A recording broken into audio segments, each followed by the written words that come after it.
Hello, hello, hello. It's already November. I nearly said October, but I didn't. It's already November, and that is bonkers to me. And have I done what I always do and completely forgot to post this on Instagram before I went live? Yes. Am I frantically attempting to do that right now, even though I definitely should have done that 2 hours ago? Yes, as always. Hello, everyone. Thank you for joining me for the November live stream. It's very, very exciting. I decided I wanted to dress like a librarian today. I don't know what's going on with these little pieces. We're just gonna... Is that better? Is that worse? Oh, no. We're just gonna go for it tonight. Hello and welcome. This is our monthly live stream where we talk all about witchcraft and paganism, spellwork and spirits and everything in between, and feel free to ask any questions surrounding these topics, or really anything you fancy that's kind of on brand, basically. And I'm going to try and answer as many questions as I can in one sitting. It might take me a little while because many of you who've been here before will know there's usually a lot going on, there's a lot of questions, and sometimes it can get a little bit chaotic. But hopefully we can have a really interesting live stream. Now, this month I have got the Q&A system working. So if you were to click the bar at the top of the screen that says Q&A, questions for the stream, go here.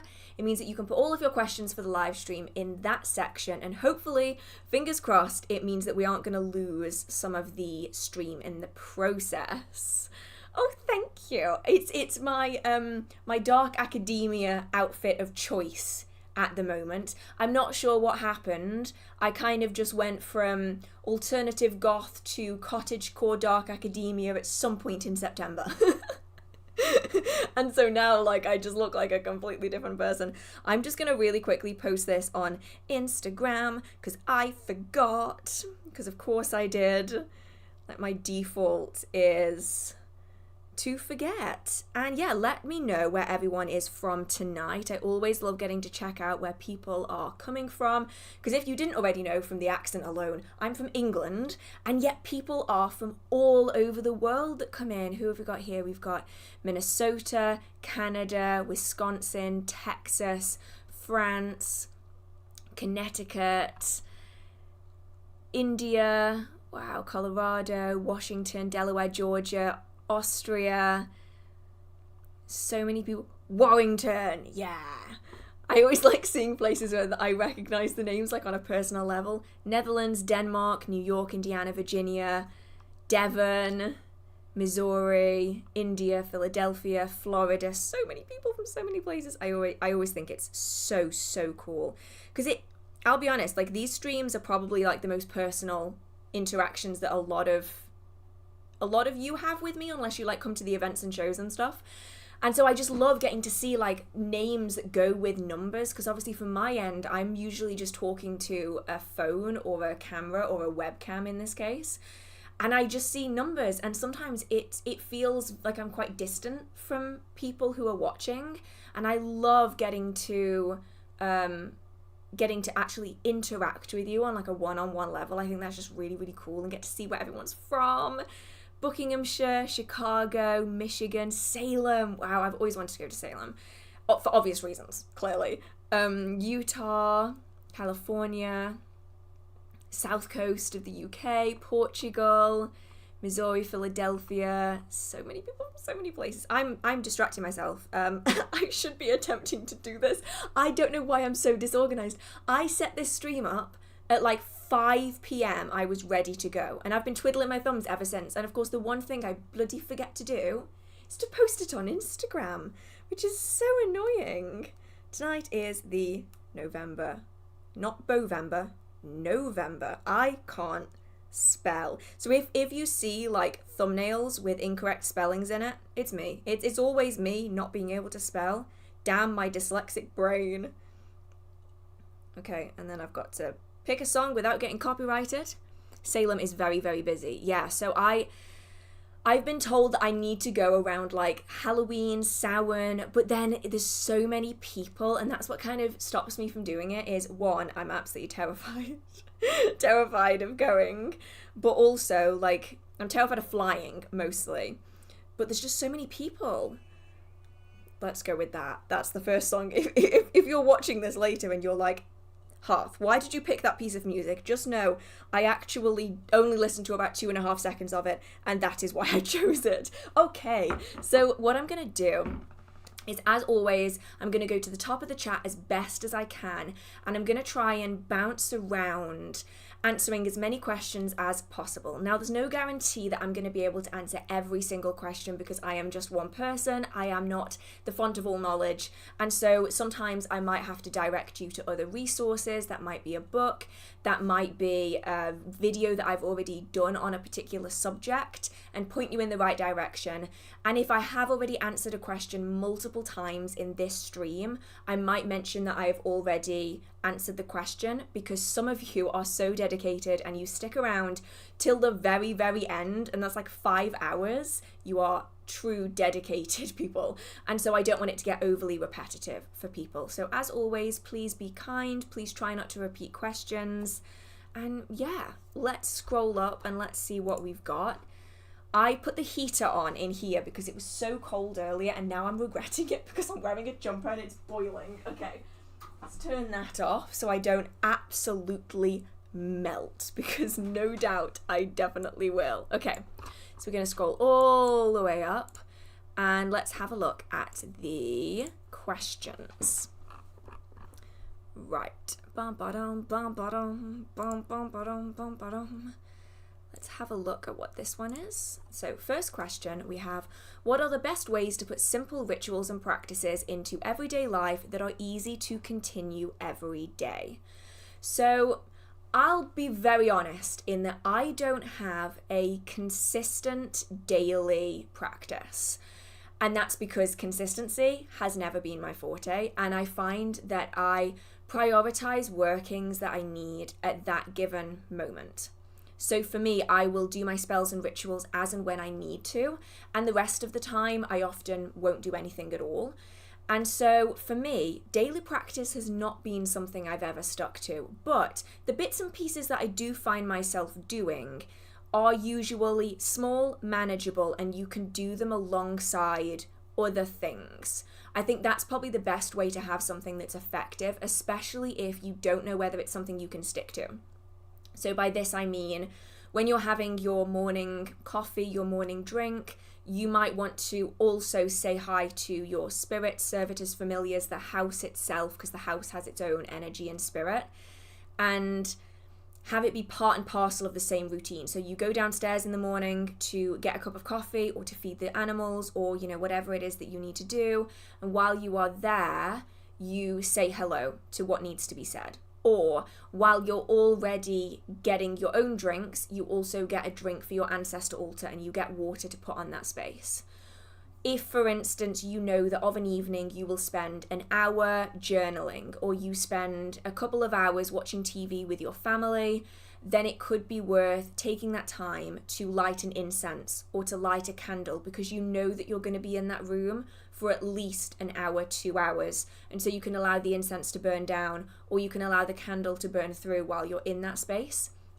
So I tend to find that layering up practice on top of things that I already do to be quite useful. So for instance, I write in a diary every single day.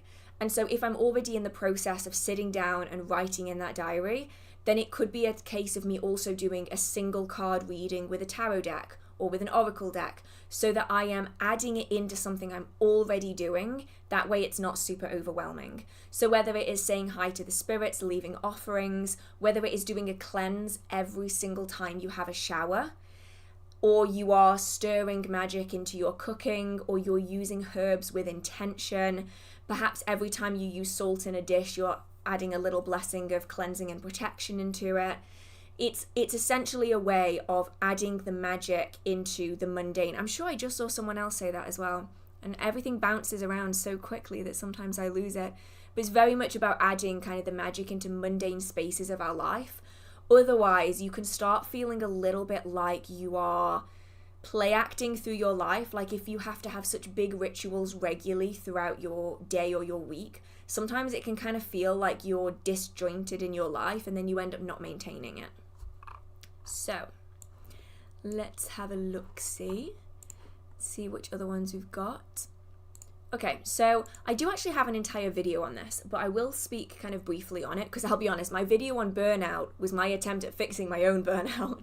What's your best advice on burnout? It can be from tarot, witchcraft, deity work, etc. Lately, I've been going through it and feeling very guilty about it.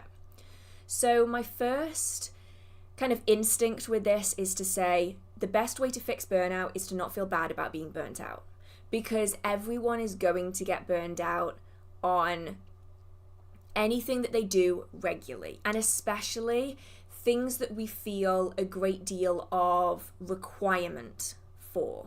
So for instance, you might go to the gym every single day for like 6 years, and all of a sudden you just crash and you're like, I can't deal with the pressure of having to do it anymore. I'm tired of having to do it. I just don't want to.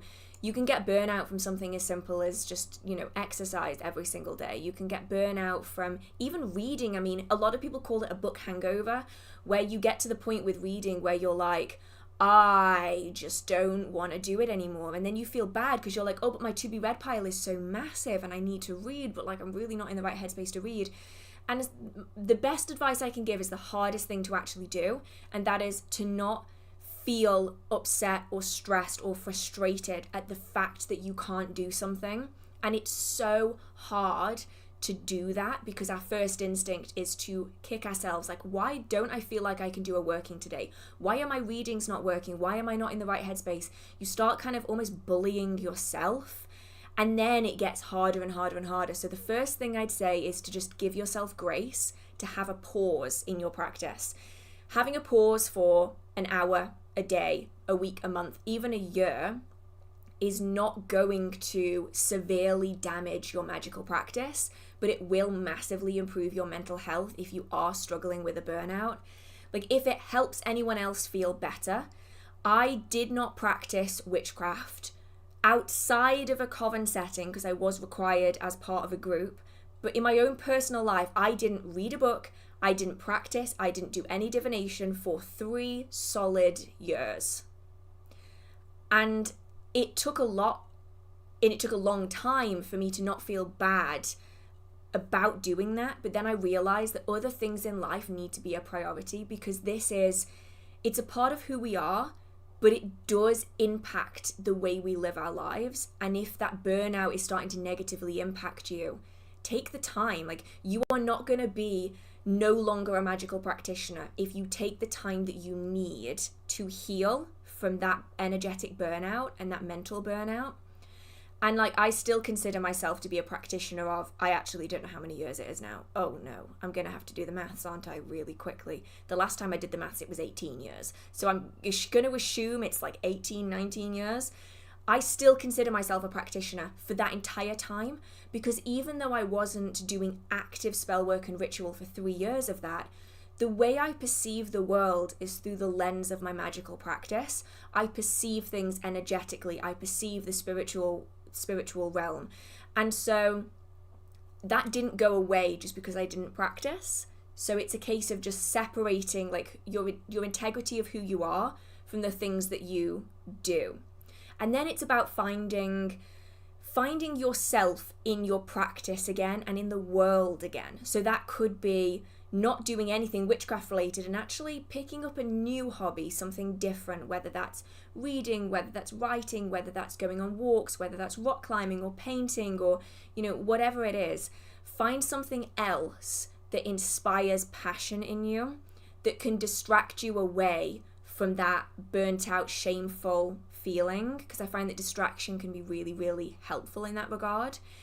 And then when you feel like you have kind of almost recovered a little bit in a way, you can then try and dive back into your practice again by either reconnecting with your roots, getting back to the core things that you were really passionate about in the first place.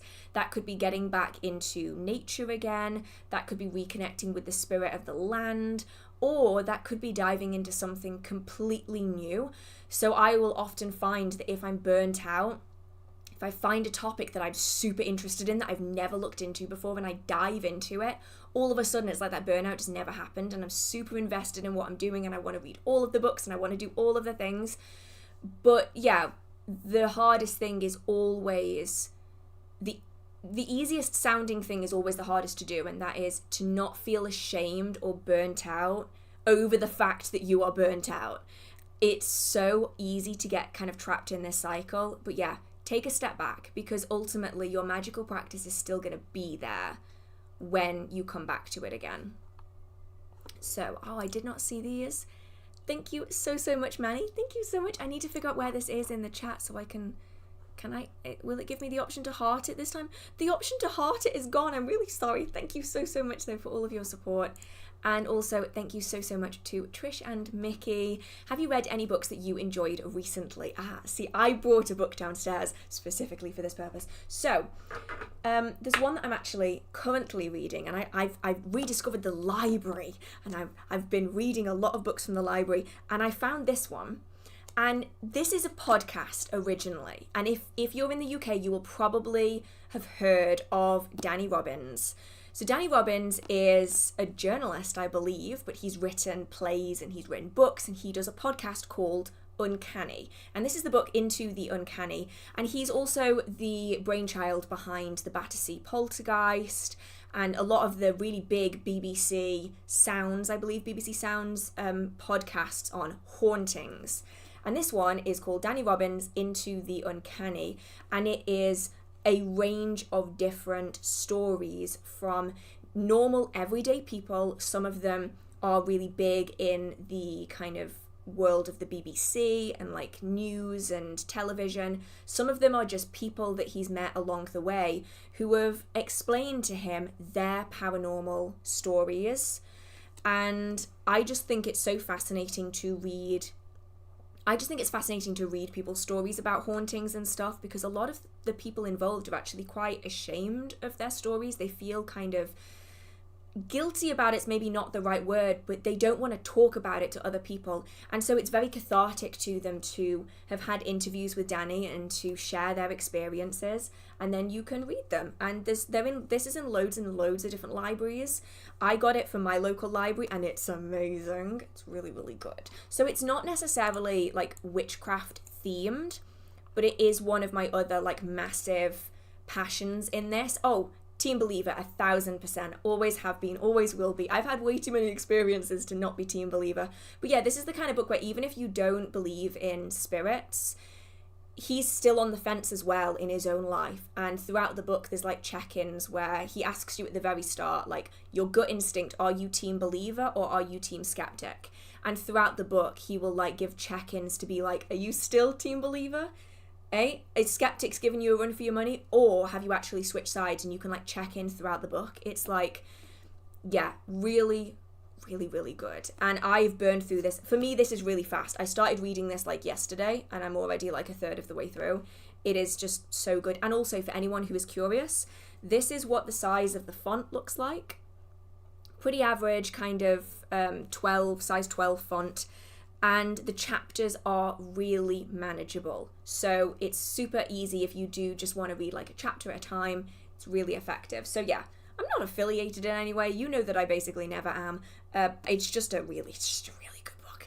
And I love his podcasts. Like actually, if you've never listened to the Battersea podcast, if you've never listened to the Battersea Poltergeist or Uncanny with Danny Robbins, please do. It's so good. And actually, this is kind of the perfect segue for me to mention something that I've been thinking of doing for a year. You know, I've already mentioned it on here before, but I'm finally putting it into place for 2025. And that is, I would like to include community submissions onto the channel for like community experiences, because I can only ever share my experiences on a subject, and my experiences are never necessarily going to apply to everyone. They're never going to resonate with anyone or anyone else besides me. And so I've started it on Patreon tonight, but I'm going to be starting to kind of spread it out onto like YouTube and stuff afterwards, asking for community submissions on things like your first ever ghost encounter, when you realised that witchcraft was real, your first ever spell, things like this that can be shared with the community if people feel comfortable with that. So let me know what you all think of that idea. It's just an idea that I've kind of had bouncing around for like a few years now, and so yeah, because I really love learning about, that's why I got this book, other people's experiences. And so I'm wondering if other people feel the same way.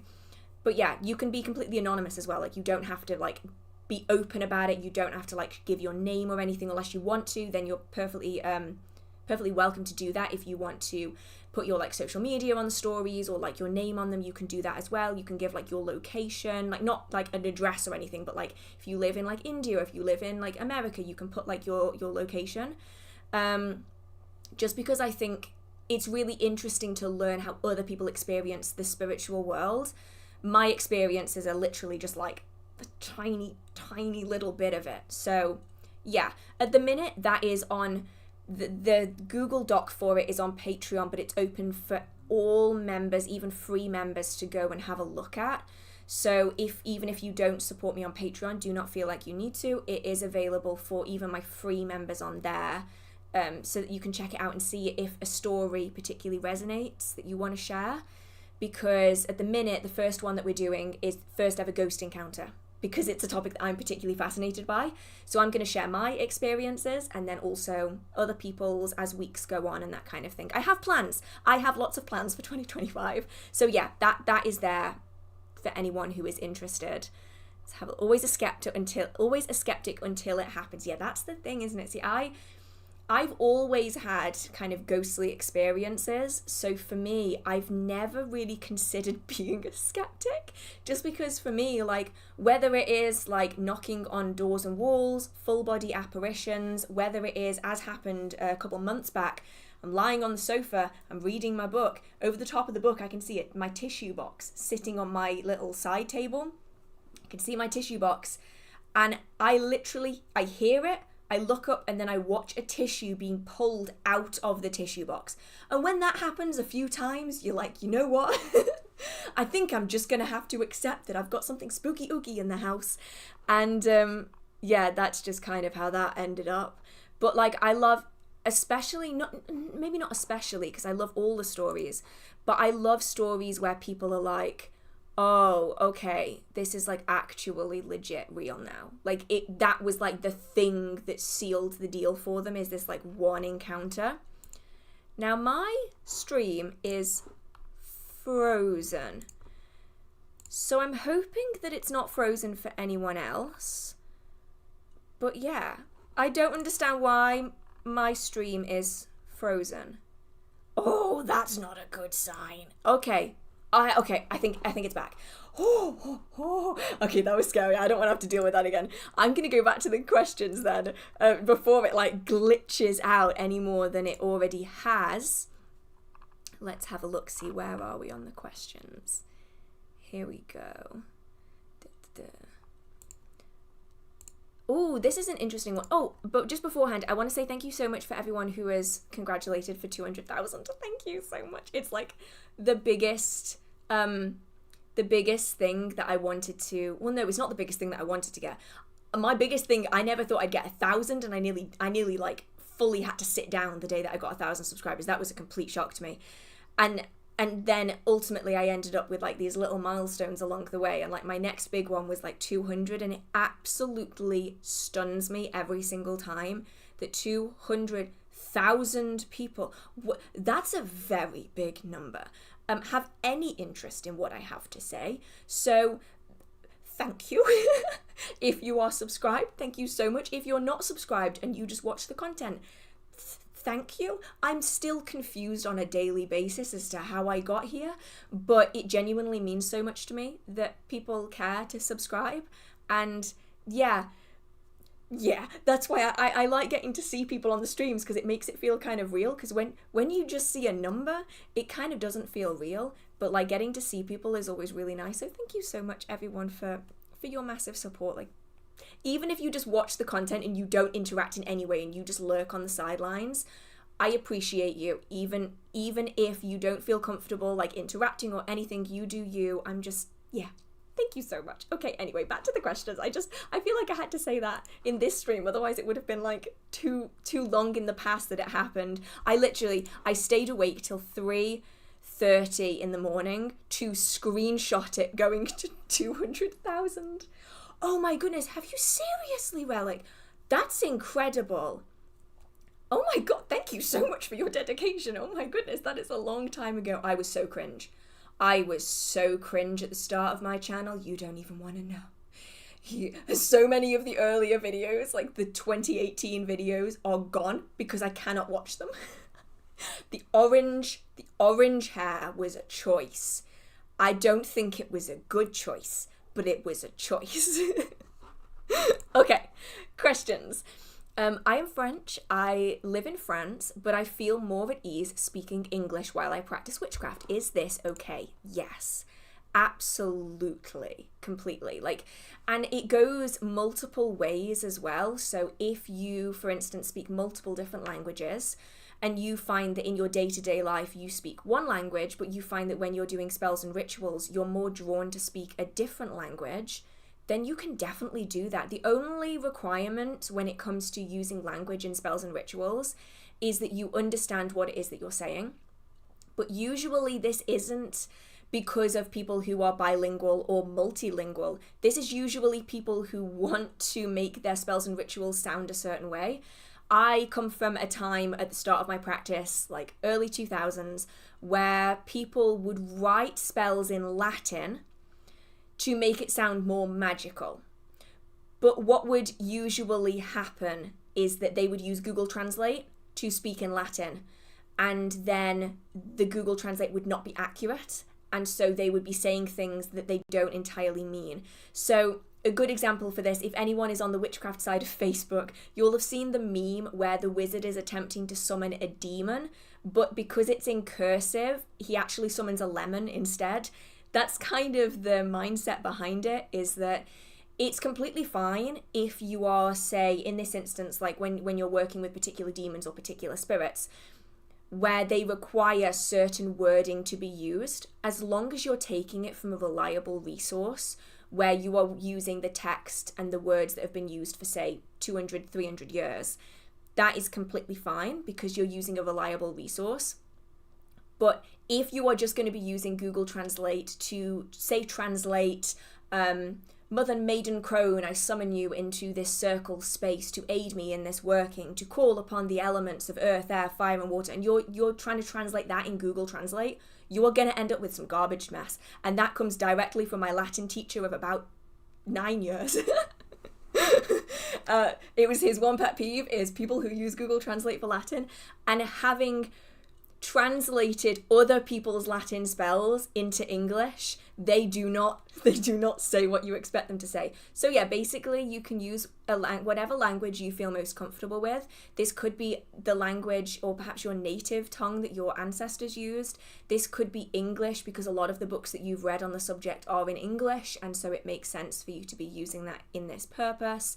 It could be a mixture of multiple languages if you are one of those people who will bounce between. I mean, I've met quite a few people who will speak half in English and then they'll just throw in words from other places around the world just because that's how their brain works. If that's how it works, that's how it works. Just use whatever you feel comfortable with and whatever you feel like you can comprehensively understand, because what I would hate to happen is for you to be thinking that you're saying one thing and you're saying something else, and the people who are most guilty for doing this are English speakers who want their spells to sound more magical.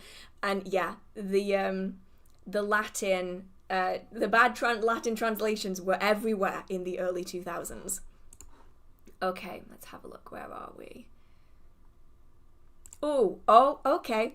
Now, this is actually a very, very useful thing. So, this is, have you gotten the opportunity to watch Agatha All Along yet? In December, there is going to be at least one video on the subject. At least. I have only just started. I'm on episode 2, and I have written like 4 A4 pages of notes so far, and that is just that as I'm watching it notes. That's not even like the extra fill-in that I'm adding after I've watched it. So yeah, if you're not subscribed and you want to check out some more What They Got Right videos, December, I'm working really hard. I'm like fully planning my entirety of December and 2025. I'm going to be the most organized I have ever been. I'm saying this out loud now. So yeah, if you haven't seen it, I'm torn actually. I'm going to ask all of the chat what you would prefer. Would you prefer it to be like an episode per episode? So you can like watch episode 1, come to the video, watch episode 2, come to a different video. Or would you rather it be a little bit more concise and all in one longer video? Let me know. I'm still undecided as to what I'm going to do yet. It also depends on what what the people will actually watch, because what I often find is that by the time you get to like part 2 or part 3, people just don't watch them anymore. And so yeah, I'll probably see what I end up with at the end. Like, I'll film so I can do it both ways, and then I'll see how long it can be. Because, like, I'll be honest, episode 2 has maybe 3 pages of those notes on just episode 2 alone. It's a little bit like The Chilling Adventures of Sabrina for the density of content. So, yeah, episode by episode seems to be the most popular so far. So, yeah, what I'll do is I'll probably film it so I can do it both ways. And then I might see how it works out in the edit. Also, Disney is particularly prolific at copyright striking people, even if they use like literally the bare minimalist of all of their content. So it might be a little bit more of me talking and less me showing. But yeah, I hope that that's fine. And then yeah, I would put it all in a playlist, or maybe at the very end I'd release one big video, which is all of the smaller videos in like one big episode. So if you just want to stick it on in the background, you can do that too. I might kind of have a few options there. Okay, what have we got next?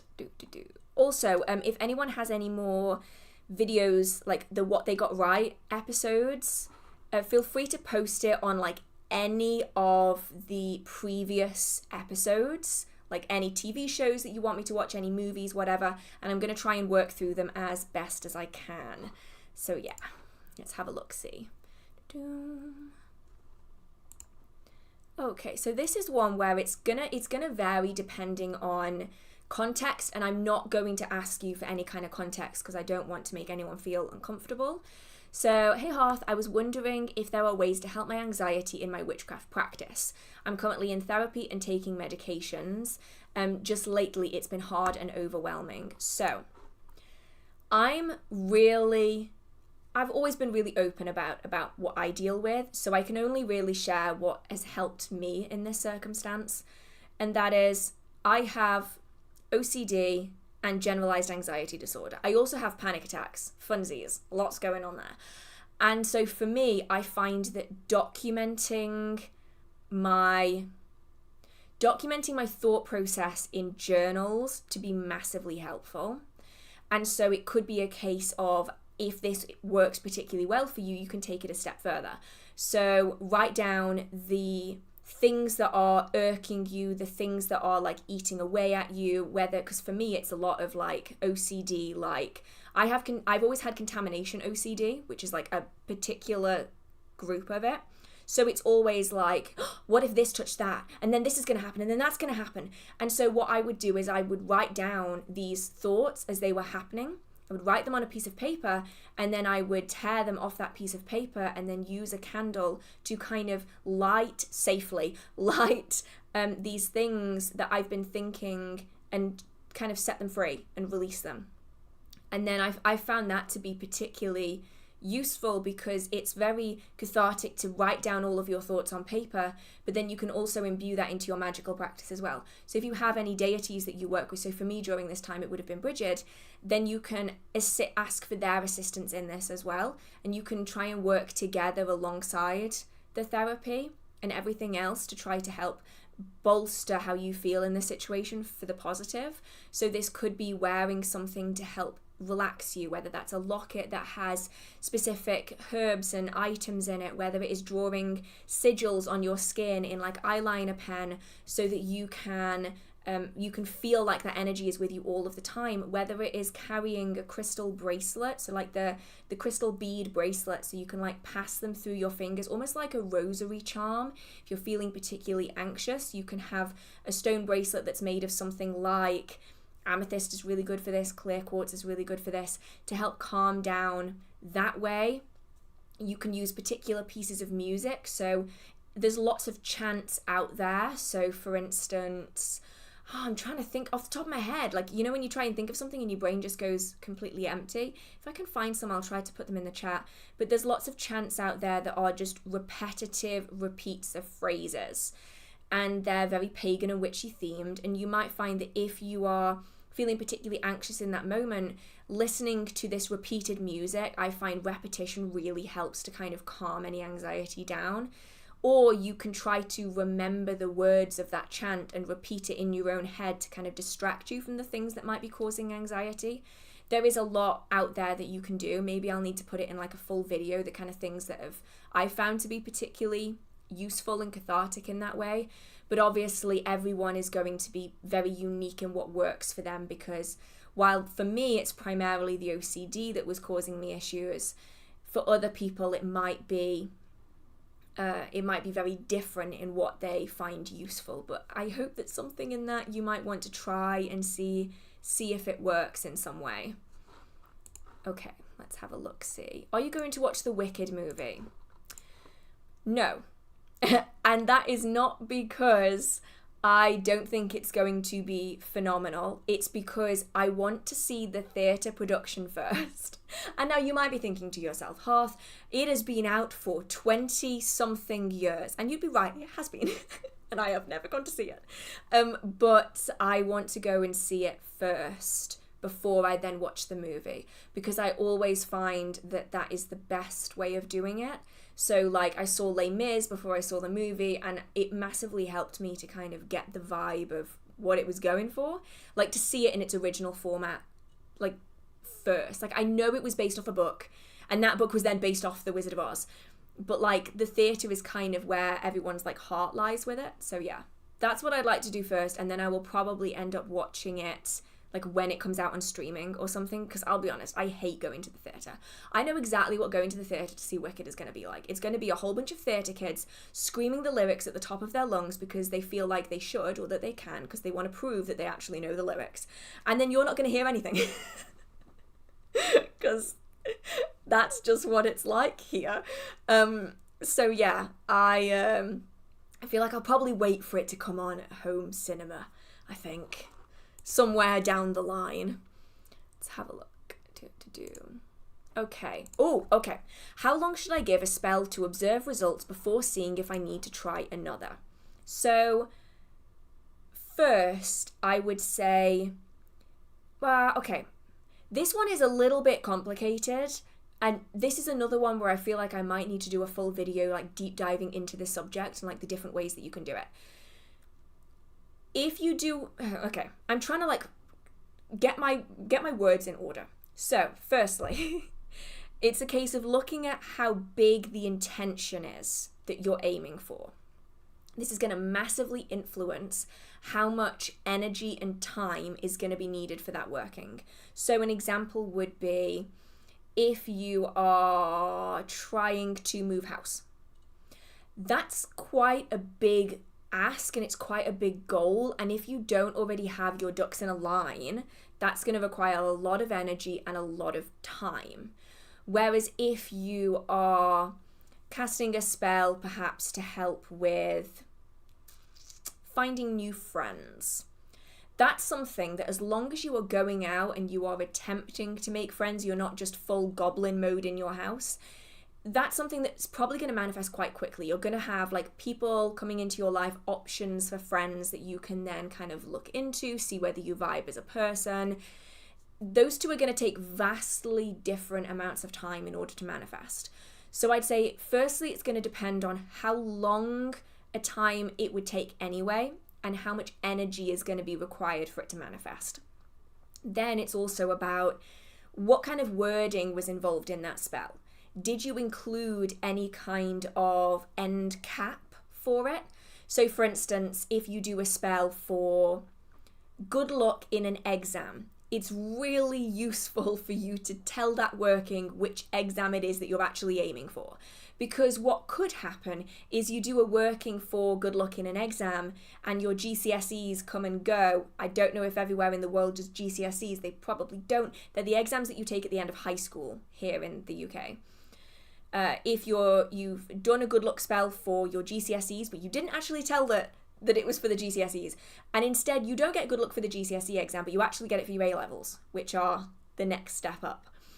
It's because you haven't kind of put this like end stopper on that working. So you asked for something with a vague outcome and you're going to end up getting it in a different way than you expected.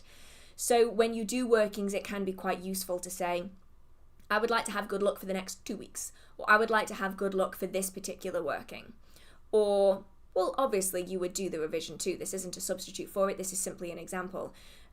But like, have an end goal in mind. So I would like to do well in this job interview. Specify the job interview. Otherwise, it could be for 5 interviews down the road after all of the others have failed and you've not had good luck for them. So it's useful to kind of tie it in with an event that's happening, or give it a timescale. So you might say that this working is ideally to manifest within the next 2 months or 6 months or year, and have that like time scale to it. If you've done workings and you've not had any of this, then it's about doing some divination potentially. So if, say for instance, you've done a working and you think it should have manifested by now, but it completely hasn't, then it might be worth asking guides, asking ancestors, asking tarot, what that working is doing. Is it still processing? Is it still working its way through? Or was it not sufficient for the working that was required? And you can usually get quite a lot of answers here from the cards that you're going to be getting. So it might be that you get a lot of, I'm trying to think of a good example here. So you've got a working that's going kind of slow and it's not going great. You might find that all of the tarot cards that you are drawing are either of injured or elderly figures in the artwork. And in which case, it might be saying to you, it's going to take a little bit longer. There's a little bit more that needs to be going into this. You're getting there, but it's going to take some time to heal, and it's going to take a little bit longer to process than you would expect. If you do a reading and you get like all wands and they're all flying through the air, then it's a case of saying like, oh, okay, it's going, and it's going to manifest really soon. You might also find that you will get a lot of number cards. So you'll do a reading, say you're doing a working for, I don't know, prosperity, and you seem to get 3 cards that all are the number 8. Different suits, all number 8. Then it's a case of thinking, okay, well, this could be 8 hours, 8 days, 8 weeks, 8 months. The 8 could also be significant, so it could be the 8th month of the year. And you might find that something will manifest within that time frame, and it's going to show you the answer in the numbers that are associated with the card. You can also do this with like pendulums and stuff. You can ask your guides and your spirits whether that working is going to happen in the next week. See if it shakes, see what it does the next month. See if it shakes, see what it does the next 6 months. And you can whittle it down by doing it that way. If that working is saying, wow, it didn't work. So for instance, you do a tarot reading and you get, say, death, for instance. Or perhaps even you get the Lover's card or the Devil card. They can influence different things. So they can, if it's, say, the Death card, it could be that working was not efficient. That energy has died, it's transformed and done something else, and you need to try something different. If it is the Devil card, then that often means that there's something you are doing that is inhibiting that working. So the collars that are around the necks of the 2 individuals on that card in the Rider-Waite deck kind of give a good example of this. The chains that are binding those individuals are actually completely free to them. They could take them off. They're so big that they could lift them off and do their own thing, but instead they're keeping those bindings on themselves. So if you were to get the Devil card, you could say, okay, well, there's something I'm doing that's stopping this working from manifesting. I'll do another reading and let's see what comes out as to how I can improve it. If you're, say, getting the Lover's card, it might be that there is another influence that's happening in all of this. There is something else that's going on. There is a second party that is at play here that you might want to be considering, whether that is someone else that's involved in the situation, whether that's someone that's doing workings against that situation. You can figure it out that way. So that's kind of the way that I will typically do it. But another way of doing it, which isn't particularly helpful right now because you've already done this working, but in the future, is to do a reading before you do a spell. So you would do a reading and you'll ask, is this going to be effective for the spell that I have in mind?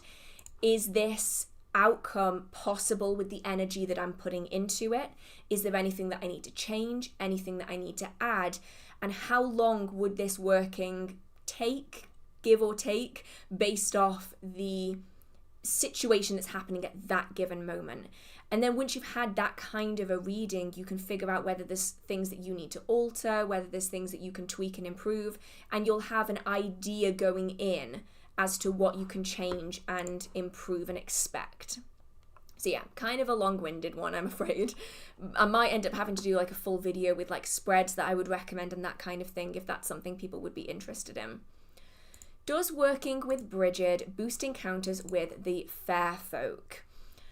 I wouldn't say that it necessarily does. I was having arguably more encounters with the fair folk before I began working with Brigid than after. I think more than anything, it is about your interaction with the world around you and how you perceive and how you expect things. I think that there's definitely a case for saying that if you are working with a particular deity and you're more tuned in with the dreams, the signs, the movements, the sounds, the interactions that you might be getting with that deity, you then might also then be tuned in to other signs and interactions that you maybe wouldn't have noticed. There's definitely beings out there that will amplify your experiences. Brigid may well be one of them because she is counted as one of the deities that fair folk have a close interaction with. There's plenty of others out there. And you might find that perhaps you're more inclined to connect with certain deities and certain fae in relation to one another. So if you have, say for instance, Brigid, very closely connected with particular regions of the world, so you might find that fair folk of those regions are more inclined to work with you. And then the same would go with other deities as well. So yeah, it's an interesting topic. I've not noticed any dramatic difference within my own practice, but obviously that is simply me. And I have found, if anything, it applies more to location than deity. So I was having a lot more experiences in Wales than I am in England. And that's because of the region that I was living, the kind of environment that I was in, the natural world that I was in, more attuned me to working with the fair folk than being here does. And I think that will probably apply elsewhere as well. Okay, let's have a look. Ooh, this is an interesting one. Could Keranos and the Witch Father be considered the same entity? I found a deer skull and ever since have been having dreams about a deer trying to show me something with a very masculine energy. Sorry, I just glitched there because it completely jumped from where I was. It's an interesting one because I don't necessarily think there is any one answer to this question, because the Witch Father and the Witch Mother that we see in traditional witchcraft, to me anyway, very much has the energy of the Horned God and the Moon Goddess in Wicca. Now, I've spoken about this many times before, but for anyone who isn't kind of aware, the Moon Goddess and the Horned God are the two deity archetypes found within Wiccan tradition. Not all Wiccan tradition, because it's important to remember that now there are thousands upon thousands of different varieties, but I'm talking primarily the style of Wicca that I was taught, which is traditional British Wicca, and they are primarily seen as the two archetypal figures, the duality within the religious practice. And these two figures can be worked with as archetypes, but they're often considered oath-bound deities. And what that means is to the outside world, so anyone outside of that initiated coven, they would be referred to as the god and the goddess, or the horned god and the moon goddess. But within that coven environment, they work with two set deities that are individual deities that are named. So this could be Diana and Odin. This could be Brigid and Kronos. They are named deities that specific coven will work with, but they are oath-bound. So once you are initiated into that coven, you will understand and know the names of those deities, but you are not permitted to share that information with anyone outside of the oath that you have taken during initiation. So this is what the Witch Father and the Witch Mother kind of feels like to me, because they are very much kind of archetypal energies, and I found different covens of traditional witches, as well as different individual traditional witches, will sometimes work with the Witch Father but not the Witch Mother. They might work with the Witch Mother but not the Witch Father. They might refer to them as individual names. So for them, the Witch Father might be a very particular deity. For some, it would be, say for instance, Baphomet, whereas for others, it might be Kronos. I think it's important for me to say here, I say Kronos really strange because my brain doesn't like Kronos, doesn't like doing that. So with Kronos within my own tradition working with him, we've accepted that Kronos is just how I'm going to say it, and that's kind of fine. You might want to not say it like that, depending on if you can pronounce it. I can't pronounce it. It's a little bit like Worcestershire sauce. I struggle with that. I struggle with that one too. But yeah, it kind of seems like it's very much an individual basis as to who you perceive the Witch Father as being. And so I'm sure that for some people, Kronos very much fills that place for them and is a name for the archetypal energy that's being worked with, whereas other people are going to prefer working with them as more of a, perhaps a spirit in his own right, perhaps more like a thought form in his own right, but also perhaps as just this overarching archetypal energy. So I think it's a very interesting one. I'd love to know, if you do follow a branch of traditional witchcraft, what it is that you particularly resonate with, because I think it's going to vary a little bit, like Wiccan covens will vary how they describe different figures. Okay. Okay, so this is one that I personally don't have massive amounts of information on, but I'm sure other people in the chat will. How do you access the Akashic records, and do you have experience with them? Personally, it's not something that I've ever studied directly. It's something that I've had inadvertent experience with through other things. For my understanding though of it, it is a lot of meditation and a lot of kind of inner work, journeying, that kind of thing.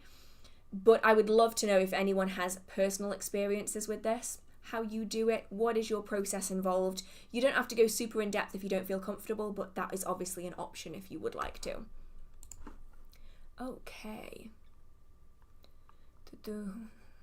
At what point in my practice can I start working with deities? Whenever you fancy. Now I know that some people are going to be like, oh, but Hearth, you have to be experienced in this, that and the other to be able to do it, and it's not safe. And I do understand that perspective, and I do understand that mindset, but I think that it's a very individual thing as to what you first start working with.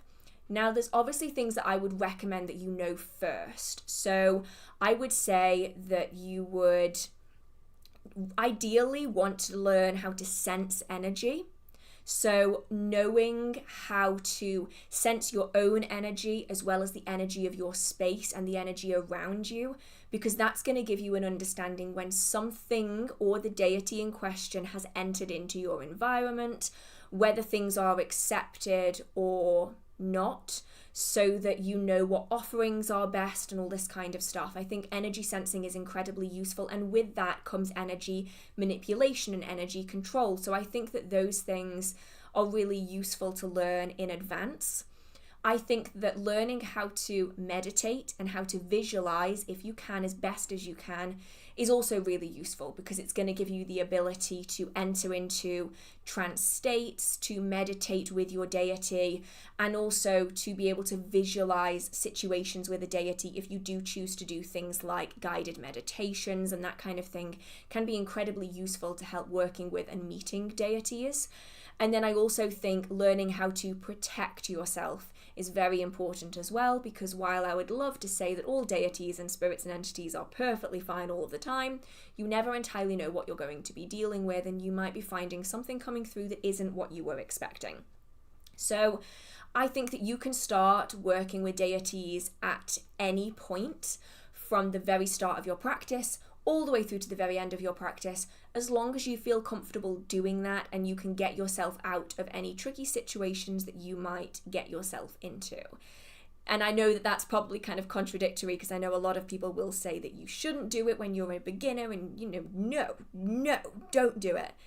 But like for me, I started working with deities 8-9 years into my magical practice. And there are other people that I know that started working with deities and then phased them out over time. And it's just such an individual basis. Oh my goodness, thank you so much, LV. Thank you so much. I really appreciate it. Yeah, it's a massive number. That's kind of terrifying. Okay, let's have a look. What do we have here? Can a fairly new house attract the Fae? Oh, definitely. So this can be for positive and for negative, so I'm kind of going to cover all of the grounds here. So firstly, this isn't necessarily going to apply to everyone everywhere, but I've just found this to be particularly prevalent in England. It might be different elsewhere.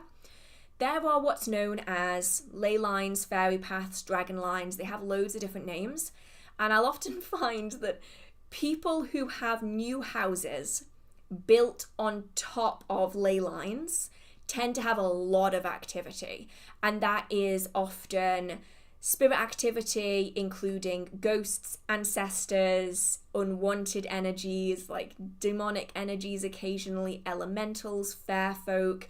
They'll often have a lot more activity. So any property that's built on these like energetic hotspots, so that could be ley lines, dragon lines, fairy paths, even things like coffin roads or corpse roads, where they used to walk the deceased in coffins to the church.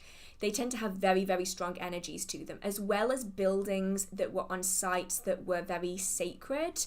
And that doesn't necessarily have to be sacred, like druid sacred. That could just be sacred, like this was a woodland or this was a meadow. And you'll often find that those locations will have a lot of energy, and they'll have a lot of elementals and nature spirits, as well as fair folk as well. You find that any buildings that are near liminal space will also have a lot more activity than locations that are not. So if you are one of the houses that is right next to a woodland, you're probably going to have a lot more activity than a house that's somewhere in the middle of that estate that's away from everything else. So that's just kind of a default way that house can have more fair folk attraction or attractiveness than others. And that's to say not all of that attractiveness is going to be for the positive. If a developer has gone in and they've bulldozed an entire forest to build a housing estate, those spirits are not going to be happy. And so you may well find that the spirit and the fae activity is actually not all of that great in comparison. Now, the other way of doing it is to bring fair folk from another location to where you are. Now, this is specifically for those who are already working with the fair folk and they already have them in their old home, and they would like to bring them with, so you can ask them to enter an object so you can then bring them to the new space if they would like to. And then the other option is to attract them in by leaving out offerings for the fair folk, so that then they know that you are an environment where they can come and they can have positive experiences and you are open to interacting with them. And that way you can attract fair folk into the home that way. What ends up happening and what spirit you end up attracting is then entirely unique. You never know what you're going to get. You might get some brownies, you might get some boggarts, you might get some elves, you might get some red cap type spirits, it's very, very variable.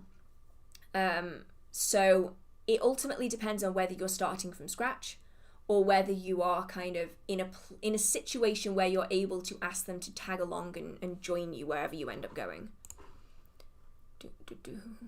Could you talk about what goes into a Book of Shadows? Of course, a Book of Shadows is essentially a magical journal, and that's probably the best way to describe it. I still am apparently one of the minority that considers a Book of Shadows and a Grimoire to be two different things. I know that people will often use the terms interchangeably, but if anything, I think that kind of confuses the matter. So a Book of Shadows is very much a magical journal. So in that, you would include any spells that you've done, spells that you've written. You might want to include divination that you've carried out. And this is designed to be a working magical journal. So you are writing the date of that working that you carried it out. So what I typically do, I'll be honest, I have 3 different kinds of books. But what I will typically do is I will have a working and then I'll stick an envelope onto the next page. And so anytime I do that working, I will write a little note of when I did that working, the moon phase, the astrological events that were happening, how I was feeling, the weather, the energies and the spirits that I worked with. I'll write it on a piece of paper and I will put it into that envelope. And then in a couple months' time, when I've had manifestation, I will come back to it. I will take the piece of paper out. I will write today's date, and then I'll write the things that I experienced from that working. And then if I need to, I will then rewrite that working so that I will then alter it to suit what I think would be better going forwards in the future. And it is this like living, adaptive book. I don't want anyone, and this might be unpopular opinion, but I don't want anyone aiming for a charmed Book of Shadows or like this perfect, pristine, amazing magical book that's going to be passed down through the lineages. I don't want anyone to be aiming for that, because that often then leads to us not writing things down, not wanting to document things because it's not perfect. So really your journal, your Book of Shadows is meant to be an active book that is being worked with and added to and used, and it's things are being crossed out, things are being changed, little notes are being added in. And then if you wanted to, you can take those workings that you've done a couple of times, you've made some tweaks to it, you can take it and then you can put it in what I would consider to be a grimoire. A grimoire is a book that is designed to be read and used by someone else. So that's the kind of Halliwell Book of Shadows is actually more akin to what you would consider a grimoire. It's a book that can be passed down to, I was going to say ancestors, that's the wrong way. It can be passed down to children. It can be added to a coven. It's a book that is designed to be worked with rather than a book you are working on.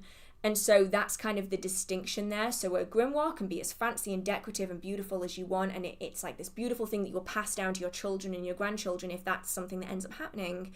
Whereas a Book of Shadows is, write it down, there's wax on the paper, I don't care. I've still got this on my hands, it's oily and it's messy and there's paint blobs everywhere, and it's designed to be kind of an active working space. I feel like I should probably do a video on this, like an updated one where I get like my examples out. And if you want to, it doesn't have to be anything super fancy. I have like a notebook that I will literally just write down like random shit. Like, today I saw this number of doves and it was weird. And I literally have a book. Where is it? It might be up there. I'm not sure. I think it might be in the other room. And literally anything is like, today this happened and it was fucking weird. And that's like my like throw stuff in the book, it doesn't matter book. I then have the Books of Shadows that are a little bit more kind of like random shit. And then I've got some books like my more intricate leather bound ones that would be considered more grimoires. They're more active. They're less active and they're more kind of decorative. But yeah, basically don't be precious with a Book of Shadows, because the number of people, myself included, who don't write stuff down because they're scared of it not being perfect, and then they forget and they didn't write it down, and then 10 years later they regret not writing it down. So yeah, you can throw whatever you want into your Book of Shadows and just go for it. Right. When you lived in Wales, did you encounter the Mari Lwyd? Or was that too far south? So when I was in Wales, I was in North Wales, and there was not much kind of tradition still going on where I was. So North Wales is very predominantly Welsh speaking, which is quite different to South Wales in my experience, where a lot of people don't learn Welsh. If you are from Wales, you don't necessarily use Welsh quite the same in South Wales. Now, correct me if I'm wrong, but like I have friends that live in Cardiff, and they've said that like no one speaks Welsh like in their everyday life. They just don't encounter it. Whereas where I was in North Wales, all of the locals spoke Welsh, and it was kind of hard sometimes you're like at the supermarket and you're like in Morrison's and you're trying to check out, and they will flat out refuse to speak English to you. You have to learn Welsh. And maybe that's just where I was in North Wales. I thought it was amazing, and I really tried to learn Welsh. I struggle so much with languages though.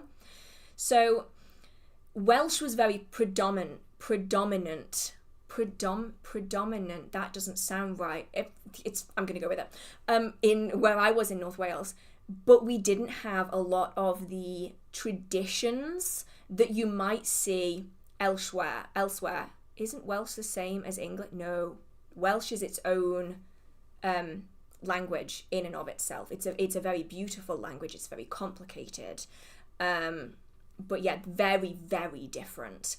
And so if you're a native English speaker and you try to if you try to read Welsh, you are never going to be able to understand what it says, because it's not related. So for instance, like if you speak French, you can probably read a little bit of Italian, or you can read a little bit of Spanish, because there's a lot of crossovers between these like Romance languages. There's a lot of like Latin roots that kind of feed all the way through. So you'll find there's lots of similarities between French, Spanish, and Italian. And yes, they're not the same language, but there's definitely similarities there. If I were to, I can sort of a little bit read Welsh, but if I were to just not know any Welsh at all and I were to just read Welsh, I would not understand a single thing, because there's not really any similarities between English and Welsh. Beautiful language. In Wales, where I was in North Wales, all of the schools, the first language of the pupils was Welsh, and you were bilingual basically by default.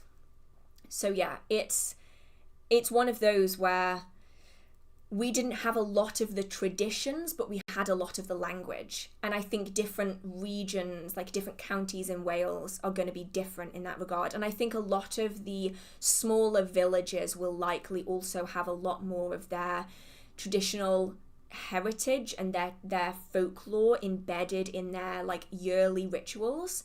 Whereas when you get into like the cities, it kind of gets lost, largely because there is a lot of English students who go to study in Wales, myself being one of them, that local areas don't typically keep tradition the same as they used to, which honestly is such a shame. I would have loved to have been able to take part in some of the traditions. I think that would have been really beautiful. So let's have a look where I was. What are your go-to books or resources when you have a question? Oh, that's a good one. This is like who teaches the driving instructor how to be a driving instructor kind of thing. It very much depends. So when I have a question, and I think this is the distinction between like beginner or like novice practitioners and perhaps more advanced practitioners. That's not to say that advanced practitioners are better than novices or anything like that, but I think our questions are different. So for me, I don't have a question of, what does tourmaline do? Or what should I use in a good luck working? Because I've almost got this like de facto spreadsheet in my brain of all of the herbs that I would need to work with for that particular instance or that particular spell. Instead, my questions tend to be, I wonder if I can find a ritual that was used by the Golden Dawn in this certain situation. And in which case, then I tend to find a very specific book on that individual subject. And I think the way that you ask questions also changes as you go through your practice. So I find that there are no books that I will go to specifically. So like I won't say to myself, oh, I really need to go back to such and such a book in my collection. Like I always use that book. Instead, when I have a question, I go, oh, I need to find a detailed, comprehensive book on this subject, like right this second. And that's why I end up with so many books in my collection, because I'll have a question and the answer to that question is actually like an entire series of books that was written in like the 1980s. And I've just decided that I'm going to read all of them. And so it's not really a super simple answer in that regard, because they are often very, very, very targeted, like broad spectrum books. No, they're very targeted rather than broad spectrum books. And I think that's an important thing to know as well. I will get a lot of questions from people asking if I can do a video on advanced books in witchcraft. And that's really, really difficult to compile, because while beginner books tend to cover a lot of wide-ranging topics, so they cover and they answer a lot of questions that beginner practitioners tend to have, once you get past that point, there's no real books that I would consider to be like advanced books. Instead, I would just consider them to be specific books. So if as an advanced practitioner I say I want to learn how to include planetary chimers in my ritual space, well, I'm then going to find a very specific book that is on planetary magic and planetary chimers. Whereas if you are a beginner, I can say, okay, well, these books cover a good range of topics that I think that would be really useful for a beginner to learn. Yeah, exactly. There are no advanced books. You just end up with more books because you just get really good at what's in the beginner books, and then you find really specific rabbit holes to dive down that will take you like 5 months of your life to read, and at the end of it you go, that was really cool, but I'm not going to add that into my practice. And then you find another rabbit hole and you like deep dive into that as well.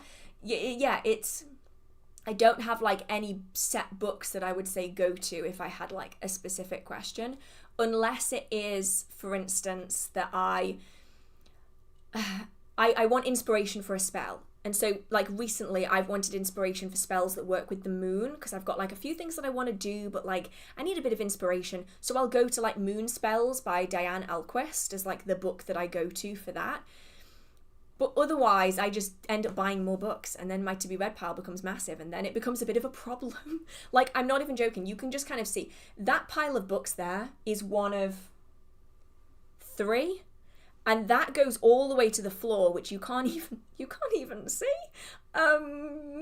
Yeah, so this is what I mean about the witchcraft rabbit holes. You just end up with loads of books.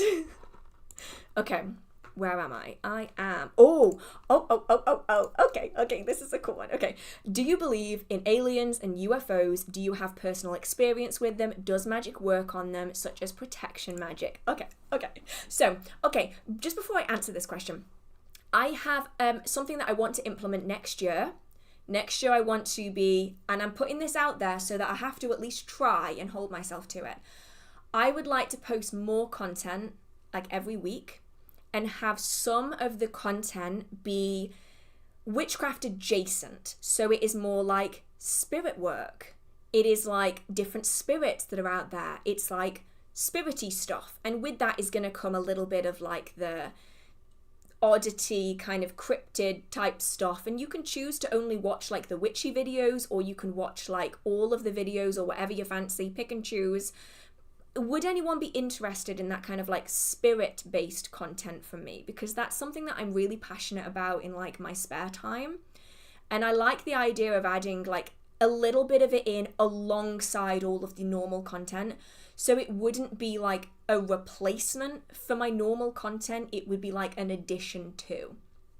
So let me know if you also like the spooky, ooky, creepy, bump in the night kind of things, because I love the idea of talking about it from a witchcraft perspective.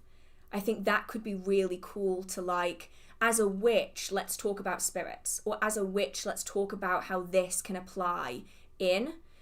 I don't know, I just thought that would be really cool, and I like the idea of adding that in. Yes.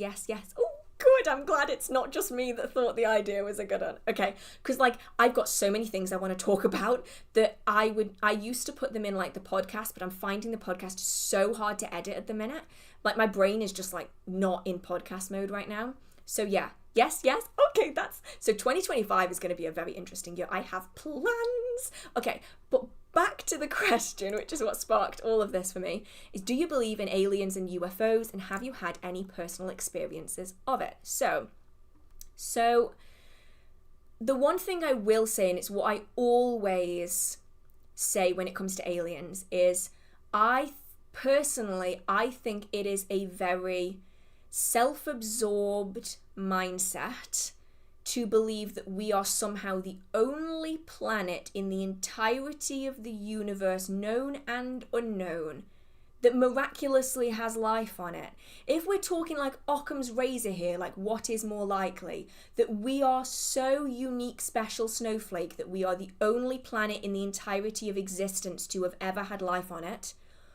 Or that there are likely other planets that happen to be in a similar placement within their own solar systems that also have life on them. To me, if we're talking Occam's razor here, like what's more likely, I'm going to go with the fact that we are not alone.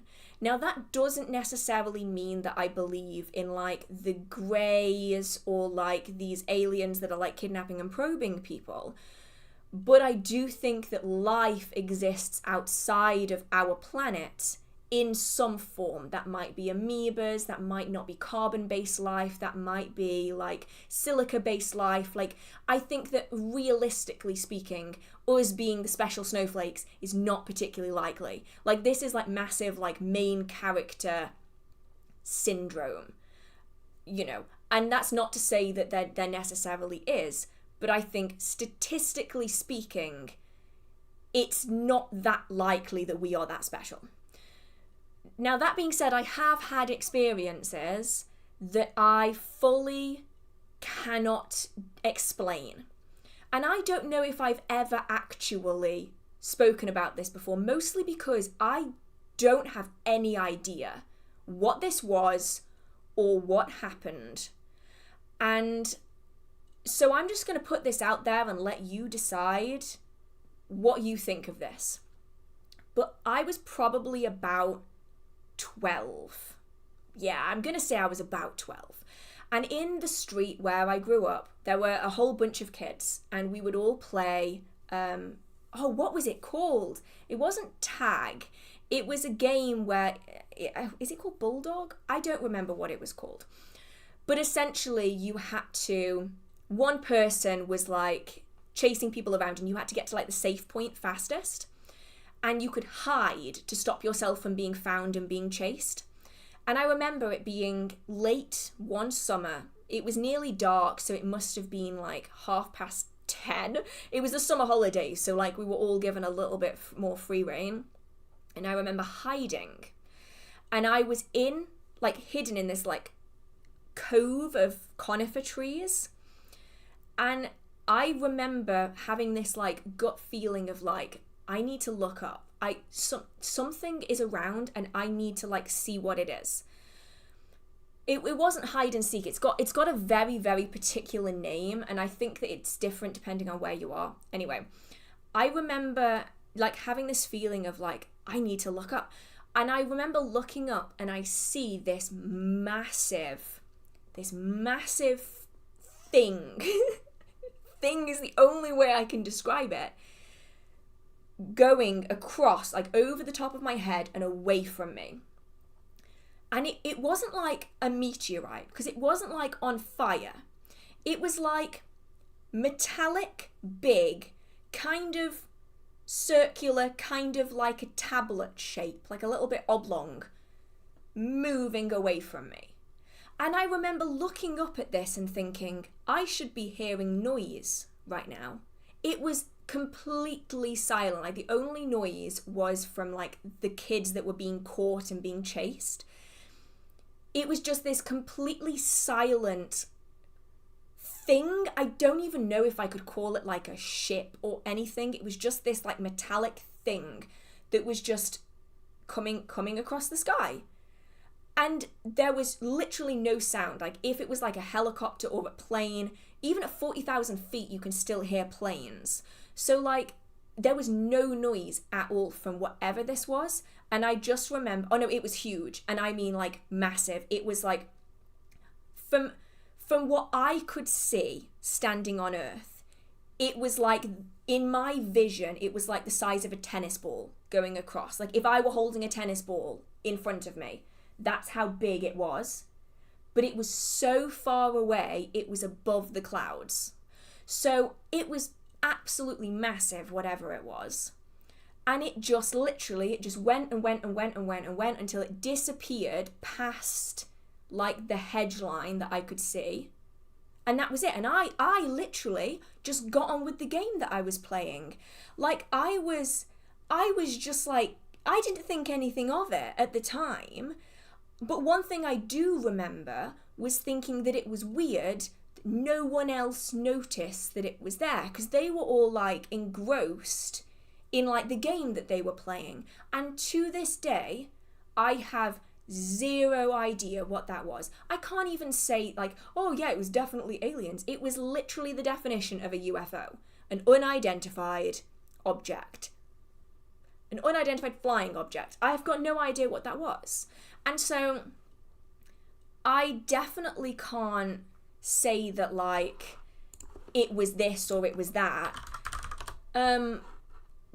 It was definitely something. I'm trying to see if I can find, like, anything. Like, I spent years attempting to figure out, like, what it was, what could it have been. Was it like a plane that I'd never seen? It wasn't saucer shaped. It was like, it was kind of like an oblong's not the, like, an oval sort of shape, like a little shorter than an oval. It's not making any sense. A squished circle. It was like almost circular, but like just like not quite. But it wasn't a saucer. It was like all of it was like this one shape, a bit like a Tic Tac, like a squished Tic Tac, like not quite as long as a Tic Tac, a little bit more circular, but kind of Tic Tac-ish. And it's one of those things where to this day I have zero explanation as to what that was. And I didn't say anything to anyone that day. I was expecting someone else to say something about it, because teenagers, right? You're surrounded by teenagers. Teenagers are going to talk. They can't stop talking. Teenagers are so loud. No, nothing. But it wasn't like, at first I was like, blimp, right? But then I realized I know what a blimp looks like, and this was not blimp shaped. It was like rough, like it wasn't smooth. It was like textured all over the surface. And it was also way higher than a blimp. And it had, are they called chemtrails, or is that just what the conspiracy theorists call them? You know when you've got a plane that's flying through the sky and it leaves the trails behind it? It had a giant one of those coming off the back of it. And that's why for a few years, I thought it might be like a meteor or something.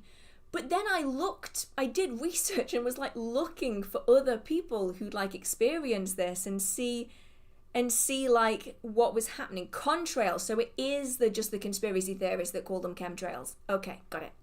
Contrails. So I like went back and I like looked to see if there were like any meteors that day or like that year or whatever that you would see from the area.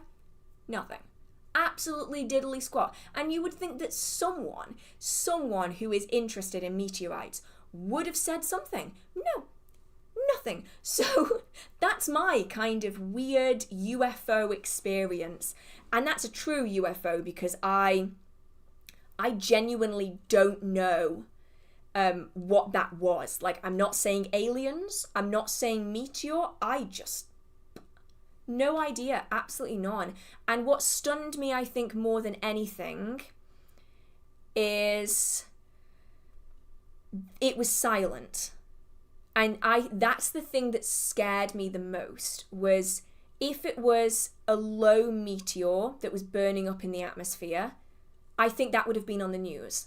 And it wasn't, like, because you would not expect it to be that low and for people to have not noticed it and said something about it. But if it was a plane or some kind of powered vehicle, you would expect it to be making a noise. And it wasn't.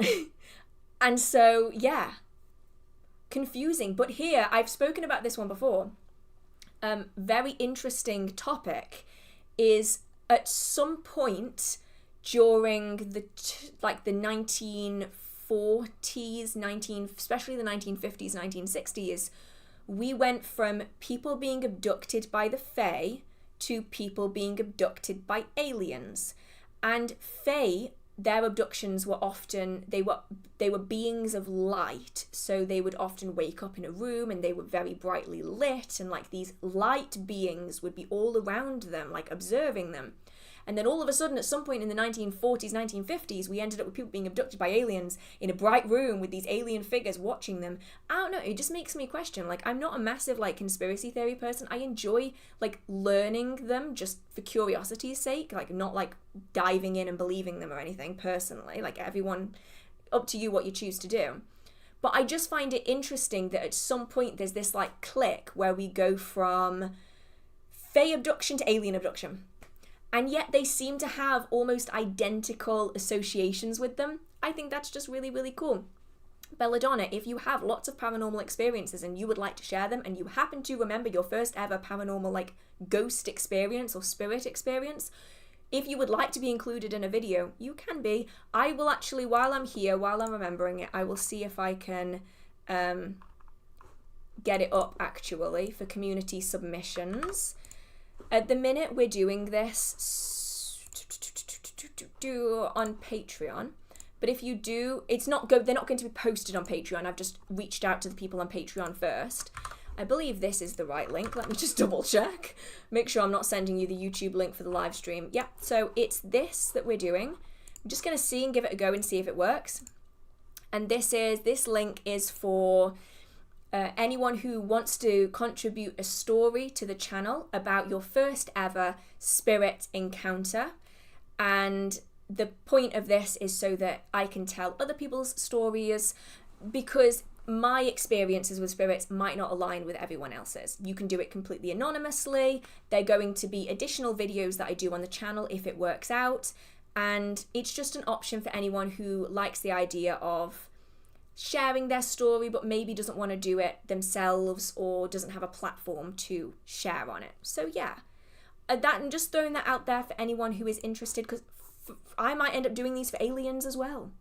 If we like the idea of having the secondary videos on, like, all things spooky, ooky and spirits and ghost stories, I might end up throwing a few in that are like alien adjacent, because I think that could be kind of interesting, because people do protection spells against aliens. Some people will even claim that they can do their divination and they can channel aliens through their spells and rituals like people do with deities and spirits. So it's kind of one of those, like, really interesting topics that kind of broaches the witchcraft practice as well. So yeah, I mean, lots of people do protection spells against alien interaction, especially if they feel like they are particularly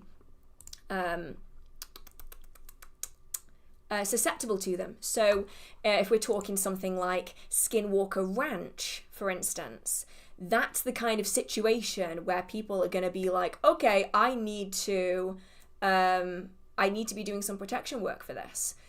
Because for many people, they consider aliens to be akin to spirits, maybe just a different branch. But yeah, this is kind of a whole, like, rabbit hole.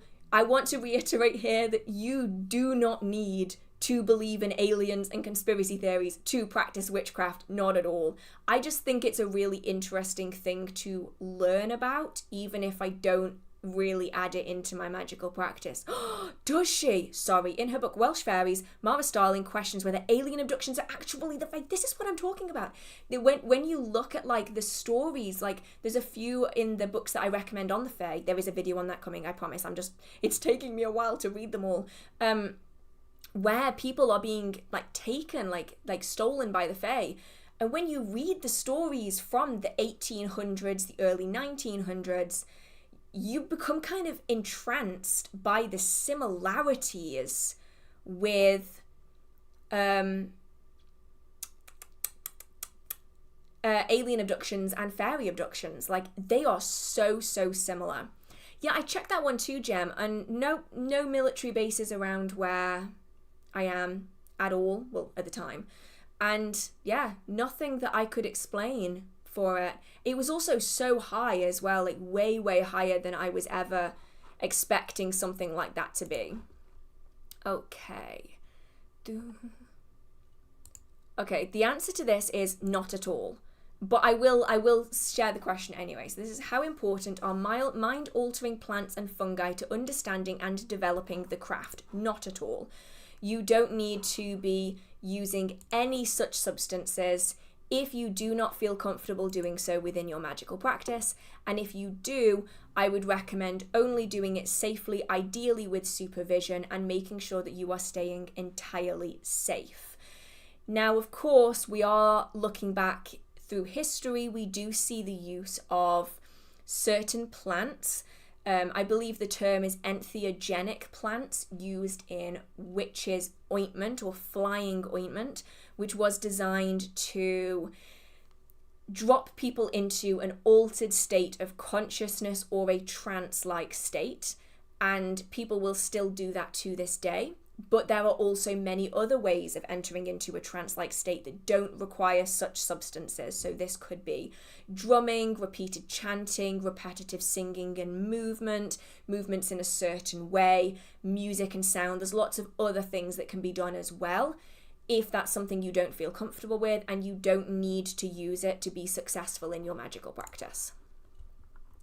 Have you read or watched the White Queen series from Philippa Gregory? I haven't, no, but it is on my list because I believe that I have been requested to do it on a What They Got Right episode. So my plan is that I am going to do the Mayfair Witches, the Love Witch, and Discovery of Witches, as well as Agatha All Along and the White Queen. I forgot the name then completely, and that's the plan anyway.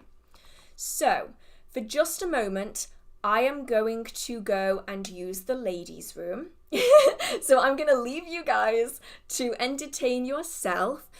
How about we continue on perhaps like the alien topic a little bit? Like, I'd love to know. You don't have to go in detail with it, but I would love to know if you have had a personal encounter. Like, are you, like we were talking about earlier, are we a team skeptic or are we a team believer when it comes to aliens? I'm just curious because I know a lot of the community tends to really enjoy these like alternative topics. So yeah, I will be back in just a moment and then I can have a look at what everyone's thinking and how everyone's feeling. I rarely do this. This is rare for me. So uno momento, por favor. I know I just butchered that language. Is not my forte.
Hello, hello, hello. I might have also had a biscuit. Apologies for the delay. I brought with me digestive biscuits, and so I'm like, oh, I'm actually a little bit peckish, so I'll stop for a biscuit while I'm here. But I'm back now. So yeah, I had a quick read of the chat while I was just nomming away on a biscuit. Yeah, it seems like we've got kind of a good collection, but a lot of people are kind of in the I've seen stuff.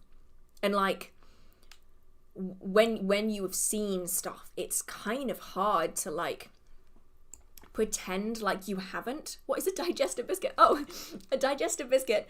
I've demolished this packet over. Don't judge me for my love of digestive biscuits. Apologies for the crunching. They are a chocolate covered oat biscuit.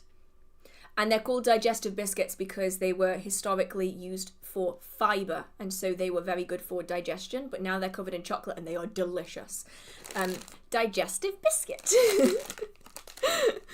I apologise in advance for the crunching. Okay. That's the danger, right? So, okay, I got asked earlier, like someone sat on my sofa and they were like, what is this? And from behind the cushion, they pulled out that pack of digestive biscuits. And they're like, why? Why do you have a pack of digestive biscuits on your sofa? And I'm like, oh, easy. I hide them behind the cushion because I have terrible object permanence. And so if I can't see the digestive biscuits, that means the digestive biscuits aren't there. And then I can't eat the entire pack in one sitting. I have to hide biscuits from myself so I can't see the biscuits there. That's how I've always been. Like, if I can't see it, it doesn't exist. So I hide them behind. I've got like my like pumpkin cushions on my sofa. So the biscuits got sat on today, but it's fine. It's fine. They still taste the same. It's fine. Okay. So yeah, it seems like a little bit like when it comes to spirits. People are saying that like they've caught it on camera, like they know that what they saw was real. And other people are like, well, I don't need to have caught it on camera. Like, I know that they were real because, like, I was there and I witnessed it. And, like, it doesn't seem impossible for it to not be real. So, yeah, I mean, pretty much the same. Let's have a look. Have you tried chocolate caramel biscuits? Oh, no, no. Caramel, and this is an unpopular opinion. Caramel is one of the most disgusting things to ever exist on Earth. And I will stand by that from now for eternity. Toffee and caramel are revolting. Like, even the smell, just the smell. If someone opens a caramel biscuit around me, I'm out. I'm gone. Bye. I can't do it. I can't do it. So yeah, half the world of biscuits is just dead to me because I can't eat them because they're full of caramel. Oh, thank you so much, Jade. Can you have an effective poppet if you don't have anything truly personal, except maybe emails and a photo of the person? Oh, photo. That's all you need. Photo is amazing. So all you need for the poppet are, well, if we're talking like really, really basic bare bones, right? So for the poppet, all you need is something that represents them. That can be their name. That can be a photograph. So if it is a name, then that's all you've got is their name, or perhaps their name and their date of birth is particularly useful. You name that poppet as that person and link them to them that way by using the name of the person that poppet is designed to represent. Or you would take a photograph and you put the photograph inside the doll. So you don't have to use any like fabric or anything else that belonged to that person, just their likeness. So like a photograph or their name is completely fine. Caramel is so good. No, it's not. But okay, here's the thing, right? I have some really unpopular opinions when it comes to snacks, right? Everyone thinks I'm absolutely crazy because my favourite sweets seem to be the most unpopular things on earth. So like my favourite sweets are Parma violets. They are incredible. No one can tell me otherwise. If a sweet tastes like a flower, I will eat it. Candied rose petals, candied violet petals, Parma violets, the best. Phenomenal. No one can change my mind. And pear drops.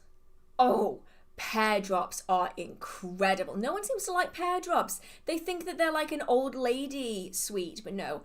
Pear drops are phenomenal. And alphabet letters. Now, alphabet letters are a very specifically British thing, I think. We're talking, you go to a market, like a town market. And in these town markets, they're usually like underground. Weirdly, they're usually like below ground. There's almost always like a sweet stand. And they would have these drawers of candy letters where they're like, I'm trying to figure out what they're called, but they're like pressed sherbet, sort of. They're like pressed sherbet, but they're not sour. It's like this really fine powder that's pressed into a shape. And they were incredible. I used to go every single Thursday and get alphabet letters from the market, and they were incredible. But no, I will not touch black licorice. Licorice is another on the no-no zone. Black licorice is in the no-no zone. We don't deal with black licorice around here. So yeah, like, I love the weirdest things, apparently. This is what I've established, because everyone else is like, oh, caramel is so good. And I'm like, no, it isn't. Bananas, caramel, black licorice. They're all in the no zone. We don't do this. No. Right. Where am I? Okay, while I'm here, just while we're kind of taking this little interim, if you have a question for the stream, there's a little tab at the top of the chat which should say, at the minute on my screen it says the question that I'm currently on, but on your screen it might say about the Q&A. Please let me know what it says on your screen, by the way, because I can't see it from my side. If you click on that, it'll take you to the Q&A tab, and that's where I'm reading all of the questions from for the most part, unless I catch any that are like on my read on the way down. Okay, let's have a look, see at where I was. Okay, this is actually an interesting one that I've spoken of before. But this is, do you find it difficult to drown out the noise of other people's practice to keep yours genuinely your own? How do you manage the noise from the community? This is, some people don't like my way of doing it. It's the only way I've found to make it work, though, and that is that I actually don't watch content from other members of the community. And I know that can come across as like, oh, you know, Hearth thinks she's better than everyone else, and oh, Hearth isn't part of the community that she's in. But the reality of it is that I just genuinely can't cope. It's overwhelming for me, and so I find that the best way of doing that, and to stop me from almost losing myself in the sea of ever shifting information, is to just kind of not watch any of the other information.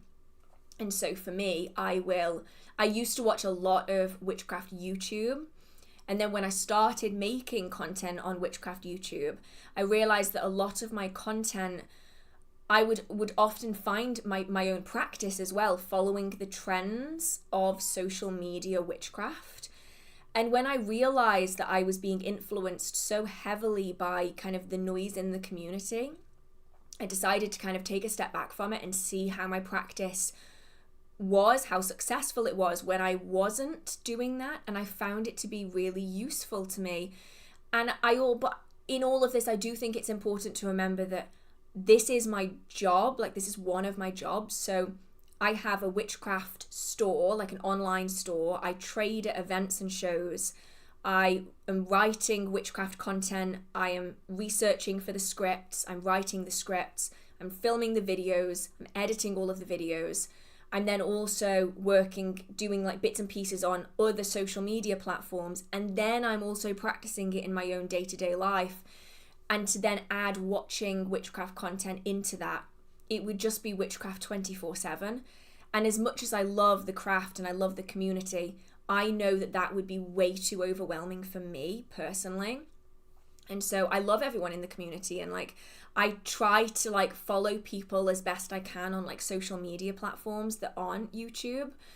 But I just find it so overwhelming because there's so much going on at all times. And I can't even imagine what it must be like if you're also on like TikTok as well. Like my Instagram feed is just dogs. It's just like dogs and cats. and like cute videos. If I was on TikTok as well and I had that amount of witchcraft content as well, I don't think I could cope. And so for me, I find that to manage the noise, I'm very, very careful about which content I consume and what I don't. And for me, I find, it's why I love books so much, I find slow content to be better for me because I'm also working online.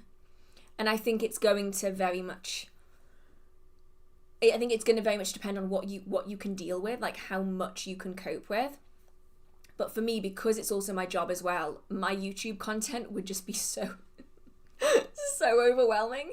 Instead, for anyone that's curious, my YouTube content consists of van life, people going camping, documentaries, a few beauty channels, and that's about it.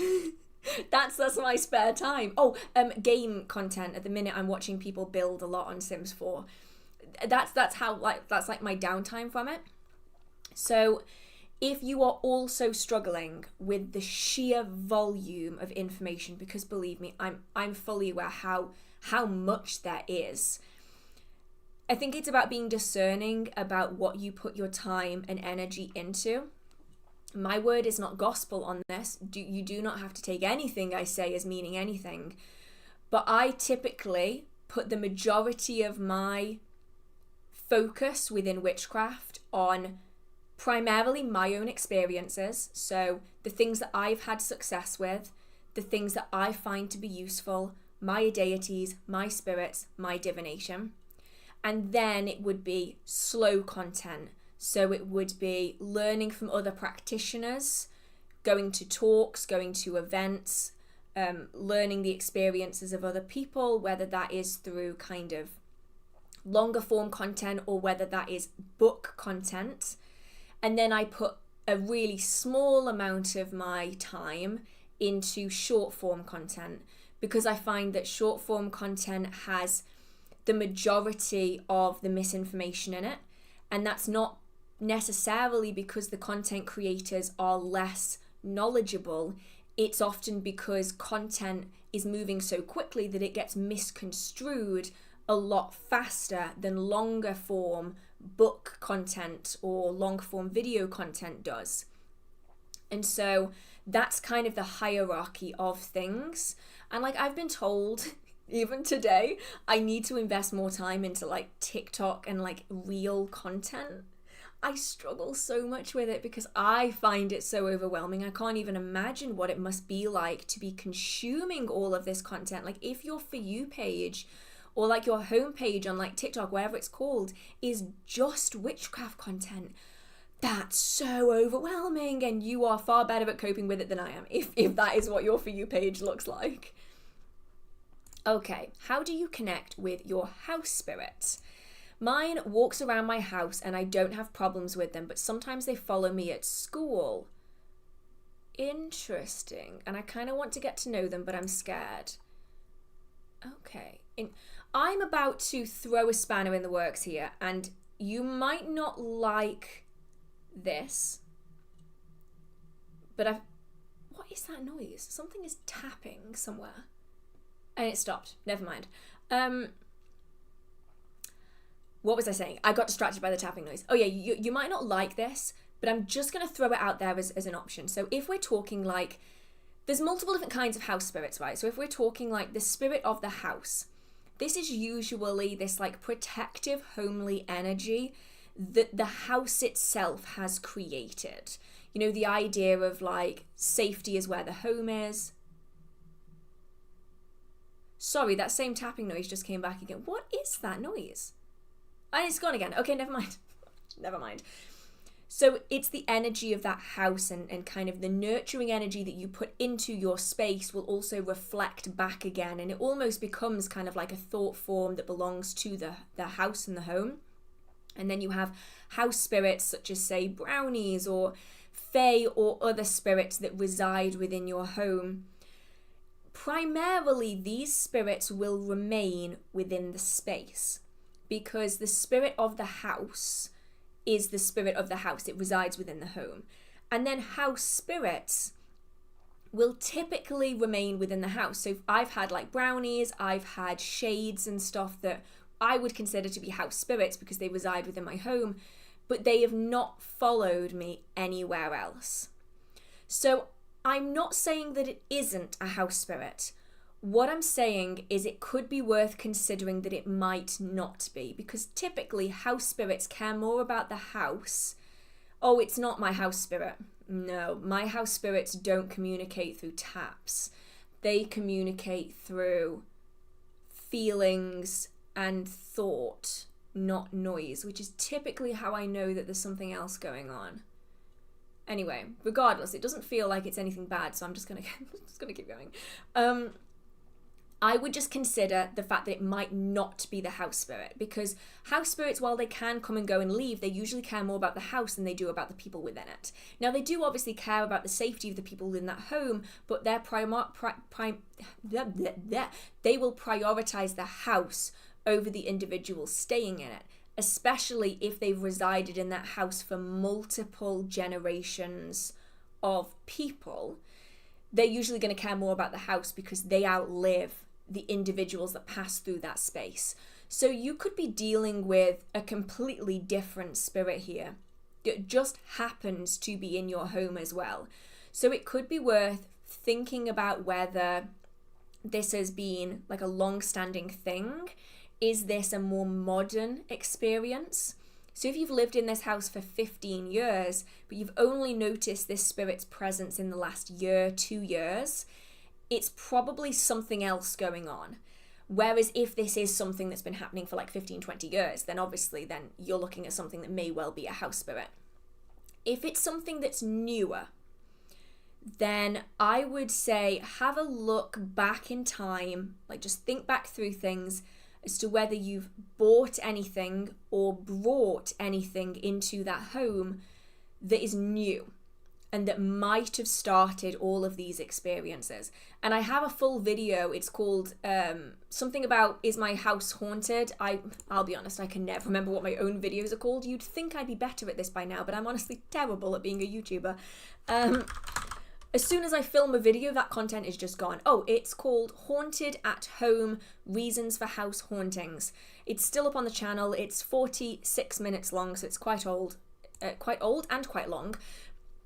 But it goes over kind of a range of different reasons why you might be having these experiences, because this sounds more like it's attached onto you than it does the property. And so if you've bought any secondhand clothes, any secondhand jewelry, if you've brought anything new into that space, you've carried out any unprotected spirit summoning or communication, then it might be something to look into in that regard, and in which case then a good personal cleanse is a really great place to start. Try to isolate what the object is that might be causing the trouble and remove it from your space to see if it improves. And you might also want to be doing some divination, maybe some pendulum work, or asking if they can show any signs of their presence that might give you an identifier to figure out what it is that you're dealing with. Other people in the home are also experiencing this, then that is something that might be a bigger issue. So that might be, it is a house spirit and it's interacting with lots of members of the household. But if you're not noticing anyone else is aware of it and it's also following you around, it could be worth looking into it being not a house spirit. Now, if you are talking house spirits and we want to kind of get to know and talk to house spirits, then I would say always when it comes in, when you come into that space, say hello, say hi. When you go to bed, say good night. When you wake up in the morning, say good morning. And it's a way of letting the spirit and the energy of that space know that you are aware of their presence. And then over time, you can start building a repertoire with them where that communication might become a little bit more two ways rather than just one way. But yeah, to me, it seems a little bit less like a house spirit and more like something else is going on here. I found a mirror that fits perfectly in the space. Should I be worried? Worried of spirits? Perhaps. Depends on what you're getting off it. If there's anything strange that you are kind of experiencing there. Otherwise, give it a good cleanse for the sake of cleansing, because I think it's probably useful in this situation, and then see what happens. Because with most objects that are brought into the space, if there is something attached onto it, it is fairly easy to remove them from it if necessary. So I wouldn't be overly concerned about like bringing secondhand things in. I mean, I buy secondhand like clothes and jewelry and everything all of the time. But yeah, it's just a case of being aware that if something changes, maybe keep note in your book of shadows or something of any secondhand mirrors, furniture, jewelry especially, that you've brought into that space, because then if later on something does start happening, you can kind of figure out and you can like piece it back to what was causing it. Okay, where was I? Do you have any herbal allies and or animal guides, and how do you work with them if you do? So it's mostly trees that I work with more than anything else. So in which case it is the oak and the willow and the apple primarily, but mostly the oak and the willow are the two that I connect with most deeply.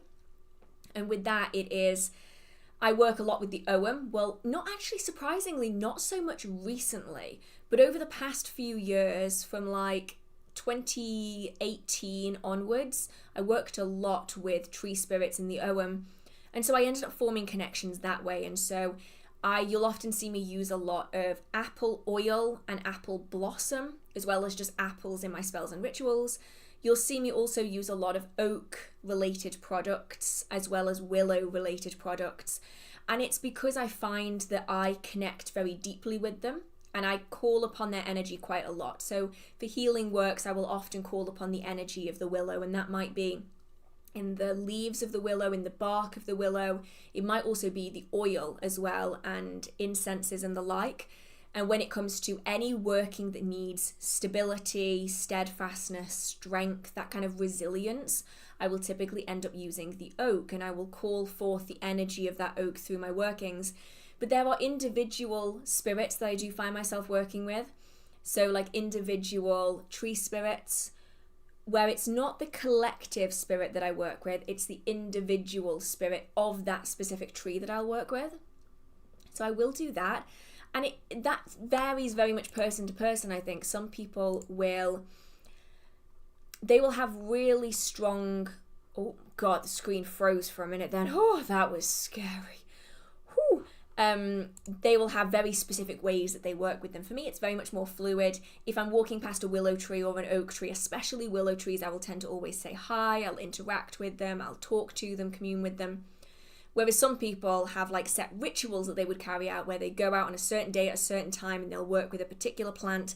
It's very, very individual. I typically have a very laid back, maybe laid back is the right word. Some people might say lazy, but I have a very laid back style of practice, mostly because I find that the more relaxed something is, the more likely I am to do it. If it requires a lot of items, a lot of time, a lot of things, a lot of effort's the wrong word, but if I have to like memorize a whole bunch of lines, I won't do that. There is no way that I'm going to do that. So I instead find that my practice kind of slips into just average, mundane aspects of life. And so my connection with different spirits is like that as well.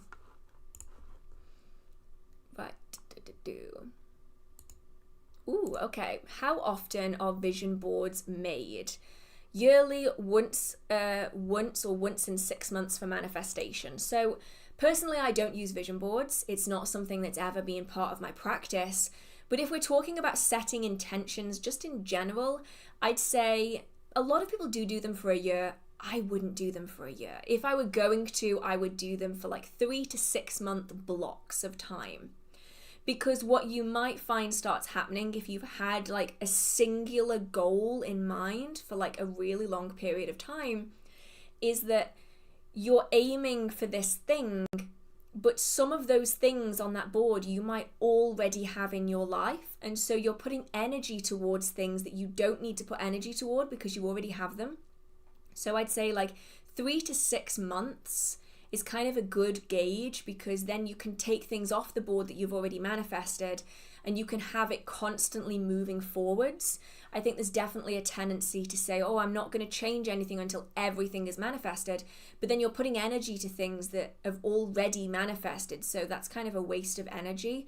So yeah, 3 to 6 months I'd say is probably a good time to kind of change up intentions, and that applies to things like dream boards, vision boards, as well as day-to-day manifestations that you might be doing. Oh, okay, here we go. This is a good one. So this is one that I might end up doing a full video on. So if I always ask and everyone always says yes, so I feel like I should just do whatever video I think of doing. But anyway, do you have any tips for witches wanting to assemble a coven? There are no covens that I'm aware of where I live, so I'm hoping to assemble my own. Now this is going to potentially be an unpopular opinion. Okay, now I haven't done one of those videos in a really long time. Don't fall into the trap of being so inclusive that you sabotage yourself. And I feel like I need to really seriously emphasize here, I do not mean let's start excluding certain people because we don't like them. I don't mean let's exclude certain people because of race or gender or sexual, nothing like that. What I mean is, don't allow everyone into your coven just because you want to boost the numbers or because you feel everyone should be able to join that coven. And I don't say that to be mean. I say that from someone who has been in a coven like this. It essentially destroys the coven from the inside out. So what will often happen if you allow every single person who inquires about that coven to join is you end up with a lot of competing energies, and you might also end up with people whose energies directly clash, people who have completely different traditions and are going to argue and fight about the way that a particular working should be done, and you're also likely to end up with some people carrying the weight for everyone else. Now, teaching covens are a really important thing. They're really useful. It means that you have several experienced members of that coven and a lot of younger, usually practitioners, or at least younger to their practice practitioners, will join that coven to learn alongside a coven. And that's a perfectly valid way of doing it. There's nothing wrong with doing that. But if you want a coven where everyone is working equally and together, it's really important to be discerning about the people that end up in that coven environment. And this is why a lot of covens will have a year and a day system. So before you become a formal member of that coven, you will take part in coven activities, you will join in with rituals, you'll chat with other members of the coven, you'll, build friendships with people. And then at the end of that year and a day, both parties can decide whether that coven is the right fit for them. So the rest of the coven can say, you know what, we really enjoy having you here. We really enjoy the energy that you're bringing. We think that you're a really good fit. We get on really well together. And the person who's joining the coven can say, you know what, actually, I don't necessarily think I like being in a coven environment. I've realized over this year and a day that this actually isn't for me. And so I think I'm going to leave it at this time. And that could be the opposite. It could be, hey, I really want to join this coven. This was amazing. This was great. And then the coven is like, actually, you fought with every single member of the coven. Like, you didn't get on with any of us. Like, it feels like you only want to join the coven for what you can get out of it. This is not a good option for us. So it's about finding people that mesh really well energetically together, because you are going to be working possibly in environments where it's a little bit stressful. Perhaps it's a high energy situation. Perhaps you are working with spirits and under conditions that are maybe a little bit stressful. So if you're working outside, perhaps you're having to deal with like passers-by watching you. Or if you're doing a summoning working, you're having to contain a spirit or work with a spirit, and you want to be able to know that every single person in that room is on the same page. So it's not about just like recruiting friends or only having friends join that coven, but it's about finding people that work best with one another. And that is not going to happen necessarily the first time. I was part of a group where we had members who were really, really experienced, and we had members who had literally started practicing like a few days, a few weeks before they decided to approach us. And everyone was permitted into that space. And it was a really great learning opportunity for the people who were just joining that group to see if they vibed with it, see if they liked it. But what we were finding was that we would have a coven of 13 people, and 4 of us were doing all of the energetic work for the entire 13. And it was causing a lot of friction in the coven, because we were ending a working feeling exhausted, and everyone was benefiting from the working that we just carried out, but we were the ones that were pulling all of the weight for everyone else. And of course, people learn and develop and grow, and over time they end up in like a better energetic situation than that everyone can contribute. But when you feel that you are pulling, especially individual people along, people can often feel like they want to join a coven because it's easier. I found that a lot. I want to join a coven because it's more energy, less effort. And so they're joining it for kind of all the wrong reasons. And it can lead to tension in the group. And when you end up with tension in the group, you then get fights and infighting and arguments, and the energy just doesn't feel right. So take time when building a coven. It doesn't need to be 13 people. A coven can be 2, 3 people. It can be a massive coven, it can be a teaching coven, but it's important when you get started to decide the kind of coven that you want and set things in place where both parties are kind of pushing and pulling when it comes to, is this the right fit for me? Rather than you're recruited, you're in. You know, it's about having that balance there, and also having lots of open communication. It is about a community. And in that community, people can have different roles. You know, if one person is really, really good at working fire magic and they're not very good at working with water magic, then you know going into that if you're doing a candle magic spell, then that person that's not very good with fire magic but is better with water magic might be taking a back seat on this one, and maybe their role in this ritual could be something different. And then when you're doing a water magic spell instead of a fire magic spell, maybe that person plays a highlighted role in that working because it's what they're really good at. Everyone is going to have a different role to play. And so it's about juggling these roles. And that's why covens are really hard to maintain. And it's why people often do end up becoming really, really good friends with everyone in that coven, because in order to have a successful coven, you end up being really good friends with everyone, and you might find that a coven just kind of forms out of nowhere. So be discerning, not judgmental. Be aware that people aren't necessarily always going to be a good fit, even if on face value they might seem that way. Be careful with people who are joining for power and not for community, because I've met a lot of those people. And then just allow it to kind of flow and grow over time. You might find you start with just 2 or 3 people. You might find that then it starts adding on to it. Yes, exactly. Yeah. So you like it's been said here, like you might find that people like having a witchcraft community, but they don't want to have something that's as concise as a coven. And so what you might find as well is that someone will join and then they'll go, actually, you know, I don't want to be joining you every month for your rituals. Can I just come a few times a year? And so you might find that your coven kind of expands and decreases as the months go on.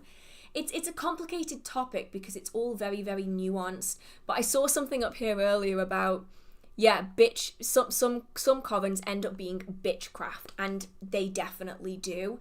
They have an attitude of we're the coven and you want to join us, so you have to completely erase your pre-existing magical practice and force your practice to fit in with us.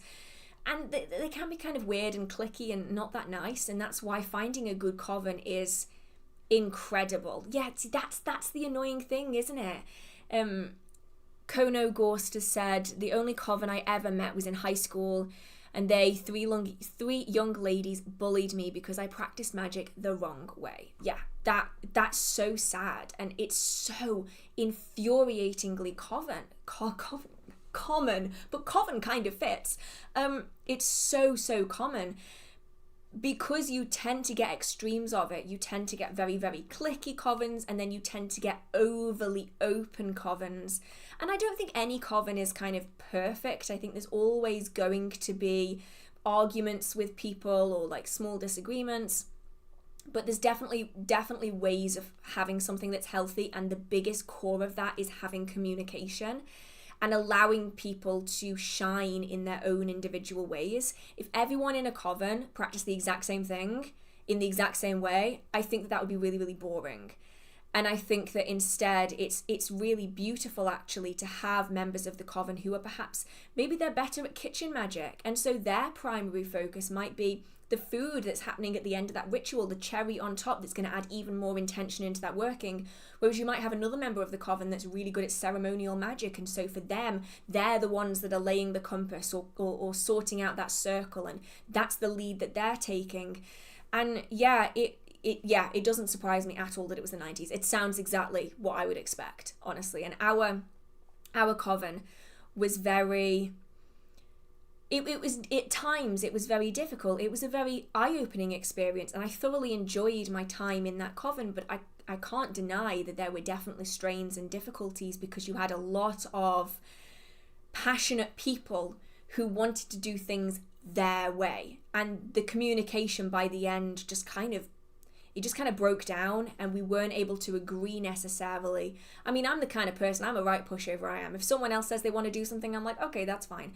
But when you've got some very, very hot-headed people in a group, and they are both adamant that they are right, and they aren't willing to communicate effectively, that's when it just falls to bits. But I would love to know any success stories with covens, and I'd love to know if you have success, because I think we need to have more covens. Covens are a really powerful teaching environment as well. But yeah, it just needs to be done in a healthy way. We don't need culty. We don't need my way or the highway. We don't need you're not allowed to sit with us. We need healthy, open communication, finding people that work well together, covens. That was a very long-winded thing. It is also very, very cold in here, so I'm just gonna stick the heater on again. This is the downside of living in an old house, is that my house is permanently at about 15 degrees Celsius, which is not very warm. I don't know what that is in Fahrenheit, but it is not particularly warm. So yeah. Boo. Okay, where was I? Let's have a look. Tips for men interested in the craft. Read broadly and try not to get caught up in the sections of the interwebs and books. I'll be honest, I've read books on the subject that say who can and who cannot be part of the practice. I saw a comment recently. I don't know what reaction video it was on, but someone said to me, they were like, oh, you calling male witches seems very like exclusionary, and like you're separating them from female witches. And I never mean it like that. In the reaction video in question, it's because I said it because I was quite surprised that they actually interviewed a male witch, because usually the witchcraft that we see on social media is primarily female presenting. And a lot of people feel as though they can't be included in that practice because they don't look like the people that they see practicing witchcraft. They don't look like the stereotype. They don't look like the girls from Charmed. They don't look like the Halliwell sisters. The girls from Charmed was not what I was after. The Craft was what I was after. They don't look like the Halliwell sisters. And instead, the reality of it is that witchcraft in the real physical world, off the internet, in real world, is incredibly diverse. It's far more diverse than you will ever see it online. And I always feel the need to highlight when they are interviewing a male witch or specifically a non-female identifying witch, because they are very much the minority when it comes to social media. And I am part of all of this. I mean, look at me. Like, I'm definitely part of all of this. But it's very much about reading broadly and trying to not get too caught up in the circles that say only women can do this. I mean, I've even sad really, I've even met like covens where they're like, men aren't allowed. We don't allow anyone that doesn't have a vagina. I'm like, okay, that's kind of weird. Honestly, that's really, why do you care so much? That's just weird to me. Like, I understand the need for spaces for people where they can feel safe and comfortable, but there's ways and means of going about it, and that's not the ways and means of going about it. So yeah, it's one of those where it's quite tricky to avoid the stereotypes on here. And that goes both ways as well. Like, I think it can definitely it can swing extremes when it comes to social media, because people can agree and voice things without actually having to show themselves. So ground yourself in the real world of witchcraft. Go to events and shows. I mean, online, it is a primarily female presenting craft. I work shows and events. So, like, I travel around and I sell things at these shows. And genuinely, it's so much more balanced in the physical, real world. Like, I have met some absolutely phenomenal male practitioners. I have met some phenomenal non-binary practitioners. And yet, if you were to just look on the internet, you'd think that they didn't exist. And, like, the real world is very different to social media when it comes to witchcraft. And I think all of us, like, collectively, probably need to be more grounded in our physical practice. And, like, that applies I don't know how to describe it, but I think so many people get hung up on the social media side of witchcraft, in the things that are aesthetic or the things that everyone else has, that they lose the rooting of their practice into the physical world. It becomes what will look aesthetic on social media, or my spells and rituals don't look like their spells and rituals. And what people seem to forget, and this expands beyond just this topic, is that what you see on social media is very, very curated. And it becomes hard to attain to that level of curation, because your practice is aiming at success, their practice is aiming at views, and they are two very different things. Like, I think I was talking to my mum about this earlier, of sometimes even I struggle with it. I struggle with the looking at spells and rituals, and you might have noticed I've not posted very many spells and rituals on my channel recently, and the reason is because I feel like they don't hold up to the spells and rituals that I see being posted by other people, because mine never look pretty. Like, half of my stuff is out of the frame, and, like, it's not well lit, and it's like, it's not beautiful, and it's not super aesthetically pleasing. And then I have to remind myself, oh yeah, but the difference is that if you are only doing that working for TikTok or for Instagram or for YouTube, you're only doing it for that. You don't need to worry about the energy of that working. You just need to worry about things being in frame. But if you're actually doing that working, your most important priority is the success of that working. Everything else is secondary. And so I even am guilty of sometimes getting a little bit too sucked into the social media-iness of it, because it's so easy to do when that's all you see is like the super aesthetically pleasing stuff. You start thinking that, like, your practice isn't good enough because it doesn't look like this person on Instagram. And it's like, well, yeah, no shit, because I don't have this beautiful, perfect setup. I needed to do this working like 10 minutes ago, and I've dropped candle wax everywhere, and oh shit, that match is on fire, and like, oh damn, I forgot my petition paper. Before you know it, everything's out of the camera shot and I can't use any of it. So yeah, it's one of those where it's very much important to be grounded in the reality of witchcraft in all aspects, I think. And that definitely applies in this situation as well. It sounds like you when you're doing a working. Yeah, I mean, if you were to hear the audio when I do spells and rituals, you will know that it's a lot. It's me being like, oh shit, I forgot this. Fuck this. I'm like potty mouth, because like my practice isn't perfect. My practice is practical. It isn't perfect. And I will often mess things up and forget things and drip wax everywhere. And it's not super pretty. And I know that people often don't resonate with some of my spells and rituals because they're less easy to follow, because they're kind of a little all over the place. And I get that. I truly do. I want to be like aesthetically pleasing, but ultimately I'm not aesthetically pleasing.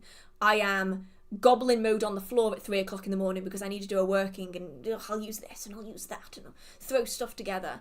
And like, just to show like coven environment in the real world, our coven was split basically, I won't even say 50-50 because it wasn't, there were people outside of just the binary there, but it was not all women.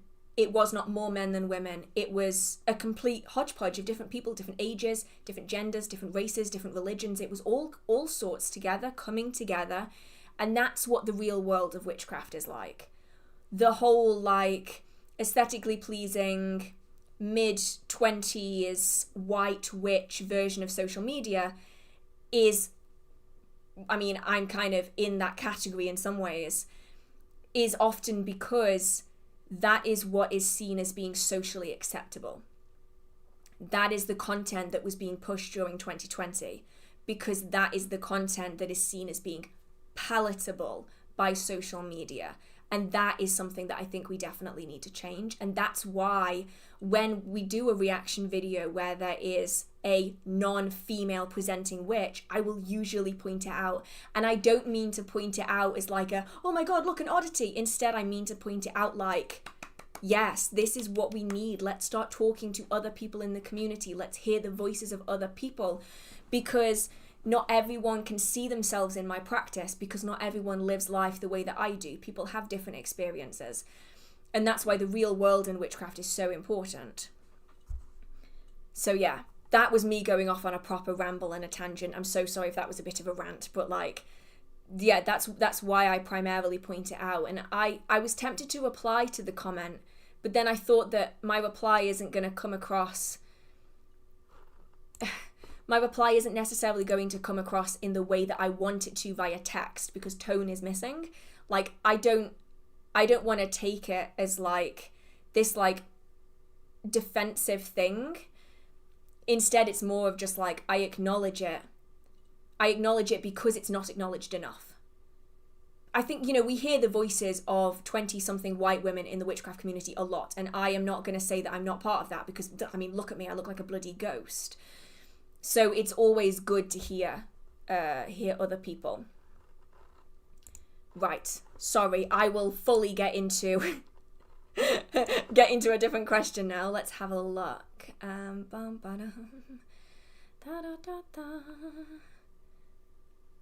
Oh, are there any tips you have for energy work, even book recommendations if you have any? So yeah, my favourite book on the subject is Psychic Witch by Matt Oren. It's one of my favourites for practicing this kind of underlying level of practice that we don't often see when you get to like the spell books. I would try to find it. Actually, you know what? I will look and I'll see if I can find it. It should be in the P section. I'll be honest, there's no guarantees that it's still in the P section.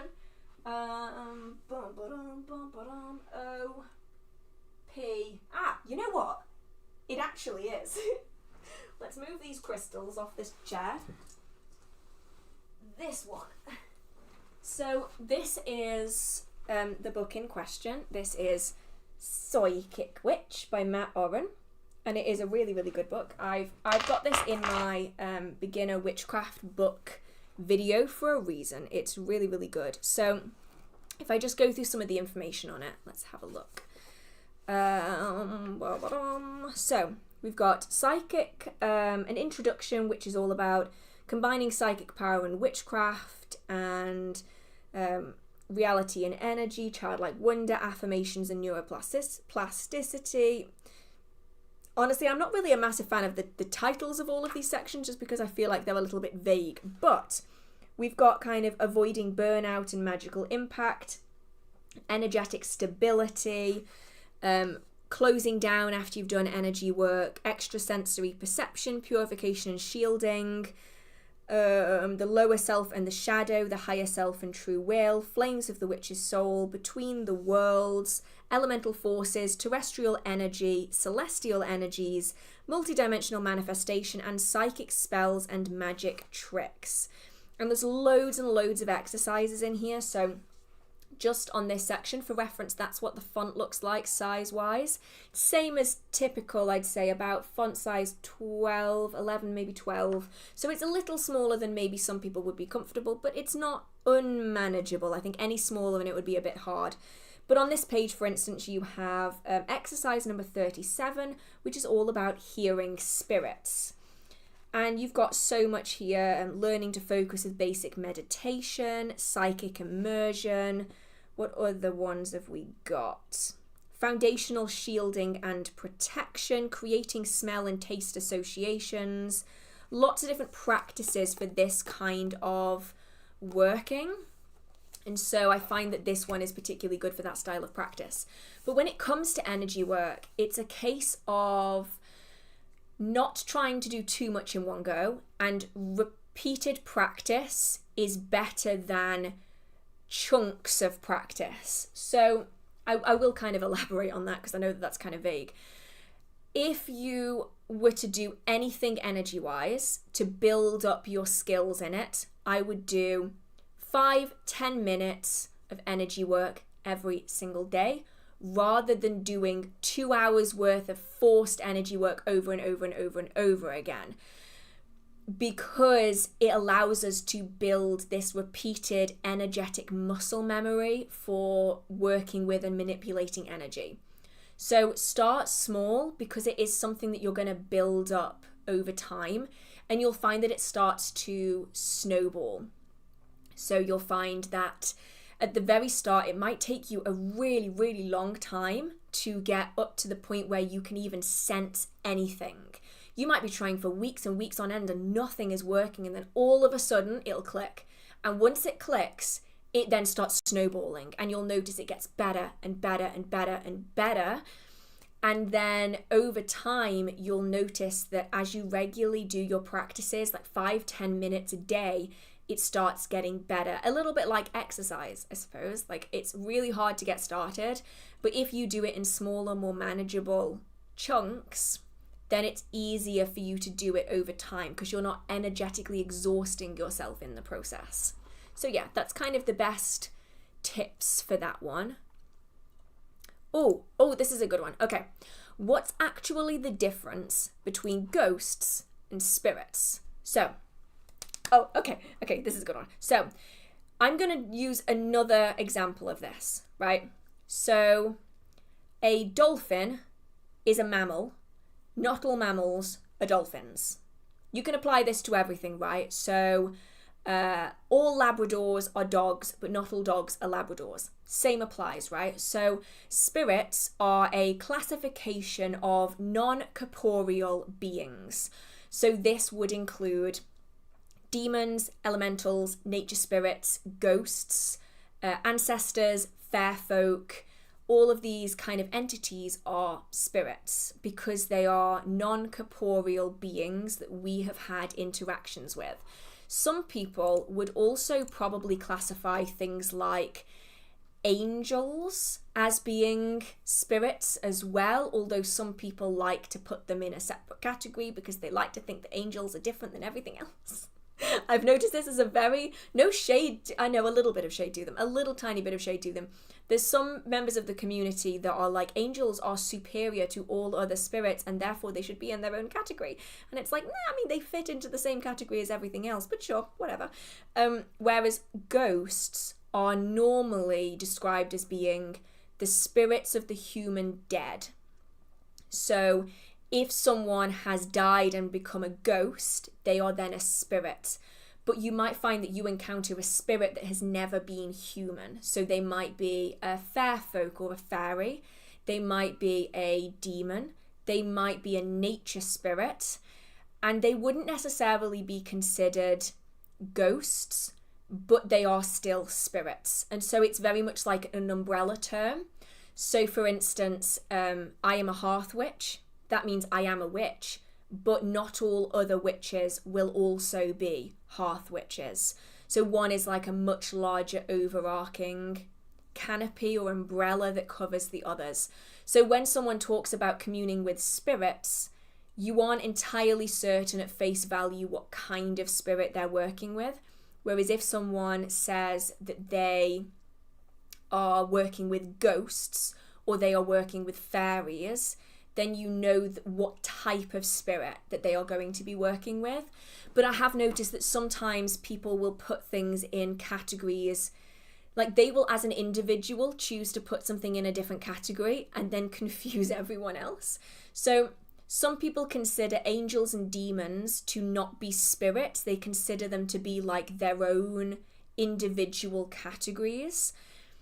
But as is mentioned somewhere here, religious trauma, sometimes there's at play here this idea that like if someone is from like a Christian background and they've moved into witchcraft, they might want to work with spirits, but they don't necessarily want to work with demons. And so for them, they will classify demons as being this kind of separate group, because then it makes them feel less concerned about working with spirits as a whole. And this can be really useful, but it can also be really confusing to other people who aren't aware that that's what's happening. But generally, a spirit is non-corporeal beings. So this could be a plant spirit or a plant ally. This could be a familiar. It could also be a servitor, which is a man-made spirit, as well as everything that's already been mentioned. So yeah, that's primarily the distinction, but you'll find that different people will use the terms differently. Oh my goodness, I did not see this. Thank you so much, Relic of Ages. Oh my goodness. You are consistently one of the most amazing supporters, and I appreciate everyone who watches and everything like that, but I feel like I need to say specifically, because you are always in the streams and you're always supporting and you're like one of my biggest cheerleaders. So thank you so much for coming back and enjoying the content and supporting me so much. Like, it genuinely means a lot to me, and everyone supporting means so much to me. And I sometimes don't know how to make that clear, that like I'm consistently amazed that people will regularly come back to my channel and like post comments and like videos, and like that just blows me away every minute of every day. So like, thank you so much. Even if you just watch the live streams and that's all you do, like that genuinely just means so much to me. Okay, onwards before I start crying, because I will. Okay, let's have a look. Okay, so what do you think of shapeshifting and animal spirits in magic? Taoist rituals can possibly allow for physical transformation too. So for me, I don't, and I'm going to reiterate this, I don't think I've said it yet in this stream. My content on my channel is only ever my experiences and my understanding and my opinion. I do not claim to speak for the entire magical community, nor would I ever, because I'm just one person. For me, I don't consider physical transformation to be a thing. However, I think it's very important to remember that when we are looking at, say, historical tradition, what was often perceived as being real is different then than it is now. And that applies in many different cultures all around the world. So dream, for a lot of people historically, and we are talking like globally, was considered as real as waking life was. Trance was considered real in the same way that I'm looking at my webcam right now having a conversation with you. And so what is considered real and not depends on our modern definition of reality. Because if you were to ask someone on the street today, you know, what happened in your dream last night? Oh, you know, I was chased by an ogre. Okay, do you think it was real? Oh no, it was a dream. That's a very different answer than what someone would give a couple of 100 years ago. And this applies when we're looking at trial records and trial accounts, and when we're looking at folk witchcraft from all over the world. We see time and time again people discussing dream and trance as equals to waking life. And the book A Deed Without a Name by Lee Morgan is phenomenal for breaking down this process of we perceive the world through the lens of our current belief systems, the societal belief systems. But that belief system has not always been the same. And so there are many, many different cultures around the world who use trance, they use shape-shifting, they use dream magic in their active magical and spiritual practice as a way of expressing and embodying the spirit of the animal that they are working with, to have it working through them. And to the average mundane person, they might think, oh, that's not real. That's not real shape-shifting. By our modern standards, I don't think that shape-shifting exists. As in, by a modern standard, I don't think that we can physically change our bones, rip our skin off, grow fur in order to become a wolf.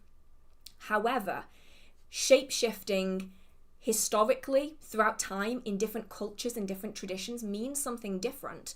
And so many different cultures will include this form of shape-shifting in their magical practice. And sadly, it kind of gets minimized and almost bullied in the community because people are perceiving shape-shifting through the lens of Teen Wolf and the Vampire Diaries and like an American Werewolf in London and like this like physical embodiment of I'm going to genetically transform myself into another animal, instead of the embodiment of the spirit of that animal through trance and dream and all of this stuff. It's a really interesting topic, and it's one that I'm definitely not the best person to be talking about because as an individual, I do not have any experience of it. But I'm sure that there are other people from different cultures all around the world who have their own unique voice and experience, and I think that we should maybe be raising those people up as well. And this is what I mean when I say that I think it's really important to like acknowledge and pinpoint members of the community who don't get heard enough, if that makes sense, because it's so easy for Western voices to drown out literally everybody else, and really other people's practice is just as valid, but they don't get heard half as often as people who are more socially palatable in the world of like social media. So yeah, I think it's definitely worth looking into cultures and traditions that maybe have it as a core part of their practice to learn a little bit more about it. Okay, I've now gone from being way too cold to way too hot. The heater is going off. Where is it? There. Okay, the heater is going off because I don't know how I managed to go from that warm to that cold, that cold to that warm that quickly. Okay, let's have a look. What have we got here?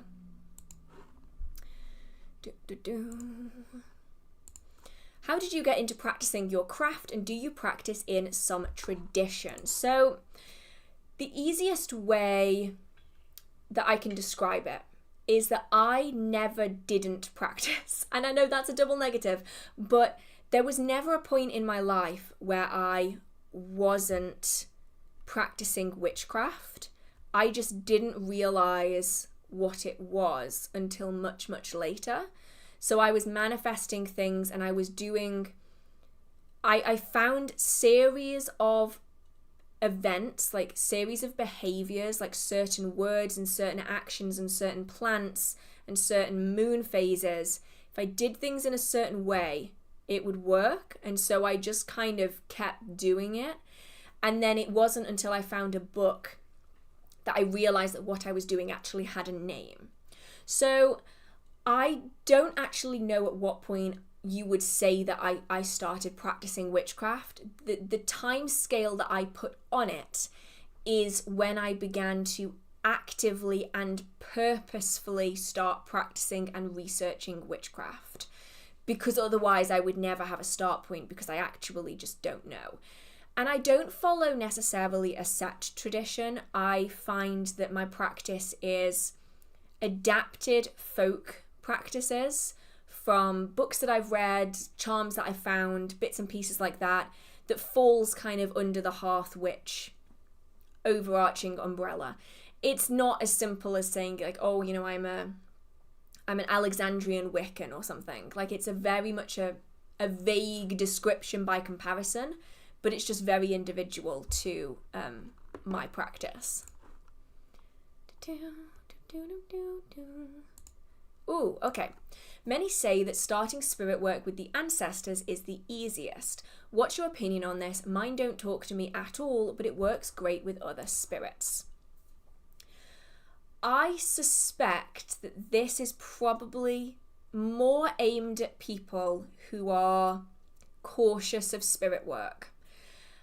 And so when we're working with ancestors, in some ways it's easier because we have a blood link to them. So default-wise, it's easier for us to instantly have some kind of taglock association to them. And by ancestor, I refer to blood ancestors, people whose genetics are the reason why we're here today. Ancestors by family, so this would be adopted family, the people who have shaped us, who have raised us, nurtured us. And I also consider individuals in our lives, friends, family friends, teachers, nurturers, whose existence in our lives has directly shaped who we are as people today. So that's my definition of ancestor.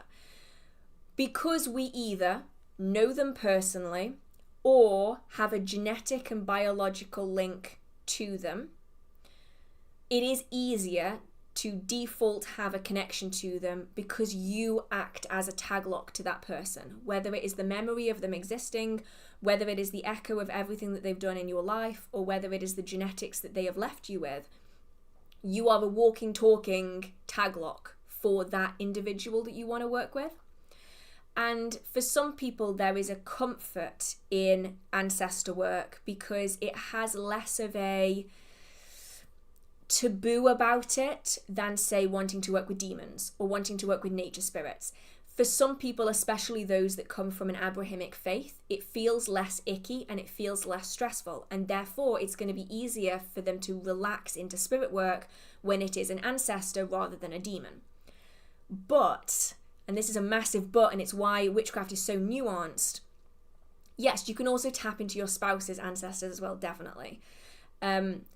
If you have bad experiences with your ancestors, if your ancestors don't want to come through to you, if your ancestors are of a religious faith that you know that they are not going to want to interact with you, then ancestor work is probably going to be really difficult for you. Like if you've had trauma in your childhood, if you struggled because you were through the adoption system and you have kind of, in some cases, potentially deep resentment for your family, your blood relations for putting you through that situation, there's lots of reasons why you might be blocked from working with your ancestors. That might be personal choice, that might be their choice, that might be your lived experiences. I don't think it's necessarily a guarantee for everyone that ancestor work is the easiest. I think in a lot of cases it is seen as easier because it is more comfortable, whereas I've met many people whose first interaction with spirits was demon work. And that is where they instantaneously clicked. And if they tried to work with a fair folk or a nature spirit, they would have no luck whatsoever. Whereas for me, I was always seeing and interacting with nature spirits and spirits of the dead, but I never really had an experience with an ancestor until maybe 7 years ago was the first time. Before that point, I'd never really had any success with it. It's very, very individual to people, and that's why I always think that I understand why broad strokes are used, because when we're discussing a topic with a lot of people, using broad strokes is really easy and useful. But for a lot of people, it isn't necessarily going to work that way, and sometimes it can leave people feeling like they aren't good in their practice, like something they're doing is wrong, when it might just be that for you, working with demons or nature spirits or elementals might be an easier place to start than working with ancestors.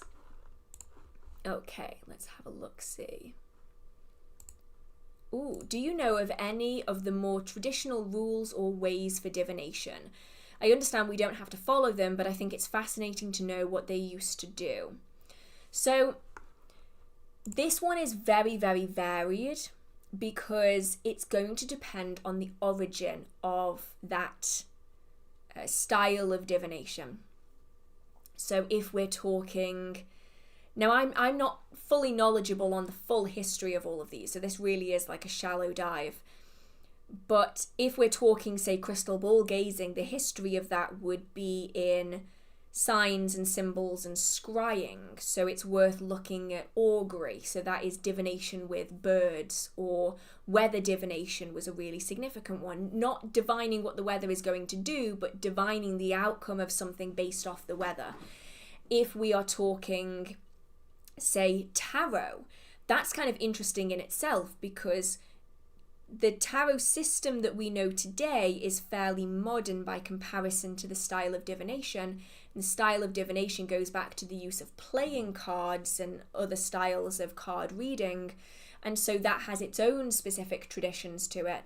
And if we're looking at, say, runes, one thing that I believe was fairly traditional anyway was the use of blood in the creation of runes and also the casting of them. And that's something that has largely been dismissed in modern practice because of safety, which I understand. Like, if you don't use blood in a safe way, and if you aren't doing it in a safe way, it can be incredibly dangerous. But when runes were typically made, blood of the person using them or the creator was often used in the making of them. And that's often been lost as it's become one of the less savoury, like more palatable styles of practice. It's not that accessible for a lot of people, and so that's kind of gotten lost along the way. But this is definitely something that I can look into further and do like a history of series. I think that could be quite interesting. See, that's what I mean. Occult Whispers, like I felt like something was wrong with me because of not starting working with ancestors but rather working with demons. Yeah, this is what I mean when it does frustrate me, but I understand the necessity of it. I just feel like broad strokes can leave people feeling kind of, it can leave people feeling isolated from their own craft just because it's different from the normal. Okay, let's have a look-see. Ooh, okay, here we go. I see so many different definitions of the term hedge witch. They can vary quite a lot. Is it open to interpretation, or do you think there is some inaccurate information out there? Definitely inaccurate information, and I can probably give you the exact book that caused most of it. So I'll actually see if I can find it. Why don't I see if I can find it? Let's have a look. It begins with H, A, B, C, D, E, F, G, H. Where is it? There you are. Found you. So, these two books and the others by this author, I suspect, are probably the culprit. So I think the first thing is terms will change over time. And the definition of those terms will adapt to the style of practice that's being practiced by the people at that given moment. And popular books on the subject and whatnot will kind of drive that. Oh, I didn't realise this book has got like moulding on it. Okay, I think I need to isolate that. I'll stick that in the freezer. Okay. But there's one author who has popularised the term in a way that makes no sense to everything else. And that is Ray Beth. This is Ray Beth Hedge Witch, probably the most famous hedge witch book that you can buy, and it has absolutely diddly squat to do with hedge witchcraft. That's probably not going to be very popular of me to say, but hedge witchcraft is a style of practice that is based around the backbone of hedge riding. This is also called hedge jumping, hedge riding, astral projection, spirit flight. It is a style of practice where the core component of it is hedge riding. And the hedge witch was a witch who primarily carried out this astral projection hedge riding, and they traverse the hedge in a twofold sense of the word. So they not only would work closely with the natural world, the crop of the hedge, so this would be the animals of the hedge, the fruits, the berries, the thorns, the leaves, the barks, the woods, the spirits of the hedge, as well as working with it spiritually by riding the hedge, crossing the hedge, jumping the hedge, astrally projecting across into the spiritual world. And so the hedge witch was said to have one foot on either side of the hedge. And so they were considered the hedge witch, and it was a twofold term. And then came along Ray Beth, who decided that hedge witch actually meant solitary Wiccan, and confused everyone. And still, to this day, confuses everyone. If you look up books on hedge witchcraft, the number one recommendation is typically Hedge Witch by Ray Beth. This is a good book. It's just not a book on hedge witchcraft. And it drives me bananas. Now, this book has a very interesting story. So this is the author, Ray Beth. She has published her experiences teaching two individuals the craft via letters in the late 1970s, early 1980s. It is a really interesting book sharing the information about how people were taught witchcraft in a time before covens were really commonplace, social media did not exist. If you wanted to learn about witchcraft, you would often have to be an apprentice underneath a magical practitioner, or you were taught by a magical practitioner in person or via letters. You could also buy books on the subject, but they weren't as commonplace as they were today. And so the book goes through the correspondences back and forth over the years as Ray teaches individuals that's lettered her. I was going to say lettered like emailed, but no, that sent her letters asking for information about witchcraft. And it covers a range of different things. It goes through the different sabbats and the celebrations, the different rituals you might want to carry out. I've both read this and listened to the audiobook. It's a really interesting book about solitary Wicca. It has absolutely nothing to do with this.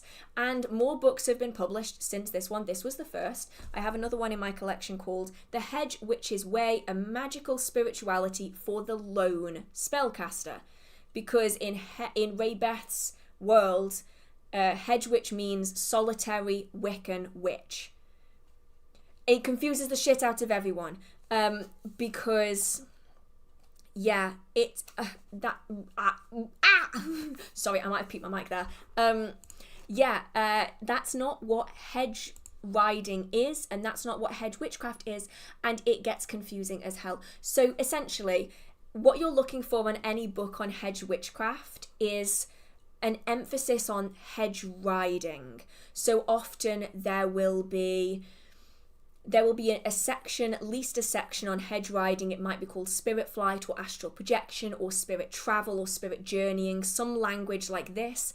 And then there will usually be sections talking about the fruits of the hedge and all of that kind of aspect. If a book isn't focusing on those things, I would suggest it's probably this version of hedge witch, which is not the same as anything else, and it gets really confusing. And do I think that they should rename it? Yes. Will they? No. But so many people have said to me like, oh, have you read this book? It's amazing, I'm now a hedge witch. And I'm like, are you a hedge witch or are you a solitary Wiccan witch? Because they are not the same thing. Not at all. And yeah, it confuses the hell out of people. They are not the only author or the only book series that has done this. Are you riding a lawnmower? What even is that? I'm not sure if that picked up at all. It genuinely sounded like someone just rode up the street on a hedge trimmer or a lawnmower or something. Yeah, exactly. So I didn't read that at all out loud. So Of Blessed Night said, I enjoyed The Crooked Path, not strictly a hedge witch book, but it did help my hedge crossing journey. Yes, definitely. People find that you can get information about hedge witchcraft from so many different books, and traditional witchcraft is a great way of doing it, because astral projection is often kind of a significant what was I even saying? Astral projection has a significant place in traditional witchcraft. The hedge trimmer rider. I know the hedge witches are out to get me now I've said that. I've said that Ray Beth Hedge Witch is not a hedge witchcraft book, and now they're out for me. I'll be haunted by the sound of a lawnmower all night now. Right. Let's have a look. Where was I? I am somewhere over here. Okay, here we go. Are there any ways to incorporate more witchcraft-related practices while studying in college or school? I found myself having a hard time trying to incorporate some practices. Okay, so the first thing that I will say, it depends on where you are in the world. You don't need to tell me, don't worry. You'll often find that there are groups, organizations, societies of pagans and or witches that gather. So like my university had one. I think all of the universities that I looked at in the UK had some kind of pagan society, earth religion society, witches society that you can gather together and meet like-minded people. So that could be a way of kind of adding that in to your practice so that you are setting aside time. So like for us, it was every Wednesday night at 7:00 we would meet. And then at Esbats and Sabbat rituals, we would have like our own meeting point that aligned with the Esbats and the Sabbats. And it allowed me to set aside time within my day-to-day working life of being a student to have some semblance of magical practice in a group setting. And that I found easier because during that entire time, I basically didn't do anything in my own practice. I was only working in a group. The other thing is try to pinpoint which areas of your practice you aren't including into your practice at this given moment, and try to figure out the cause of that. So if you're finding that you aren't working with your spirits or your ancestors or your deities because you can't leave candle offerings because candles aren't allowed where you're living, then it's kind of about shuffling your practice around. Temporarily, you can completely cut things out of your practice and replace them with something else. You might find that those things stick permanently. You might find that you revert back to what you were doing before. But I know that like in the UK, you can't burn candles or have any kind of smoke producing item inside dorms, like inside student accommodation. I think here in the UK, they're called halls, like halls of residence. So your practice would then have to shift. So it depends on why you're using candles, for instance. Are you using them for the fire element or are you using them for the representation of the candle? If you're using it for the representation of a candle, you can use fake candles like these ones that I have in the background that people keep sending me really alarmed messages because they think they're real. They are fake candles, I promise. So you can use them for a representation of a candle, say to represent like the fire element during a circle casting or something like that. If you're wanting to work with the element of fire, like it's the actual flame that you are working with, then it's about thinking about why that flame is being used. Is it being used as a destructive agent? If so, is there another element that you can work with instead that offers similar destruction? So if you're destroying sigils by burning, can you instead dissolve them in water in that kind of a way of doing it? If you're wanting to work with fire elementals, so you're wanting to work with the salamanders, then it's about finding something else that is a substitute for it. So is there a particular plant or a particular crystal? Is there a particular object that you can use to substitute it in? And I've often found that when you think about why you aren't doing something in your practice, there's usually a root cause. So you might think to yourself, oh, why am I not using the water element anymore in my practice? And then you realize, oh, it's actually because I moved to a really cold climate and I actually don't want to stand in water and do my rituals, and water is cold and water is wet and I don't really want to deal with that right now. So is there something else that I can replace that with in my practice, even temporarily, so I can still grow my magical practice without relying on something that makes me uncomfortable? I don't know if this is really going to answer the question, but I'm hoping that it does, because there's so many reasons why things like aren't being added into practice, and usually there's like a core root reason that you might want to be working with. So because it's been 3 hours, I feel like I need to say this again, in that we do have a Q&A running on this live stream. There should be a bar at the top of the chat that I believe, after what people have told me, says the question that we are currently on. If you click that bar, it will take you to the Q&A question section where you can put your questions for the Q&A, because that's primarily what I'm working off today, because the chat does tend to keep jumping around. And it's going to take me a while to get through to all the questions because I can talk for England, so please be patient. I try to get through as many as I can, but it might take me a little while. Okay, let's have a look. Oh, do you have any tips on making handmade talismans and amulets and making them powerful? Energy is your friend. Use as much of it as humanly possible, and try to include items that are going to store that energy really effectively. So I don't think there's any necessarily big tips I can give, because everyone's style of making them is going to be so different. I mean, I know people who handcraft and sculpt their own amulets and talismans out of clay and resin and enamel, and they do it in like big kilns, and like they use colors and energy and symbolism, and they like do it all, and they've got like all the equipment for it. And then I know other people who will just use some sigils on a necklace, and that is good enough for them. So it's very variable how you go about doing it, but the biggest emphasis that I can give is the more energy you put into it, the more successful it's going to be. So try to do things in a way that are going to allow the most energy to maintain in that object. So if you are using, do I have it up here actually? Let's see. I can feel the chain. I have stuff just everywhere in this house. Here we go. So this is a locket that I used to use for all of my workings. You can see it, it's got a dent in the front of it. And this actually has a crystal set into the top of it. You're probably not going to be able to see that. It has a little tiny crystal set in here. So not only is it silver, which is really potent, it also has a crystal set into it, which can help maintain energy a lot longer. So either use something that has like a crystal attached to it, or you can add crystals in. That's a really effective way of doing it. Especially quartz is really good for like holding on to all of that energy. And try to just gather and raise and push in as much energy as humanly possible. Because the more energy that you can push into that working, the more energy there is to leach out over time that can help manifest more effectively. I have not worn this locket in genuinely, when was the last time I would have worn this locket? Some of you are going to recognize, I'm not going to tell you what it's from. I'm hoping that some of you are going to know exactly what this locket is from, and if you know exactly the character as well. That is the locket in question, and if it helps, that is the back of it. Some of you are going to instantly recognize it. I loved this, I still do. I have not worn this since about 2012. I am just gonna, let's just go down memory lane. Let's stick this on for a while.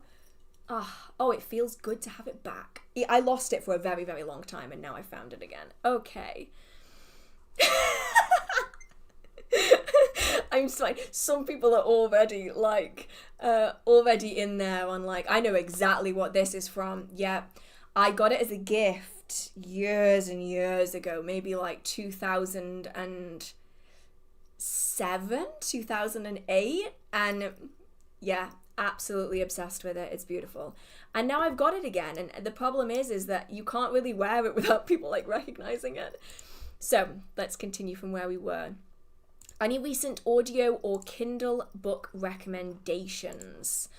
So I can actually, let's have a look at my phone. So I actually just stopped my Kindle. Not because of anything bad, but like my Audible subscription, mostly because I had too many credits and I'm still trying to get through like all of the ones that I was currently reading. But I do have some that are on Spotify Premium, which people don't realize has audiobooks. And they've taken the clause out of their agreement, I think, that allowed them to like own people's voices. Like they took that out. So like now I feel a little better about it. I'm currently listening to A Witch's Guide to Fairy Folk, How to Work with the Elemental World. Now I'm reading this for a video, but that's what I'm currently listening to.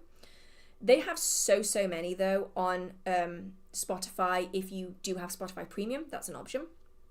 In Kindle and on audiobooks, what do I actually have at the minute that I'm listening to? Fairycraft by Morgan Dharma, The Witch's Guide to the Paranormal, The Witch at the Forest's Edge, Visual Alchemy, Besom Stang and Sword, Anatomy of a Witch, Priestess of the Morrigan, Magical Astrology, Magic of the Celtic Otherworld, Keeping Her Keys. I've got so many on here.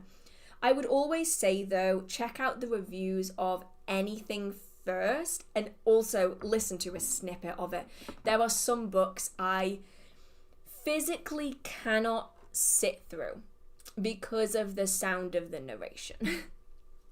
Like, I just can't. I tried listening to, what was it? Percy Jackson. The voice, I couldn't. And it sounds really bad because, like, I don't want to say, like, you've got a horrible voice, but there are some voices in narration I can't cope with. And for me, it's anyone that has a really, really thick American accent. Now, I know that most of my viewers are from America. It's not actually that I don't like the accent. It's that when someone has a really, really thick accent, I listen on 2 times speed. It's like I'm having to translate. I'm like having to real time translate, and then I'm having to like go backwards because I listen to everything. I watch like YouTube videos on 2 times speed, audiobooks on 2 times speed. They get a really thick Southern American accent on 2 times speed. I can't do it. It's too, I'm having to like translate it in my head. And yeah, I really struggle with that. And yeah, it's not necessarily the accent itself, I think it's the speed that I'm attempting to listen to the accent in, I think is really hard. So yeah, that one I do find kind of tricky, so I'm very, very picky with it. And some books are considerably better in physical copies.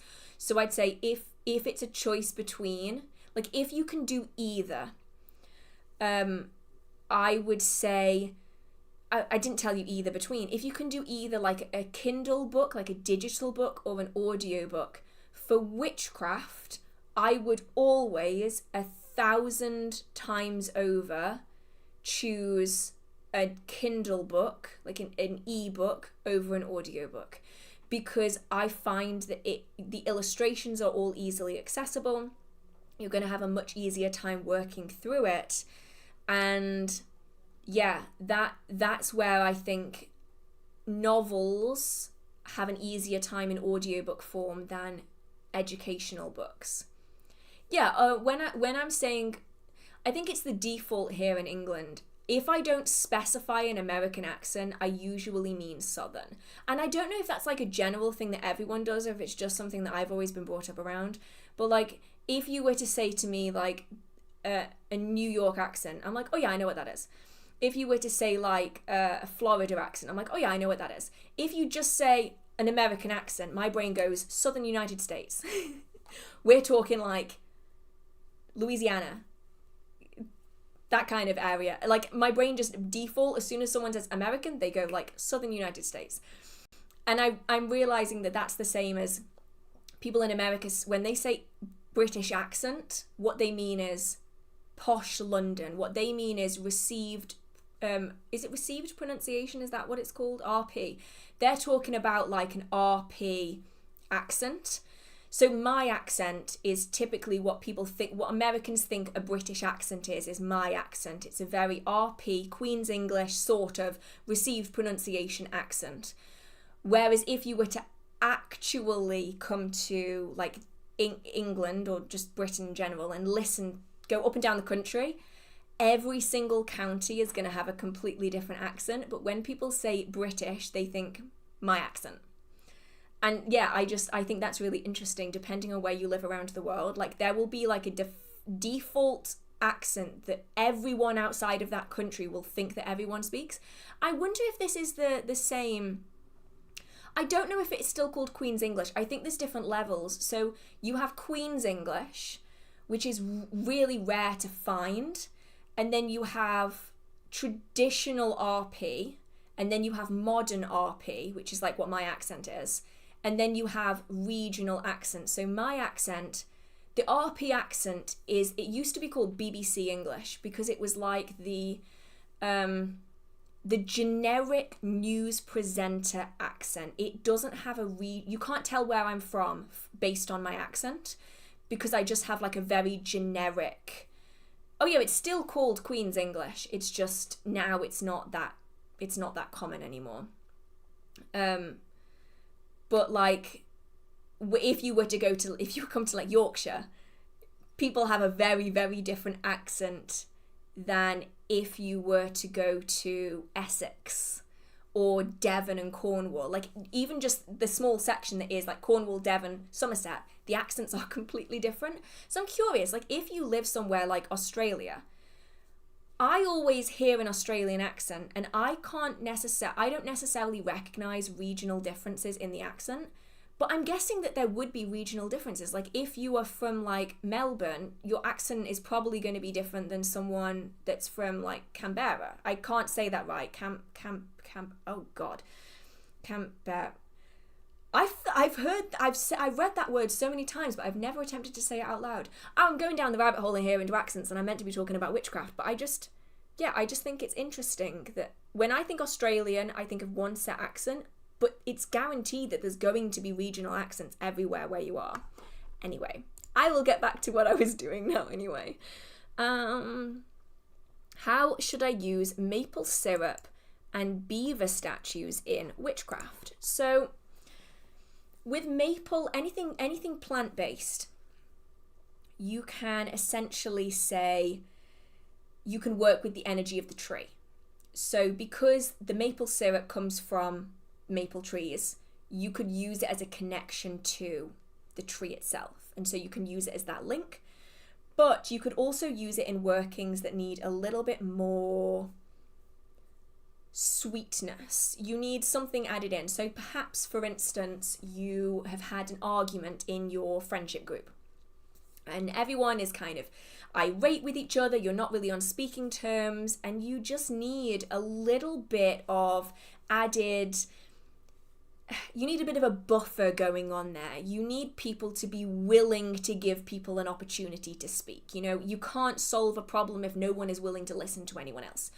So you would want to kind of sweeten people up to what you want to say by using something sugary or sweet in a working. So that could be sugar, that could be something like honey, it could be something like maple syrup, it could be agave syrup, depending on what it is that you work with, as a way of kind of adding something sweet into that situation, sweetening the deal, essentially.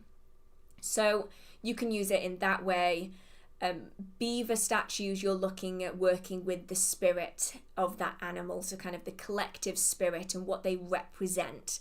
So to me, a beaver is very much a homebody. They are a nurturer. They are also a builder. They're really good at building solid foundations that can help improve their life and the life of their family and their little group, whether that's like found family or whether that is blood family. And so in that circumstance, you could use the beaver to represent that kind of nurturing, loyal, helper energy in your spells and rituals.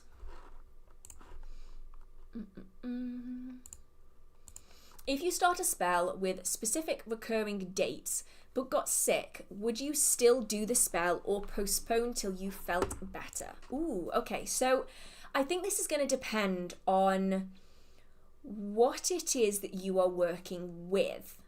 Because if we are talking like spirits, for instance, so say that you are wanting, say if I was working with Bridget, I'm pointing this way because my Bridget altar is over there.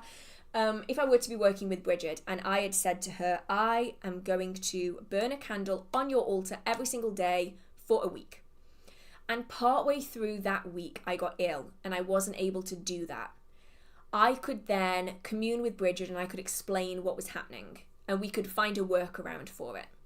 Or if I was, say, working with one of my servitors, I could say that I'm going to be giving energy every single week for 7 weeks. I use sevens and threes a lot in my practice. If I was, say, suddenly on an emergency and I had to go and stay with family somewhere else, I would be able to have a way of communing with that spirit that, okay, I'm going to pause the working for now because of these circumstances, but we will pick it up and we will energize it afterwards and I will give you extra as compensation. In that instance, you could just postpone and come back later, and that would be fine. But if that working is instead, say, I'm going to do this working every single Friday. Say you've got a working for love, and you're saying, I'm going to do this working every single Friday while Venus is in this placement, for instance, or while I can see it in the sky could be a good option. If you then weren't able to do it, it's a blow to the energy, but I don't think it's necessarily going to be detrimental. Because although the energy is going to be diminished, you can still build it up again after that point. So in that instance, it's almost easier to work around that way because the energy might have stalled, but it isn't completely gone. But if you do know that you are not going to be able to raise that energy effectively for the amount of time that you need, then you could say, okay, I'm just going to put off doing this working for now. You could literally, and this might be useful for some people, you can literally put a pin in that working. So to put a pin in an energetic working is the same as with anything else. It's to place hold that working. And you can use pins in this way in candle magic, in poppets. It's used a lot in poppet magic. People think that pins in poppets is inherently a bad thing. It isn't inherently a bad thing. Pins are usually used as a way of pinpointing energy into a certain point or a certain location when it comes to poppets. So you'll often find a healing poppet that, say, to heal a broken arm, will have pins pressed into the arm of that doll. And it's so that the energy can be pinpointed into the location it needs to be through the use of that metal pin, like you would use a wand or anathema. So you can literally put a pin in that energetic working. So if, for instance, you are working on a bag or a poppet, and you know that you need to pause the energy temporarily, you can pin the energy in place to stop it from going anywhere by using a pin. You can do the same in a candle as well. So that's an option if you want to get halfway through a working, you have to go and do something else, like as an emergency, or you get ill, you can put a pin in that working, and then you can take the pin out and continue that working at a later point. And as when you've done that pinning, it's with the intention and you are setting that energy in place so that then you can come back to it later. So that's an option. It varies though depending on what it is you feel comfortable doing. Like if you know that you're not feeling particularly well, you might want to just postpone. Have you ever felt shame around your deities? How do you deal with it? Mine revolves around my mental health and its symptoms, and I find myself distancing because I feel impure. I have never... I say I never have. I've never have in this set way, but I have distanced myself from deities for a reason. And for me, it was with Ceridwen. I got till actually January this year. I'm not working with her again at the minute, but I had a massive period at the start of this year where I was working with Ceridwen quite a lot. But before that point, it had been years. Like if we're saying, like, when did I set up all of my altar spaces? Probably, I probably hadn't worked with Ceridwen since 2018. So 2018 to 2024, 6 years-ish of me not working with one of my deities. And the reason was because I didn't feel like I could cope with what she had to offer. Now, Ceridwen's energy is not going to be the same for everyone, but within my life, she is very domineering. She is very matriarchal. She is very, you need to do this, it's for your own good, suck it up. That kind of person, you know, that, oh, just drink the medicine, I don't care if it tastes like shit, it's good for you. That kind of a person. And that energy involves a lot of turning my life upside down. And usually the end result is for the better and it's what needed to be done. But the process of it, I would really struggle with because I was really struggling with my mental health. I was really struggling with coping. I mean, it's the reason I started my channel in the first place. And I've mentioned it before, but I started my channel as a way of having something to focus on that wasn't my OCD, so that I could direct my energy into something that I thought could be useful for other people. And I had just come out of a really intensive bout of therapy to try to resolve my OCD and find solutions once and for all. And so my channel was a way of directing that energy into something that I thought could be useful to others. And during this entire time period, I wasn't working with Ceridwen because I felt like I wasn't able to cope with the way that she did things. It wasn't necessarily shame, but I felt like I wasn't strong enough to deal with it. And so I didn't work with her for years and years and years, until earlier this year, where I finally bit the bullet and I was really brave. To me, I was really brave. And I went, you know what, I'm going to try, and I'm going to really be brave in this and prove to myself that, you know what, I actually can do this and I am strong enough. And when I need to, I can do what needs to be done.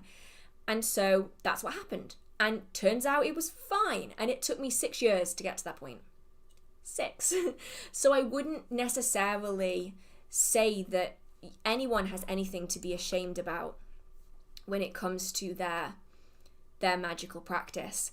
And I have found deities and spirits to be very flexible in some ways with it. The perception of working with deities is not the same as worshipping. And I think a lot of shame for people comes from an Abrahamic background, where you are seen as perpetually flawed in the eyes of the deity that you worship. You are always less than. You are always a servant to. You are never equals. You are never good enough.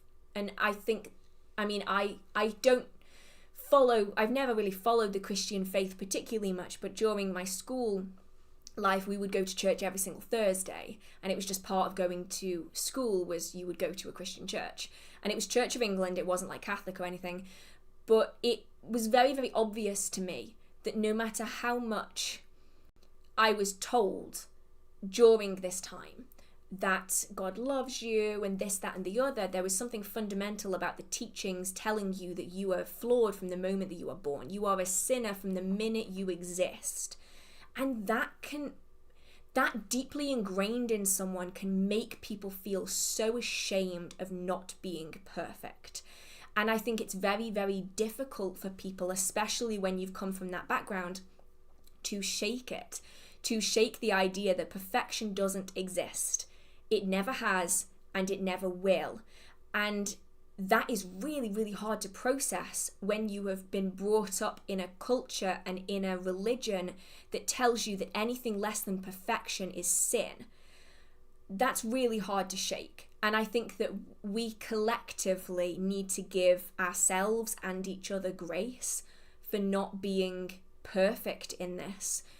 Because when we work with deities, we do not worship. And I know that some people still choose to worship deities, and that is completely fine. It's on the individual as to whether they want to worship a deity or whether they want to work alongside them. For me, I work alongside my deities. We are working together to manifest an end result, and we are communicating with each other. And that comes from balance. And just reading and learning the mythologies of different deities and different gods and goddesses and spirits, they aren't perfect. They never were. And even just the story of Ceridwen. So Ceridwen's story is that she is brewing a potion that is designed for one specific person. And she entrusts that person to someone who ends up stealing. Some of the stories say stealing, some of them say it was accidental, but either which way, the magic of that potion that Ceridwen is brewing goes to the wrong person. And ultimately, in her story, you could look at it from multiple different ways. You could look at it in that Ceridwen shouldn't have trusted this person to look after the cauldron, and therefore Ceridwen is to blame for this happening. She is intrinsically flawed in this. She also has a very extreme and strong response to it, where she goes through several shape-shifting transformations to consume the individual and therefore taking back the power that has been lost. She is not perfect in her own mythology.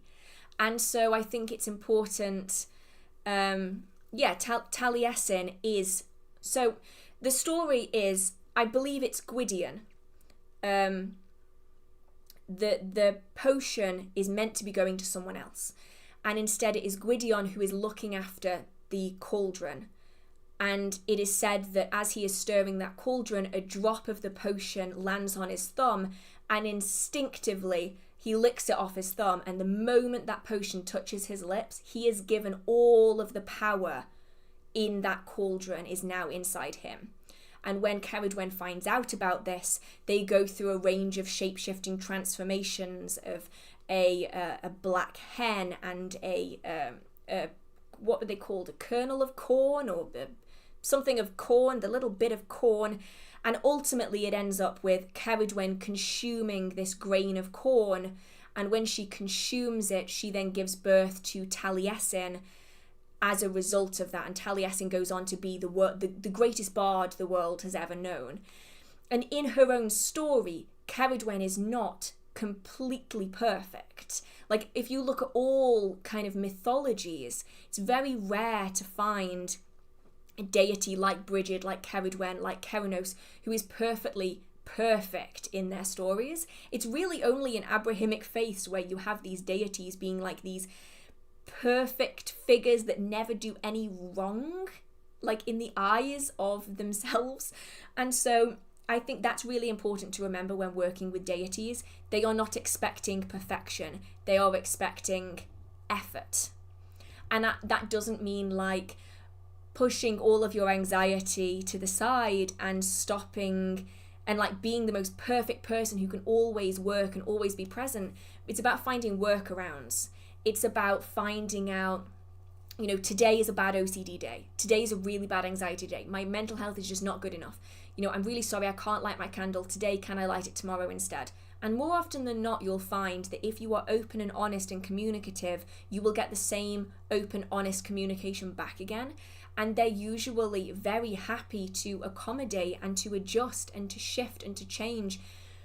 Perfection only exists in, you know, it doesn't exist in this reality. Perfection only exists in fantasy realms, because no one is ever perfect and nothing is ever perfect. And I know that this was like a massive tangent, but like I feel like it's giving ourselves grace that we all make mistakes.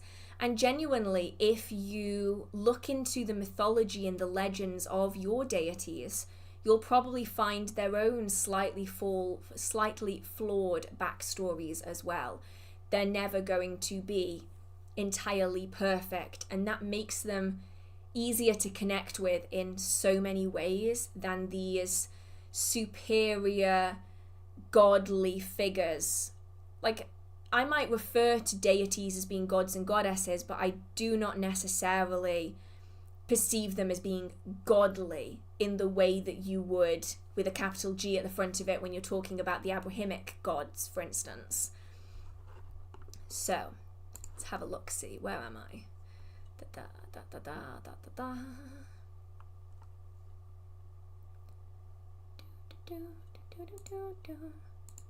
Okay, this is another one where I feel like the fundamental answer to it is who gives a shit. I apologize, by the way. I swear like a sailor like 99% of the time. I don't in my videos necessarily. I try to edit it out, but on here I'm less good at it. Hi Hearth, I like the idea of sigils, but I'm rubbish at art. Is there any other way to do sigils? I use grids, but they don't look pleasing to the eye.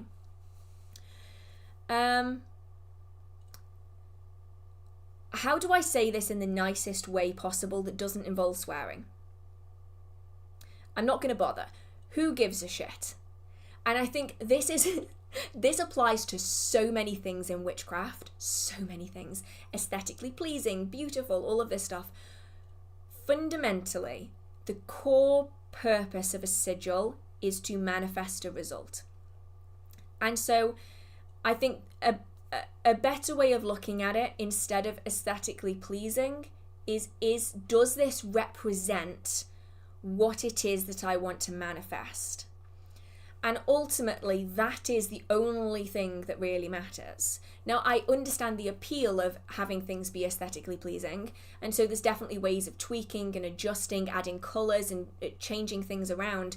But especially if you are going to be destroying it straight away, that sigil does not have to look pretty. My sigils are so messy. My method of making sigils, do I actually have any around here? Oh, and I think I moved them all. My method of making sigils is, if it doesn't look good the first time, just keep going over it. You want to draw a perfect circle? Just draw lots of circles over the top of one another and it'll look like a perfect circle. That's what I always kind of do with my sigils. If it doesn't look that good, just go over it a few more times. Just make it a bit of a rough sketch. And then if I'm going to burn it anyway, it doesn't matter how aesthetically pleasing it is. Now, of course, you can go like really detailed with it. There's so many different books on the subject. And it's not super popular with everyone. I typically preach, if it works, it doesn't matter what it looks like. And I stick with that with the rest of my practice as well. And I think it could be quite useful for anyone who does kind of get hung up on like how things look or whether something looks right or not. Ultimately, whether it looks right or not, all that matters is that working is successful. So if you are writing a petition and you make a spelling mistake on a word, just keep going.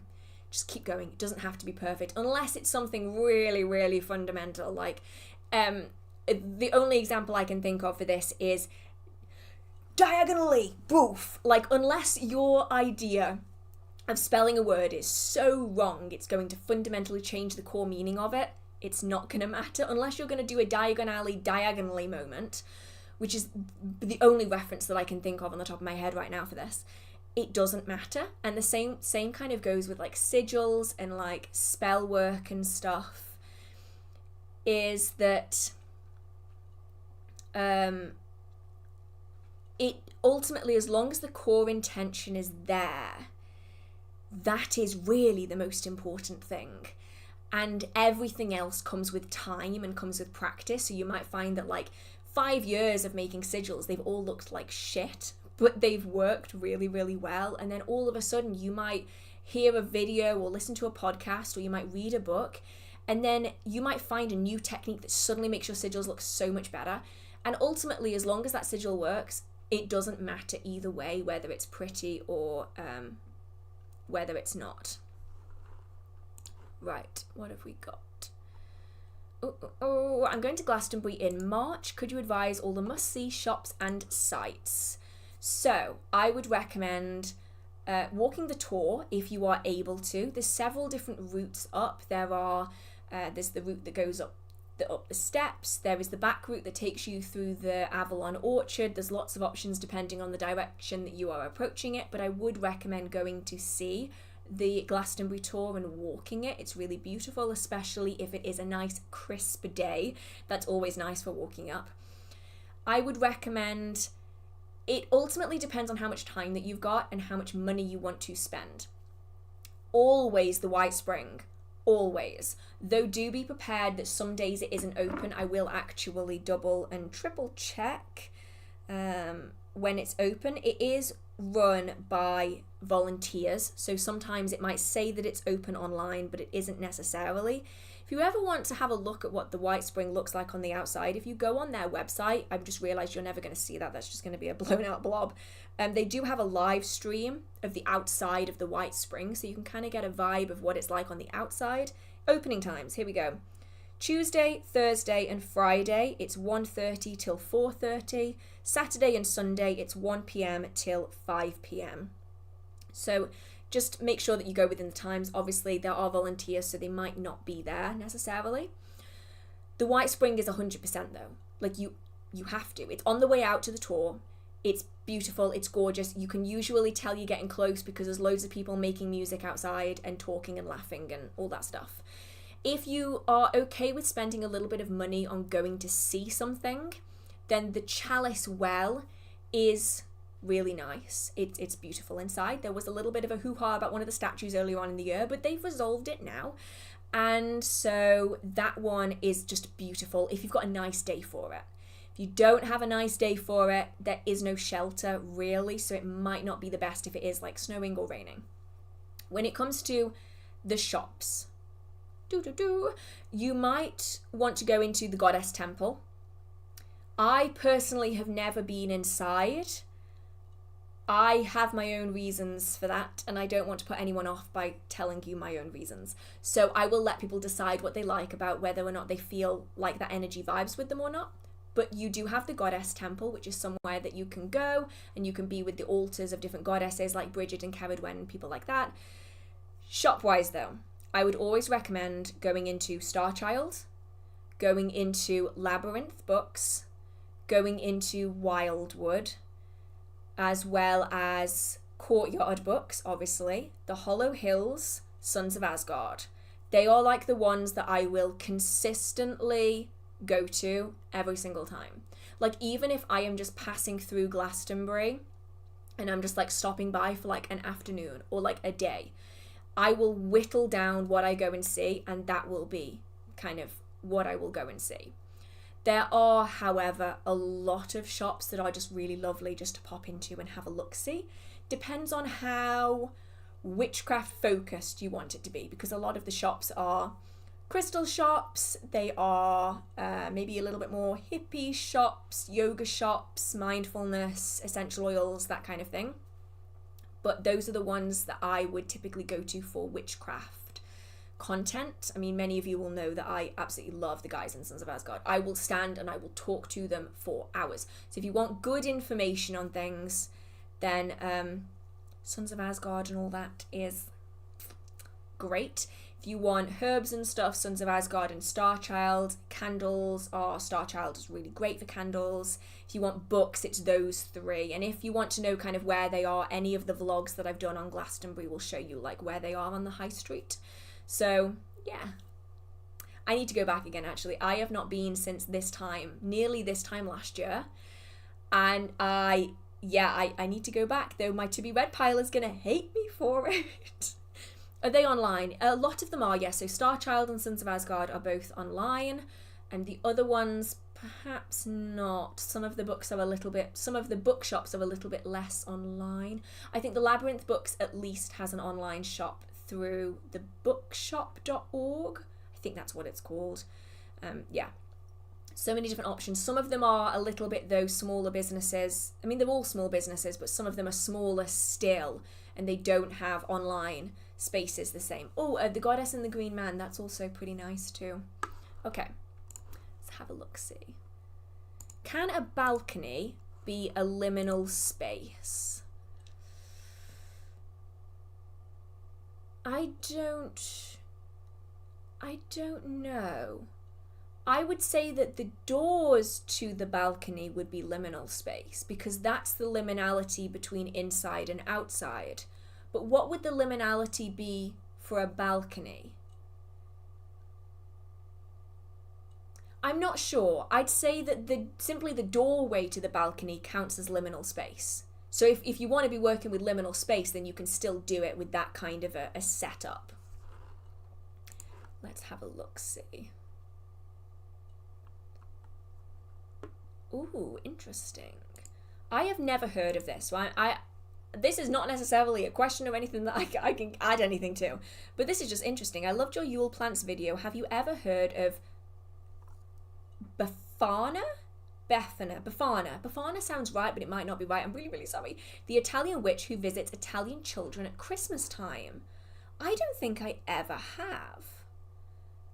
Interesting. I'm gonna have to look this up.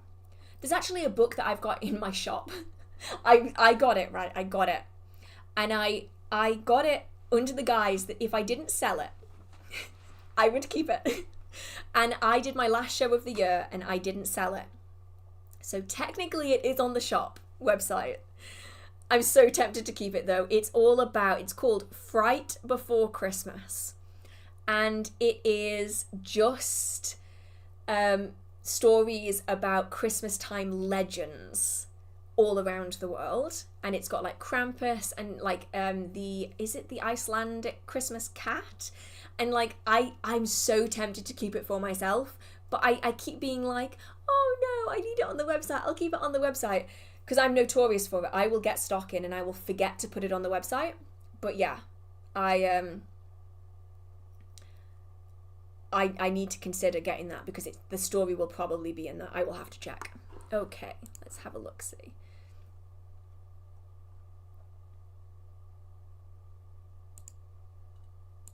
everyone talks about tips in the closet, but what do I say if I want to get out? As in, what do you say to the people around you?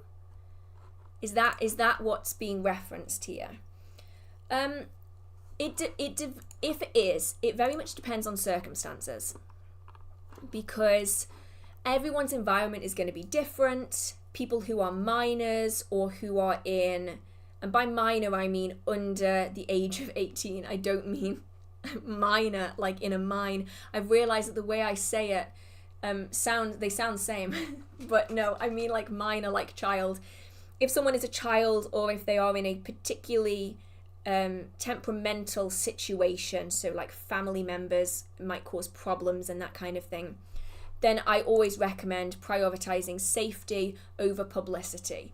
And I know that that isn't necessarily a great outcome for some people who just want to be open about their practice, but fundamentally I think we really need to be focusing on safety, because while a lot of people are perfectly able to be open about their practice, that doesn't apply to everyone.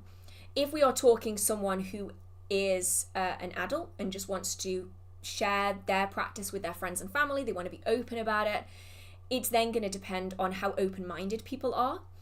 And I often say that it's better to lead with education when it comes to speaking out about your magical practice. You'll often find that people in your family will have misconceptions about the craft that can often lead to negative associations. So one thing that we always compete with in the magical sphere is someone will say to me, "Oh, shut up, you're not a real witch." And my immediate response is, well, what is your definition of a real witch? Because if your definition of a real witch is green-skinned, fly on a broomstick, can throw lightning at you, is complete make-believe from stories, well then obviously. But I'm not talking about that, because what I consider to be a real witch and what you consider to be a real witch are not the same thing. I am a real witch based off the definition of witchcraft. You don't consider me a witch because your definition of witchcraft is fantasy make-believe. We are not the same. And that applies so often with people. A lot of the stereotypes and a lot of the fear that come with talking about witchcraft to people is often not even based in reality. It is things that people believe and assume about witches, but it's not actually based on real witches. It's based off like other things, whether that is like other belief systems, speculation, assumptions, all of this stuff. You know, people will say, oh, you know, I would never want my child to be a witch because they're going to have to sell their soul to the devil. Well, why? Because there's no devil in my version of witchcraft. Is there in yours? Oh, you don't actually understand witchcraft. Got it. That's what you actually mean. And so it's like, it's one of those things where I think it's really important to lead with education. Ask the questions. Well, what's your idea of what witchcraft is? And let's compare. You know, what are your fears around witchcraft? Okay, I'm going to come with resources that are going to explain what witchcraft is from witches, because you find the majority of misconceptions about witchcraft actually have nothing to do with witchcraft. The misconceptions surrounding witchcraft come from the fear of people who don't understand it. And once you break down the fear that is causing them the stress, they realize that actually what they were scared of didn't exist in the first place. Like a lot of people say like, it's snowing. Sorry, that's not what they... Hang on a minute. Is it bloody snowing? Holy shit, that's a lot of snow. Okay, sorry. I just saw that out the crack in my window. Hold up, what? It's snowing. Okay, sorry, it never snows in England in November. This is odd to me. Okay. What was I saying? Okay, back to the point. The misconceptions surrounding witchcraft often actually have nothing to do with witchcraft. So people will say like, oh, you know, you've got to sell your soul to the devil. Well, where did you hear that? Like, where did that come from? Did that come from a practitioner? Have you known witches in the past? And they'll usually say, no. So then you can, you know, share the information about what witchcraft actually is. You know, witchcraft is the manipulation of magical energy to manifest an end result. And then you can say, oh, well, yeah, well, you work with the devil.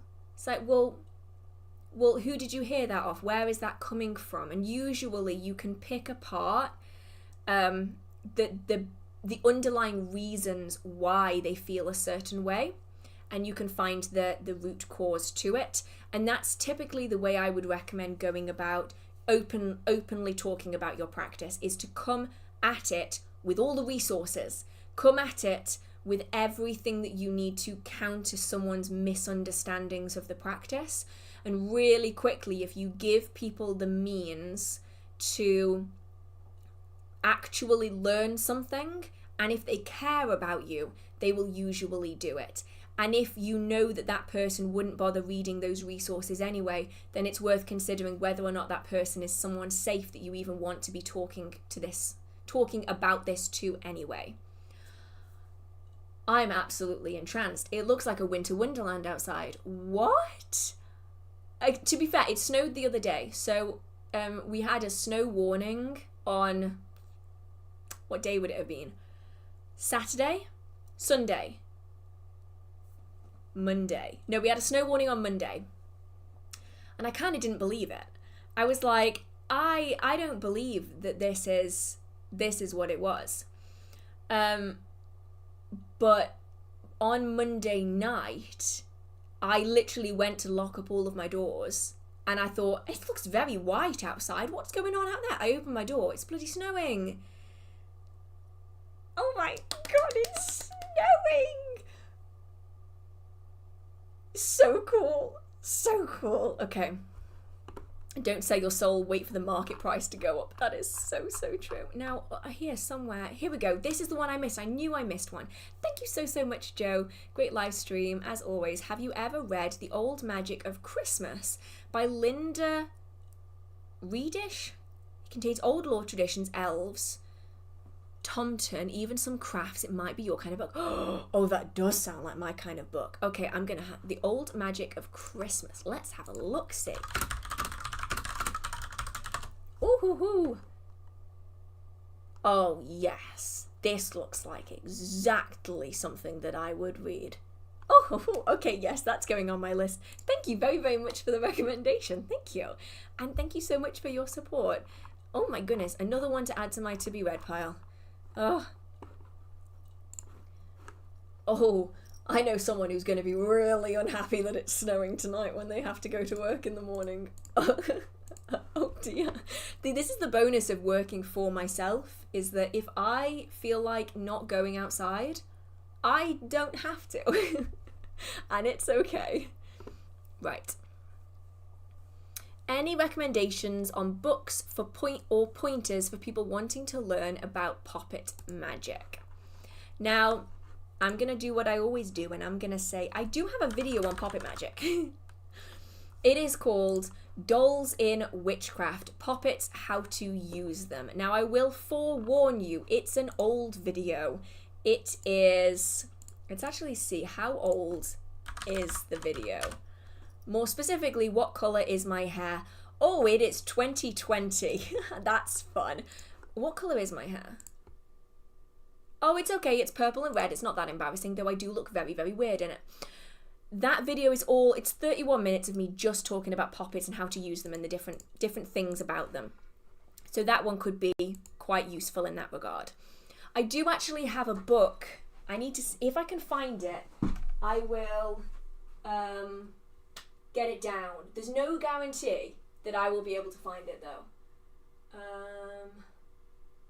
Is that it? What's that? No, that's not it. Oh no! I don't know where it is. It is Doll Magic. Is it called Doll Magic by Moira Hodgkinson? Let's have a look, see? Doll Magic by Moira Hodgkinson. Ah, here we go. It's called The Folklore and Magic of Dolls by Moira Hodgkinson.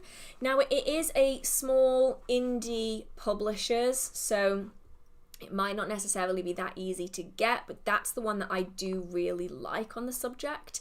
It goes into so many different ways that you can make and use puppets, including apple puppets, which I think is just really, really cool. Like, it's just such a good book. I'm pretty certain it's still in print. I saw them at the Mansfield show in April.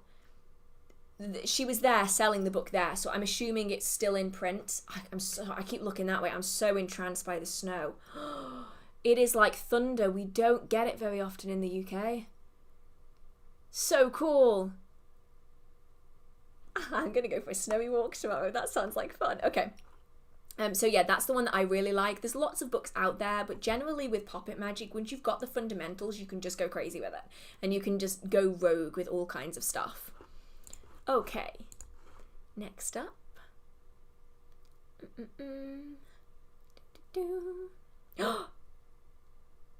Oh no! I thought that looked funny. It's tipped the Q&A upside down again. What?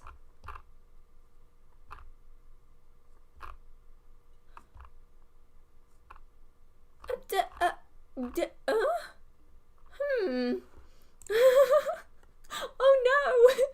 This is the one thing that I was trying to avoid by having the Q&A section, is I didn't want this to happen.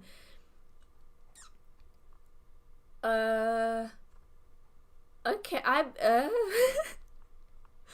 think I'm just gonna have to figure out where I'm at. Okay, let's go for this one. Do you like steak? I like this one. It's just so random. Do you like steak? If so, how do you like it? I have never, ever eaten steak.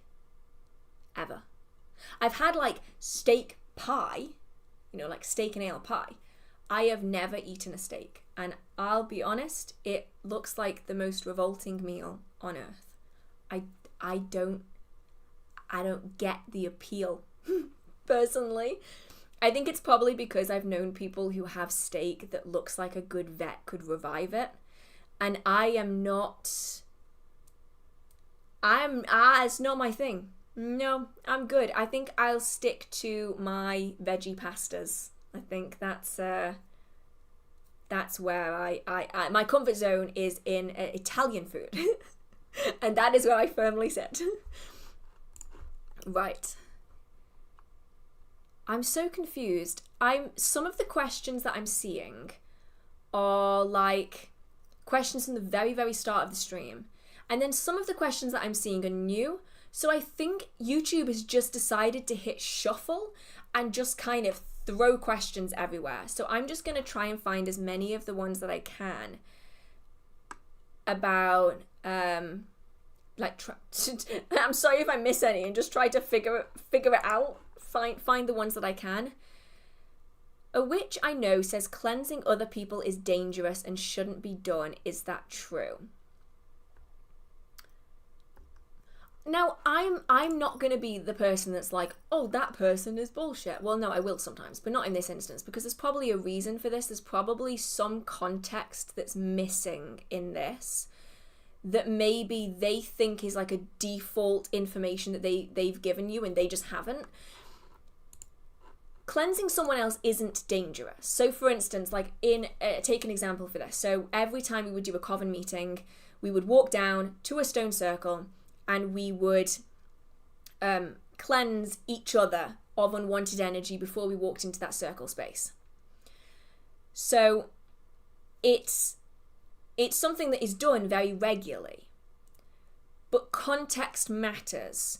And I'm wondering if this, as is mentioned here, is this a boundary of an individual that is being shared as a danger? As in, like, they've had their boundary crossed multiple times, so now they feel the need to say that this is dangerous to stop people from crossing that boundary? Or is it that there's more context to this that isn't being included? Because an example for this, now this is a very, very extreme circumstance. Say, for instance, someone has a spirit attachment and you do a cleanse and you do a banish for that person, and you are in that space with them. So you cleanse the person to disrupt the energy. That doesn't work, so you then do a banish. So that spirit is now no longer attached to the person that they were attached to before. If you don't have protections on, that spirit can jump straight into you. In a way, you could then say that cleansing that person was dangerous because cleansing that person caused the spirit to attach onto you. When in reality, what actually happened was you didn't have protections on and you banished the spirit from the other person and so it attached onto you. Do you see what I'm getting at here? I feel like there's more context here that's missing. So cleansing another person isn't inherently dangerous, but there are definitely circumstances where it could lead to negative situations if other things happen. Yeah, it could be a boundary that's been overstepped too many times, and so now they've said it as like, this is dangerous, I'm going to tell people that so that they don't cross that boundary. It could also be like a causation correlation kind of a thing where something bad has happened and the cleansing has been seen as the triggering agent for it, and so it's then been ingrained as this like hard and fast rule when actually that might not necessarily be the case for everyone. Yeah, it's a complicated one because you definitely need more context from that person to understand the reasoning why. Bum bum bum. Bum, bum, bum. Okay, let's see if I can find... Okay.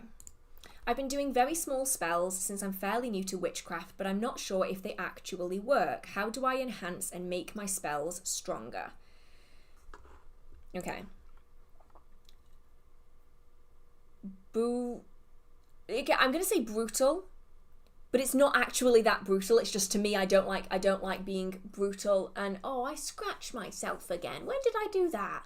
I have like the most, I'm so pale. I react to everything. I just touch my skin and I go red. If you are a beginner and you aren't sure whether your spells are manifesting, don't do spells. Because to me, I would say that there needs to be more of the underlying work to get to that point. Now, this might be unpopular opinion. This is the way that I was always taught, and my teachers were very old-fashioned. So, a spell is a spell. No matter the size of it, they all require the same foundations. So fundamentally, whether you are doing a large ritual over the course of 7 days or a candle spell that takes 5 minutes, the underlying information and practice that is required for that working to be successful is always going to be the same. The time span that is carried out on and the other items that are involved are going to be different. So this is why I say that in my experience, there is no such thing as a beginner spell or a spell that is suitable for beginners. Because while some spells will have less items and require less time, the behind the scenes work, the energy work, the visualization, the manifestation work, that is always going to be the same. And so it's why I typically will recommend that beginners start with their foundational practices and they work it again and again and again and again and again over days, weeks, months, so that when it comes to doing a spell and ritual, they don't have to think about it. That no matter whether they're doing a large, ginormous ritual with like a gathering of people or whether they're doing a small, simple candle spell with a birthday candle, they know that working, they can power it regardless of the size of that working. Now, my approach is arguably a very old-fashioned approach to it, but that's just because that's how I was taught. It kind of is just bled into the way I teach. So with this, I'd say, you know a working is successful when you are seeing results of it. But if you are finding yourself, and everyone does it, it's not just something for beginners, every single practitioner will do this at some point in their practice. If you find yourself obsessing over whether or not a spell has worked, you are never actually going to let that working rest. It's I would say think of spells like baking. You've got to give that spell time to rise. Don't keep poking it, don't keep prodding it, don't keep opening the door, don't keep checking to see if it's risen, don't keep touching it. Leave it. Let it be. Let it cook, let it do its thing without consistently opening that door to check to see whether it's worked. Because by consistently checking, you are ultimately adding unwanted energy into that working, and that doubt that's in your mind is then bleeding in to the working that you're doing. So I'd say whatever spells you're doing, I would recommend them being spells that affect you rather than affecting external factors. So by this I mean protection spells. Really, really useful. Practice shielding. Practice doing your protection magic. Because if that working doesn't work, no harm, no foul, right? If that working does work, protection spells are great for layering on top of one another. So you can practice again and again and again and again, and you can just layer them up, and they aren't going to be detrimental to one another. You're also not having to put in the extra effort to interact and interfere with other people's energy, which makes it a lot easier to work. And it's one of those things where it doesn't matter too much if it doesn't work, because it's not going to be detrimental if it doesn't work every time. But then it's about foundational practices again and again and again. So it's about making sure that your energy is right, because what makes your spells stronger is the amount of energy that you put into it. So if you can be very effective and very purposeful in your energy raising, then when you come to manipulate that energy and direct it into that working, you know that no matter whether you have a really, really small working or a really, really big working, you are going to be able to have the energy to put into it. So it's a little bit like what'll hold a lot will hold a little. I'm assuming that's a phrase like all over the world, but the idea being, if you have a bowl that will hold a tiny amount of flour, it's able to hold an entire bag of flour. That same applies with energy. If you are able to raise a lot of energy, you can direct that into a working that only requires a little bit.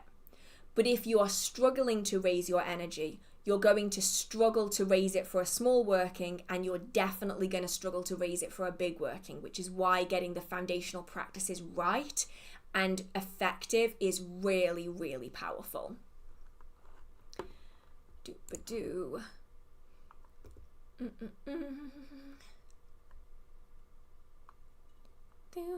I am trying to figure out where I was. Okay, I think it was this. Can you explain how you create / send a servitor on a mission? This is way too big a topic for me to put in one video, so I'm gonna settle for send. Create is too complicated. Create is going in a book. I'm working on it. Create is also very unique to the individual. Send, though. Send is as simple as thinking it. And I suppose it depends on whether or not you're used to working with servitors or not. But servitors, I keep hitting this necklace every time I do that. Servitors are typically an extension of self. They are your energy embodied externally. And while they are mostly separate from you, there's a connection there. So whether that is in a sigil that you have that is the servitor's name that represents them, that you've used during their creation, whether it is an object that they consider home that you have created for them, whether it is a name that you've given them that you can just verbally speak, or whether it is something that you have just done entirely in your mind, it is as simple as requesting them to go on that journey and to do what you've asked them to do. For me, I will literally just mentally say it. I have a home for my servitor, and they reside in there, and that's where they come back to afterwards. And it is genuinely as simple as just sending them off like thinking, because they are still, even in a small part, linked to you. And it's one of those topics that's kind of difficult to fully explain if someone has never experienced it, which is really frustrating, I know. But I can just say, like, I need this doing. This is what I can offer you energetically in return. I will see you in 5 days. And they will just be gone and do their own thing. And then they will come back at the 5-day mark, and then they will get the reward for doing it. Sometimes the reward will be given first. Sometimes it will be given like afterwards as like payment. It is that simple. And sometimes I think that servitors are overcomplicated. I think their creation can be very complicated, and it's very complicated for me to be able to say it like this. I'll be honest, I'm also losing my voice a little bit, which isn't helping. But the sending off of them it's as easy as breathing. It is just a thought and they're gone. Okay. What do you think is the effective language for spells? Now, we did talk about this earlier, but this is like a full one. My mother, when she was in her early 20s, she practiced spells. It was always in Latin. I told you. Everyone, when they start practicing and they're like in their early stage of practicing, they will use Latin. I think everyone I've spoken to so far has done that. So it is, I researched an Icelandic, where did my chat just go? What did I just click? That's not what I wanted to do. What have I done? I clicked something and it disappeared.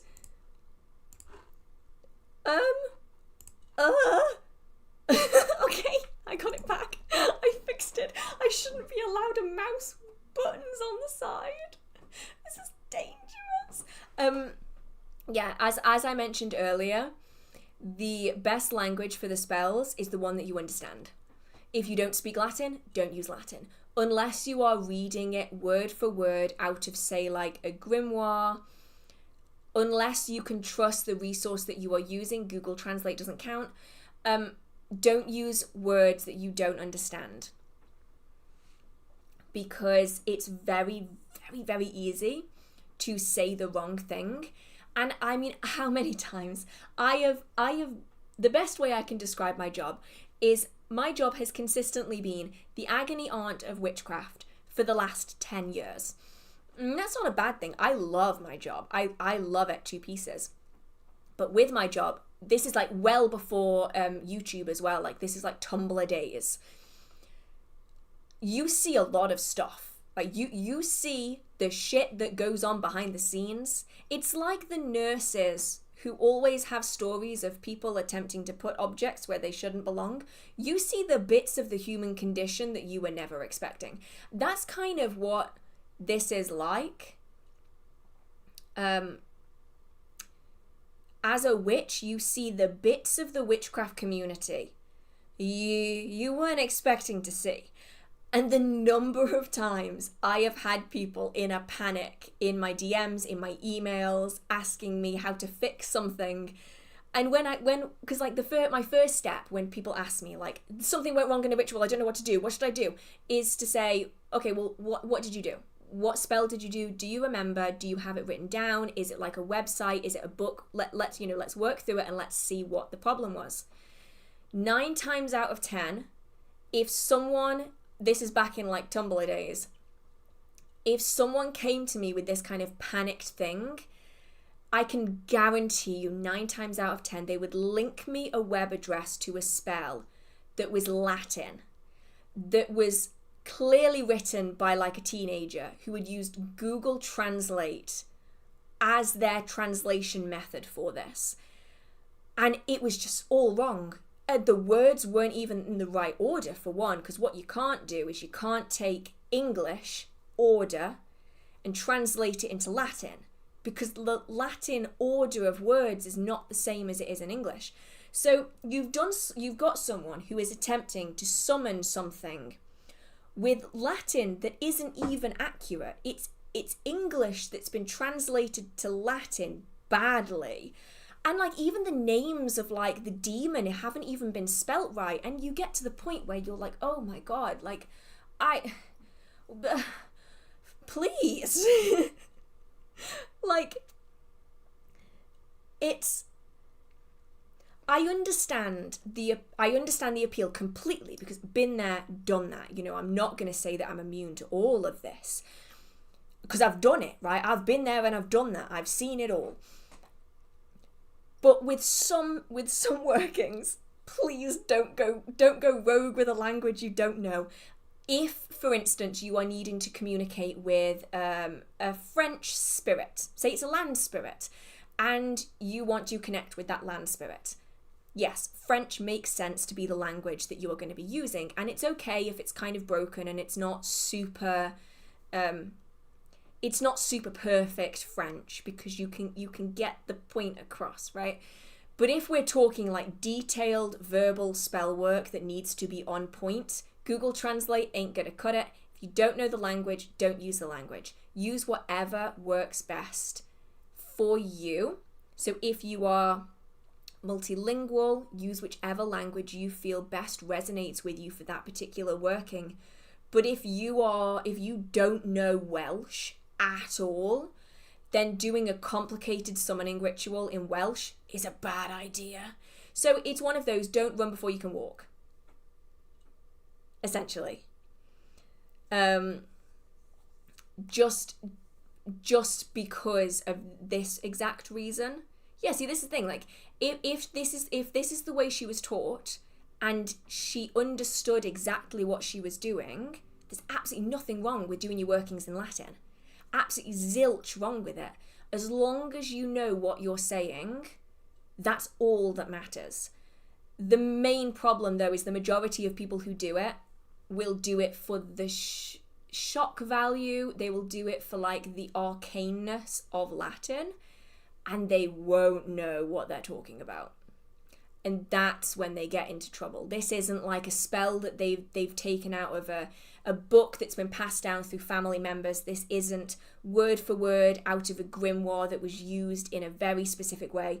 This is, I didn't want to do this in English because it didn't sound fancy enough, so I ran it through Google Translate into Latin, and now I'm doing it in Latin.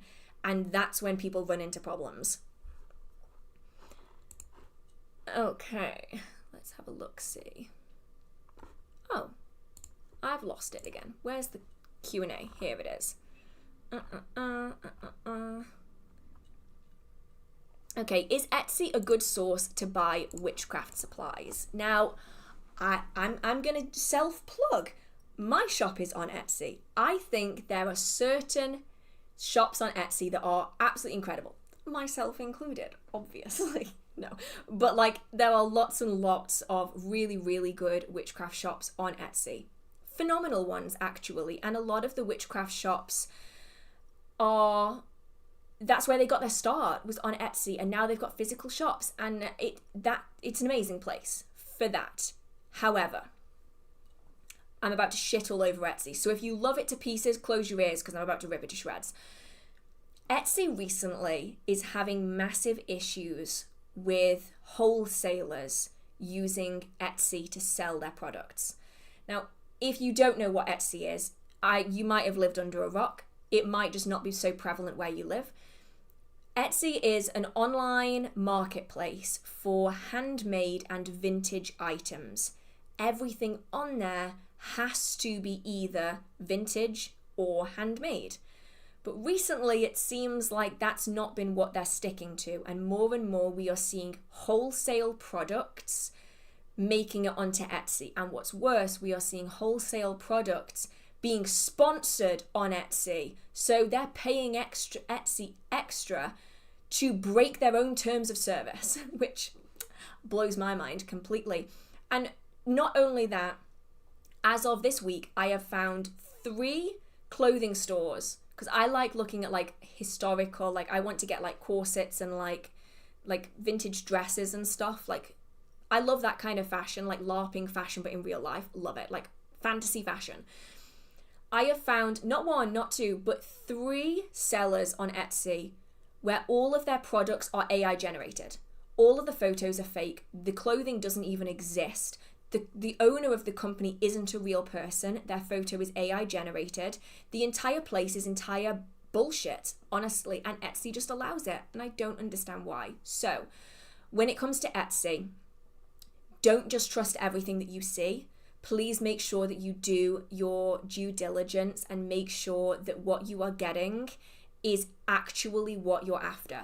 So if you see a cauldron on Etsy, I can guarantee it's wholesale. There is absolutely nothing wrong with it being wholesale. I sell wholesale cauldrons in my shop because they're incredibly effective and they're affordable. However, if they are claiming it to be handmade, they are lying to you.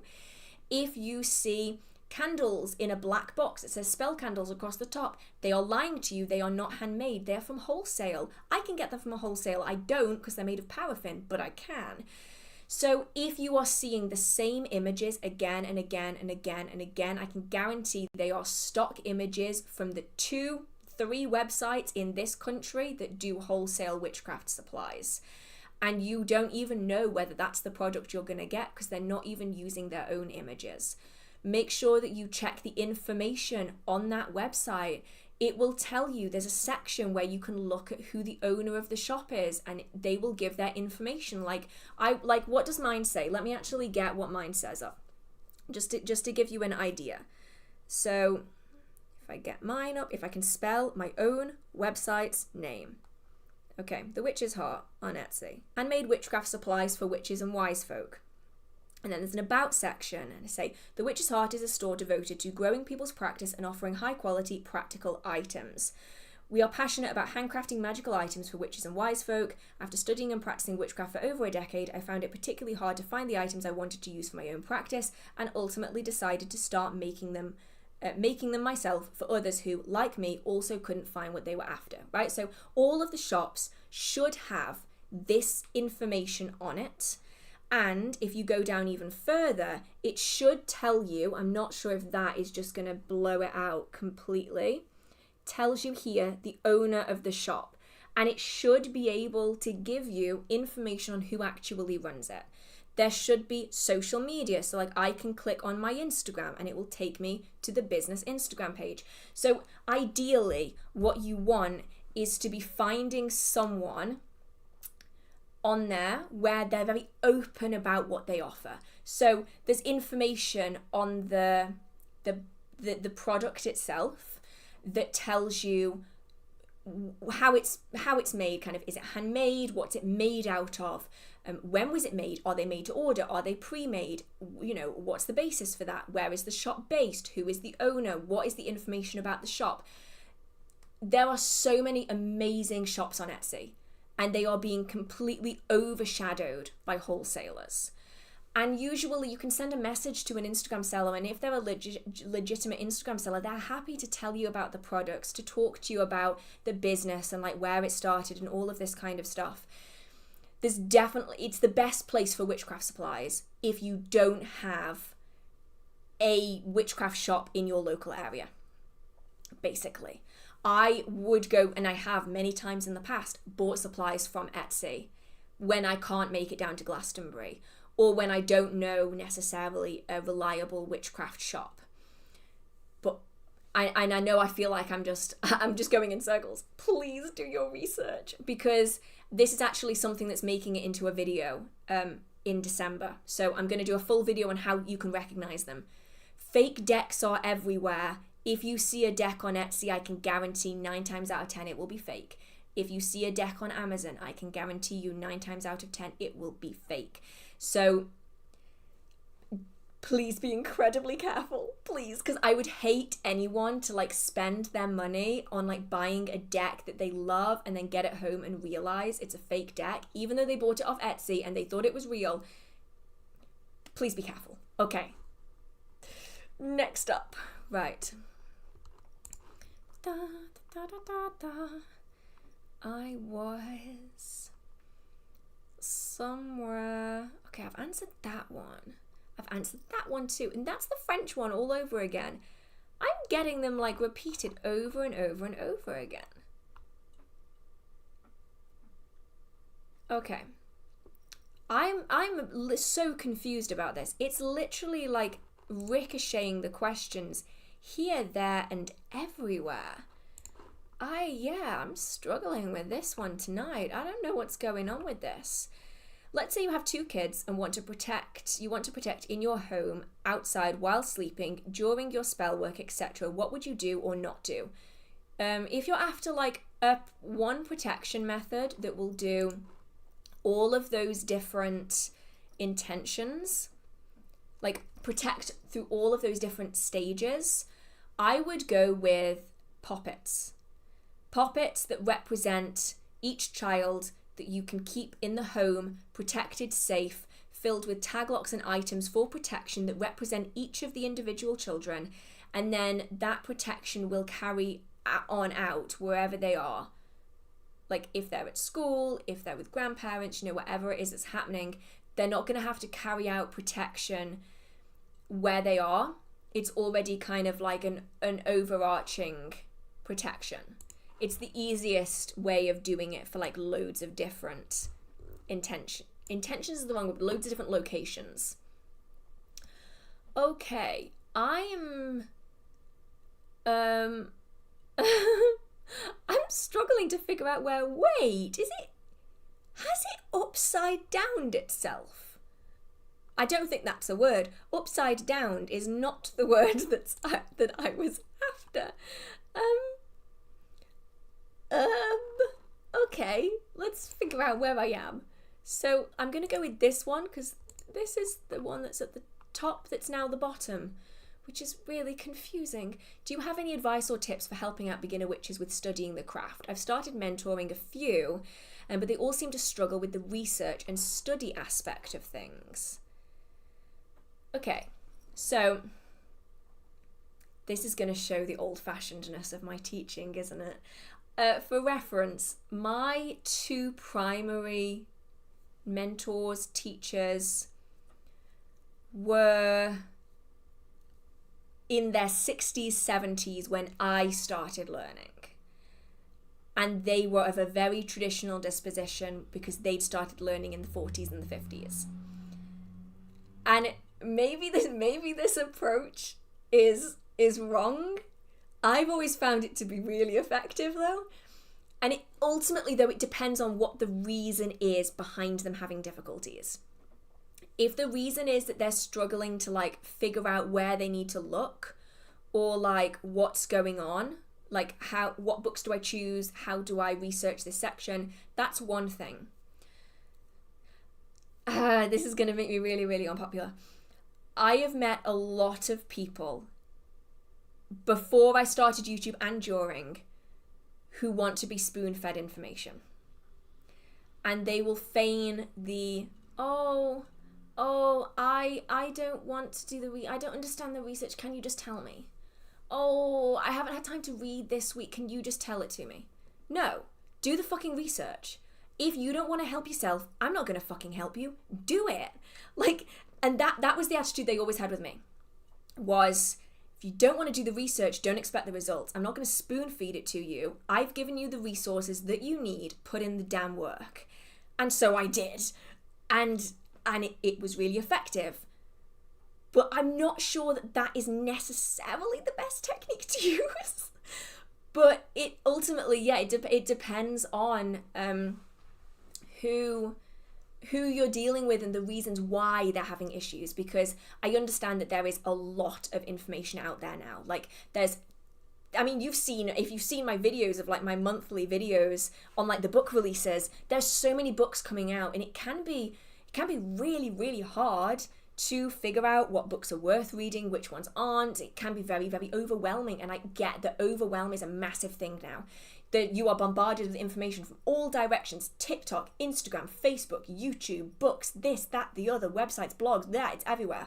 It's incredibly overwhelming.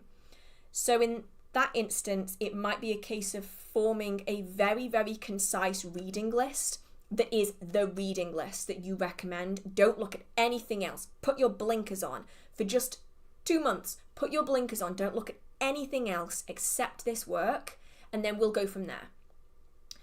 But if instead it is what sadly is very, very commonplace now, is I don't want to do the work, I want results quickly. I don't want to do the work, tell it to me.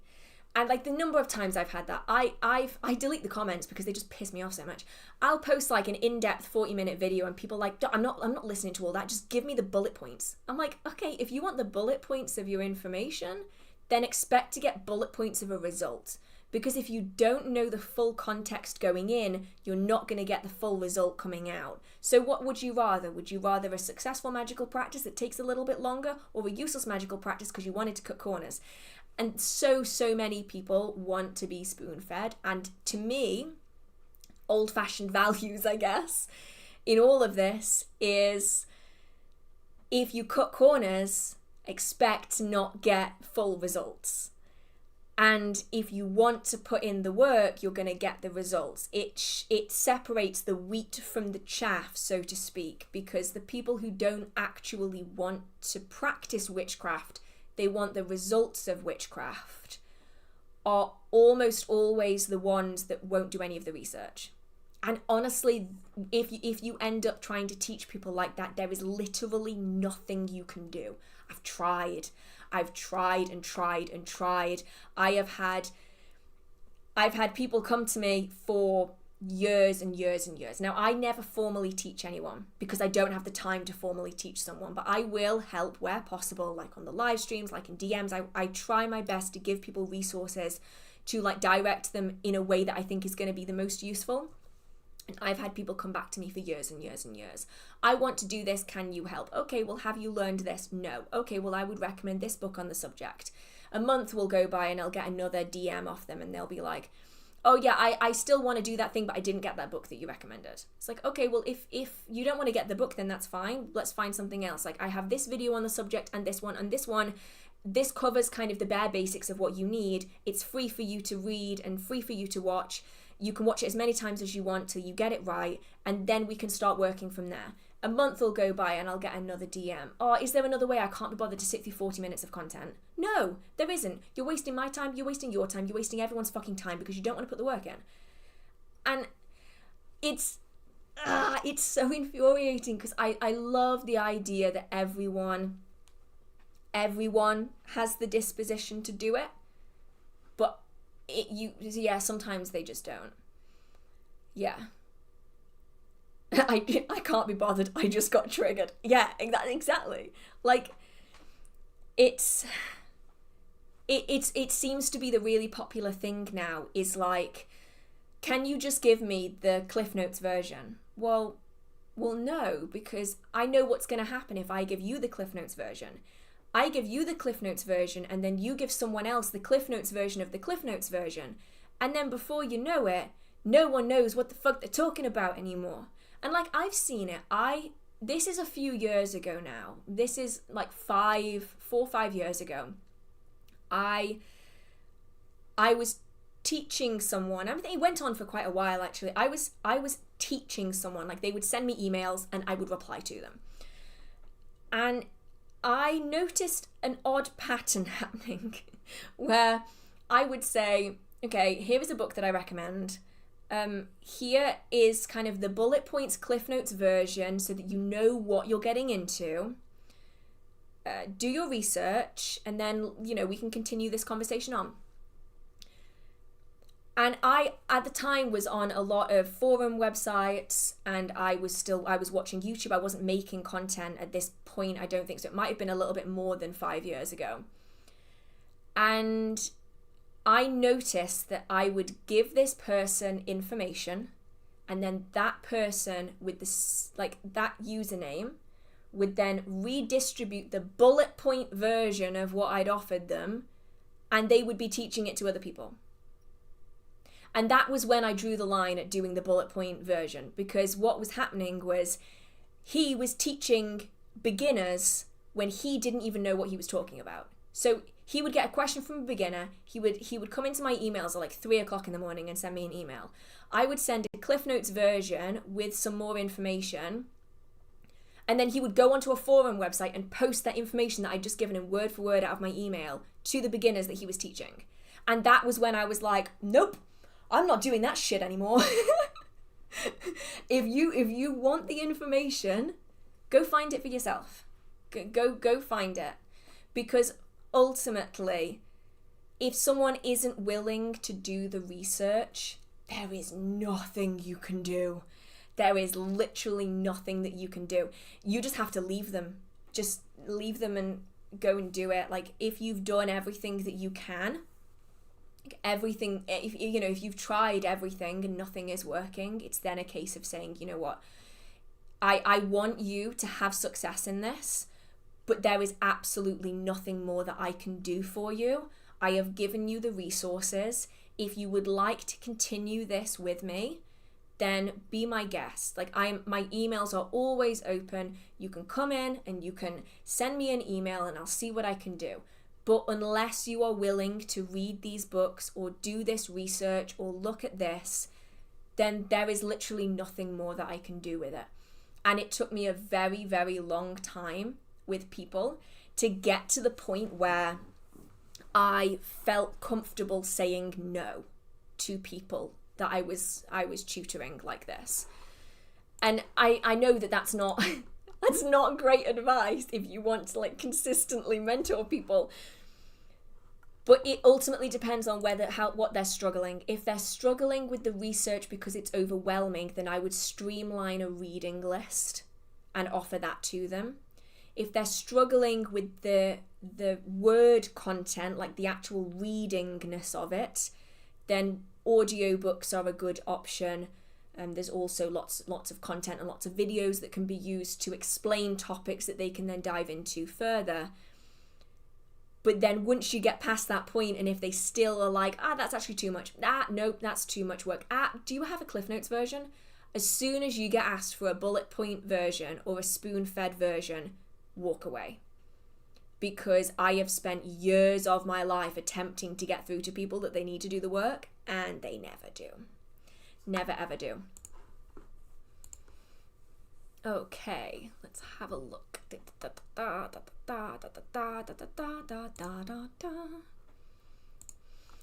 I'm struggling with pendulum use. It's always completely still. It's a black obsidian. Should I try something lighter? Now, I have questions. I have lots of questions, actually. But let's start with the first one, which is, how are you using the pendulum? Because, do I have a pendulum near me? Watch me not have a bloody pendulum near me. I don't think I do. Oh, no. I'll just double check that I'm knocking everything over. I'll double check that I don't. No, it used to be there. Okay. So, when we're using a you're a locket, smart. Yes, let's do that. Let's do this. Smart one. Okay, where's the end? So when we're using a pendulum, if you're holding it in your hands, it's very, very hard to not move, right? And this is what I'm finding so interesting about this question, because I am holding it. So the way I hold pendulums is I pinch it between my forefinger and my thumb, and then I wrap it over the top of my finger. So it looks like that. So I've wrapped it over the top of my finger. If I'm holding it like this, it's almost impossible for me to get that pendulum to stop moving. I'm trying so hard to stay still. Stay still. Nope. Okay, if I put my elbow on the table, can I do it then? If I'll even shorten it, can I stop that from moving? No. I'm not trying so hard to not move. Nope. Still, and I have very steady hands. That's not going to stop moving. So you're always going to have, if you're holding it, micro movements. And these micro movements are what we are tapping into. So whether it's your subconscious or whether you are allowing something else to work through you, so you've asked like spirits around, deities, guides, guardians, ancestors, whatever it might be, they are going to be using your micro movements to get this thing to move. And it's almost impossible to keep it still, because even though we don't realize that we are doing it, we are constantly moving. Our muscles are literally seriously twitching all of the time, and it's almost impossible to keep it still. So if you're finding that a pendulum is deathly still, that means something else is involved. Because if your pendulum is literally not moving at all, that means something is stopping it from moving. But if that pendulum, if you are finding that it is moving a little bit, have you connected with that pendulum? Have you spent time with it, like sleeping with it under your pillow, spent time getting accustomed to you? Because it could be worth trying different settings. So obviously, like, I will typically start, because you can do this with, you don't have to buy a pendulum, you can literally do this with anything. If I say to this, like, can you show me a yes? So forwards and backwards is a yes. Okay. Can you show me a no? Ooh. No.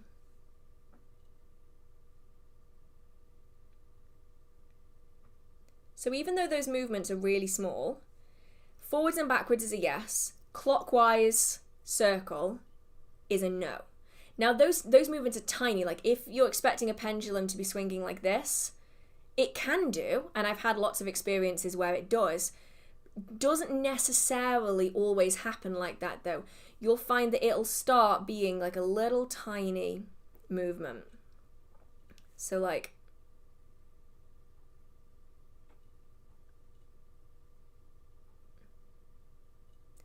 for reference, I mentally said, can you show me a no?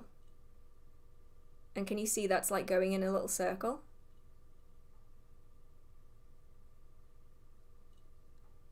It's like going like that. If I were to leave that though for long enough, it would get stronger and stronger and stronger and stronger until you probably will find it start doing this. But at the very start, it's starting from nothing.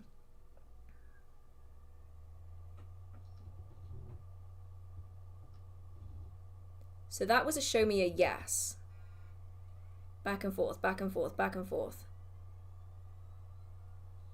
So it's one of those where it's, if you're expecting showy, it's not always going to be showy. And so if you do struggle with shaking, because I'm a very, I mean, to be fair, I've not eaten since like 2 p.m, so I probably should go get some food. I'm not a very shaky person, so I don't have much of a problem with it. If you do find that you shake quite a lot, rest your elbow on a table to like limit the amount of shaking. As is mentioned here, yeah, when it comes to asking a pendulum, show me, tell me is usually more effective than would you? Do you mind?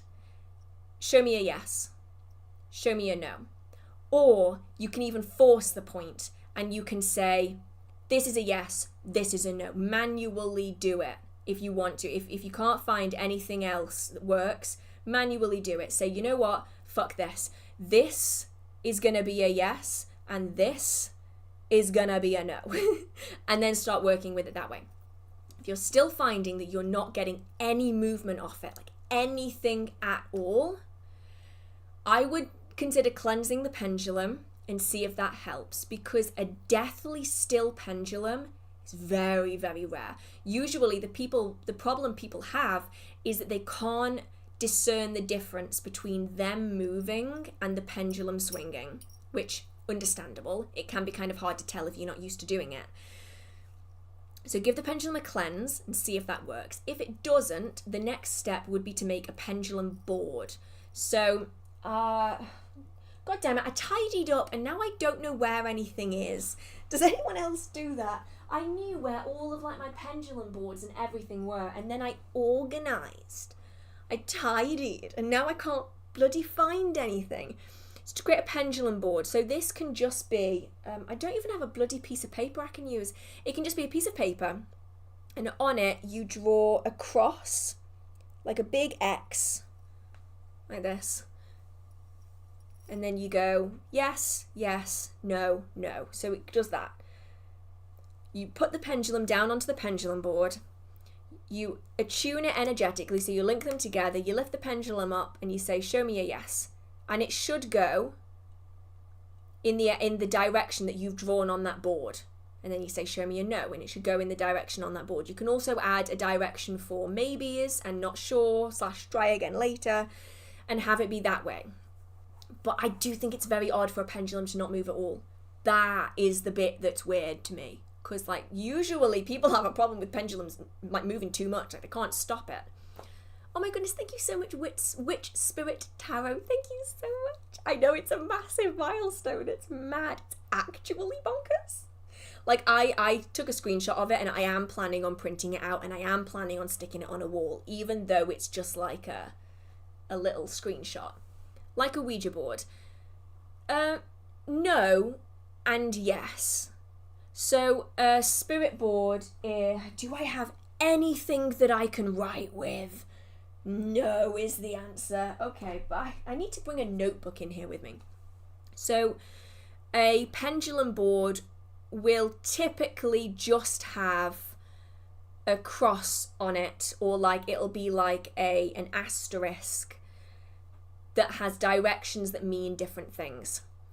You can then take it a step further and go for something like a spirit board that has, you can get pendulum boards with spirit boards attached like in one. So it has the pendulum section, and then it has letters and sometimes numbers around the edge.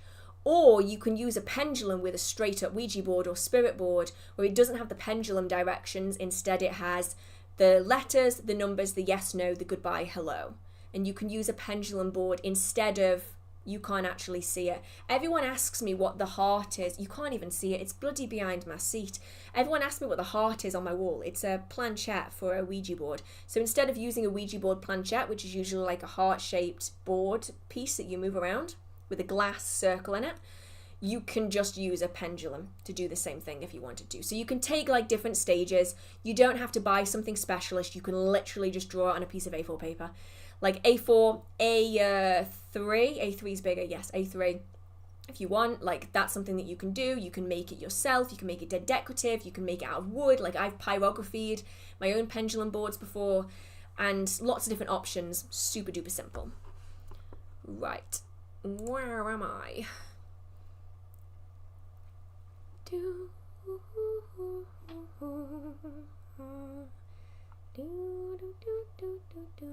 Okay, this is one that I think generally could be quite useful, which is what do you make of nearly all the tarot, astrology, intuitive readers being wrong about the US election earlier this month? So, super simple. It's not what everyone wants to hear, but the important thing to remember is, one, social media is all fake. That doesn't mean that the readers are inherently fake. That means that the readers are going to be playing to the audience that they are aiming towards. If they themselves want a specific outcome and their entire audience will turn against them if they don't give the outcome that they want, then that's a problem, right? So like if your entire audience is wanting not Trump and you doing a reading that says Trump is going to get in, you are going to lose a lot of followers. And if that is your job, that's a massive risk to take. There's also a massive amount of personal bias when it comes to things that you have a direct connection to. It's why a lot of people will not read tarot, oracle, or any other divination for themselves because they themselves don't feel like they're able to move past the personal bias. They know what they want to happen, therefore they're going to see that in all of the readings that they carry out, which is why if you're doing readings for yourself, you have to be very discerning between what you want to happen and what you're actually reading. And that's really, really hard when there's highly emotional situations and a lot is riding on it, personally as well as for the people that you care about. It's really, really hard to dodge that personal bias, especially when you have a vested interest in the outcome. The other thing is that when we are doing divination for events that have so many moving pieces, it's almost impossible to know what the outcome is going to be. And it's because of that that I don't recommend reading overly far in advance, because any tiny change has the ability to completely shift the outcome. So for instance, using tonight as an example, if for instance I needed to go to the shops tonight and I decided to leave when it was snowing, the delay that it might have led to because it was snowing might ultimately have changed the outcome of something that's going to happen in a month's time. It's that detailed. You are essentially attempting to interpret the entire population of the United States, and nothing can change between your reading and the final outcome. And that is almost impossible to do. And that is the ultimate problem with divination. If you're doing like short term, if you're doing like, it's fine until you end up with so many moving parts that any little tiny change in any one of those moving parts could trigger a chain of events that is going to completely alter everything. And that's why I will consistently say, despite using tarot myself, despite practicing witchcraft, I will always say, do not change your life because of a tarot reading. People do it all of the time. They rely and they base their entire life off the outcome of a tarot reading, and there are so many moving parts. It is a guide, not a solution. And that's kind of what comes into play here. There's a lot going on here. So you've got like, you have the bias of what you want to achieve. You have the social media-ness of it, of you know your audience and you know what your audience is going to want to hear, and that leads to bias as well. Then you've also got finances involved. So if you give the wrong answer, then either way you're screwed. If you give the answer that you get in a reading but you don't like it, you're going to lose your audience. But if you give an answer that turns out to be wrong, you're going to lose the answer. You're going to lose the audience and the money anyway. So you're kind of screwed either which way. Which is why, generally speaking, it's better to simply just not get involved in doing divination for politics. Like, unless you are able to keep track of every single moving part in the entire process, it's nearly impossible to do, because you just need one person to change one thing in their life and you could have a ripple effect that affects hundreds of thousands of people, which is then going to screw the entire thing up for your reading. So yeah, complicated. Actually, that's a really good quote actually from Gandalf. Even the very wise cannot see all ends. Perfect. That's all. I should have just said that. I should have skipped all of the waffle. I should have just gone in with a Gandalf quote.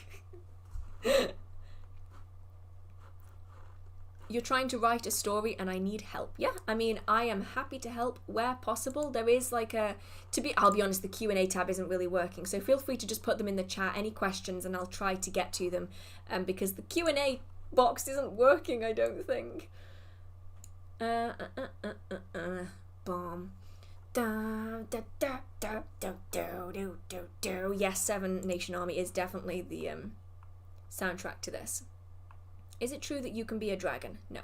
Dragons are considered spirits. So they are spirits that reside in the astral. And many practitioners choose to work with them. Some people consider themselves dragon kin, so it means that they feel as though there is some kind of aspect of dragon within them, whether that's like the representation of them, the symbolism of them, but no, can't become dragons. Do you think everybody is supposed to be a witch? No. I think that some people are really called to it. I think that everyone has the ability to practice and be successful at witchcraft, but I don't necessarily think that everyone has the disposition for it. I think that some people don't want to do the work, and I think that some people are not attuned. Like, they can try as hard as they want to commune and connect with spirits, but something in them just isn't letting them do it. So I think everyone has the ability, but not everyone has the desire to.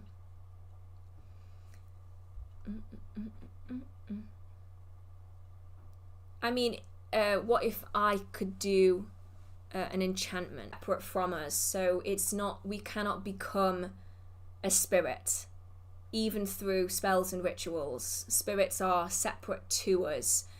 We can channel them, we can be possessed by, we can invoke them into ourselves, but become, no. And especially dragons are very unlikely to be willing to participate in that because they are very proud. And I mean that in a good way. They're not really going to be willing to do that. How about a wizard? So a wizard is not typically a term that is used within witchcraft. It is by some, but not by most. A witch is gender neutral, so anyone can choose to identify as a witch. Doing a spell or ritual isn't going to make you a witch or a wizard or however you want to describe. Instead, it's more of a lifestyle, a craft that you learn. Have you ever worked with gargoyles? Yes. So one of my favourite candles that we offer in the store is a gargoyle candle, and they're stunning. Oh, we've not made one in so long. I probably need to get one made just so I can have it because I love them to pieces. And those candles I work with, and they're just beautiful. Gargoyles are so much nicer to work with energy-wise than people think. Like, they're meant to look not very nice. And but that's the whole point of them, isn't it? They're meant to be highly protective. To be fair though, what I refer to as a gargoyle is actually technically a grotesque, because as far as I'm aware, a gargoyle has to have a water spout coming out of their mouth, whereas a grotesque is just a statue on a building. It's not like the water spout, technically. Let's have a look. What do we have here? So about tarot readings. During college, I read solitaire cards for reading and answer questions. All was invented, and she always told me all was correct. Am I a witch? Not necessarily. So divination and witchcraft are not synonymous with one another.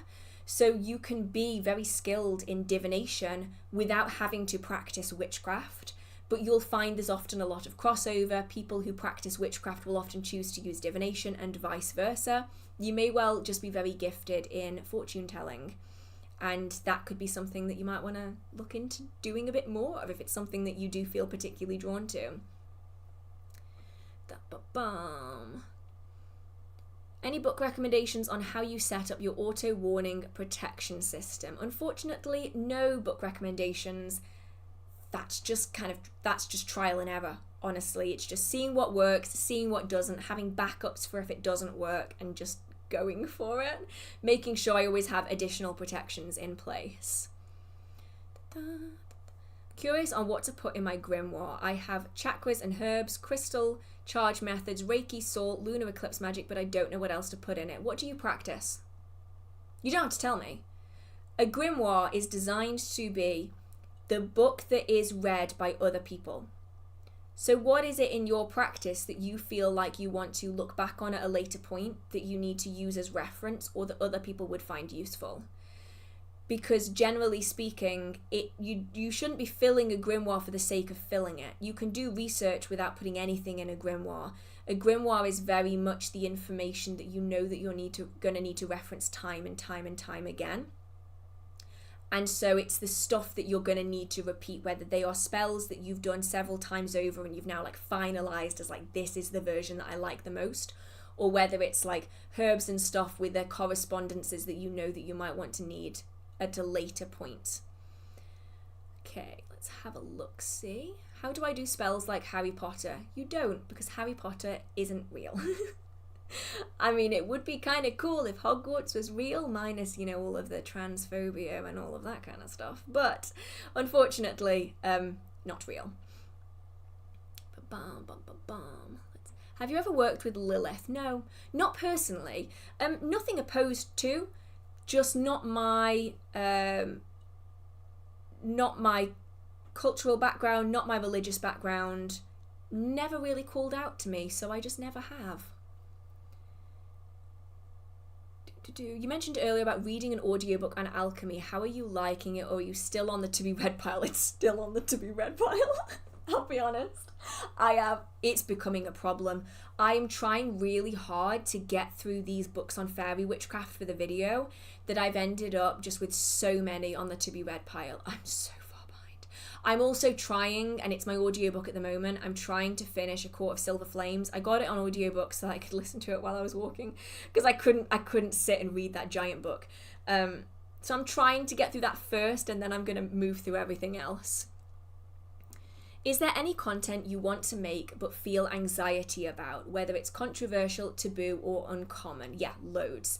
And the reason is this is my job. And views matter. And the risk to take is that if I post content, it's probably fine if people have like smaller channels or they have like secondary income. It doesn't get spotted quite the same. If your content gets flagged for its content, your entire channel can be shadow banned. And that means that even your own subscribers can't see that you've posted videos.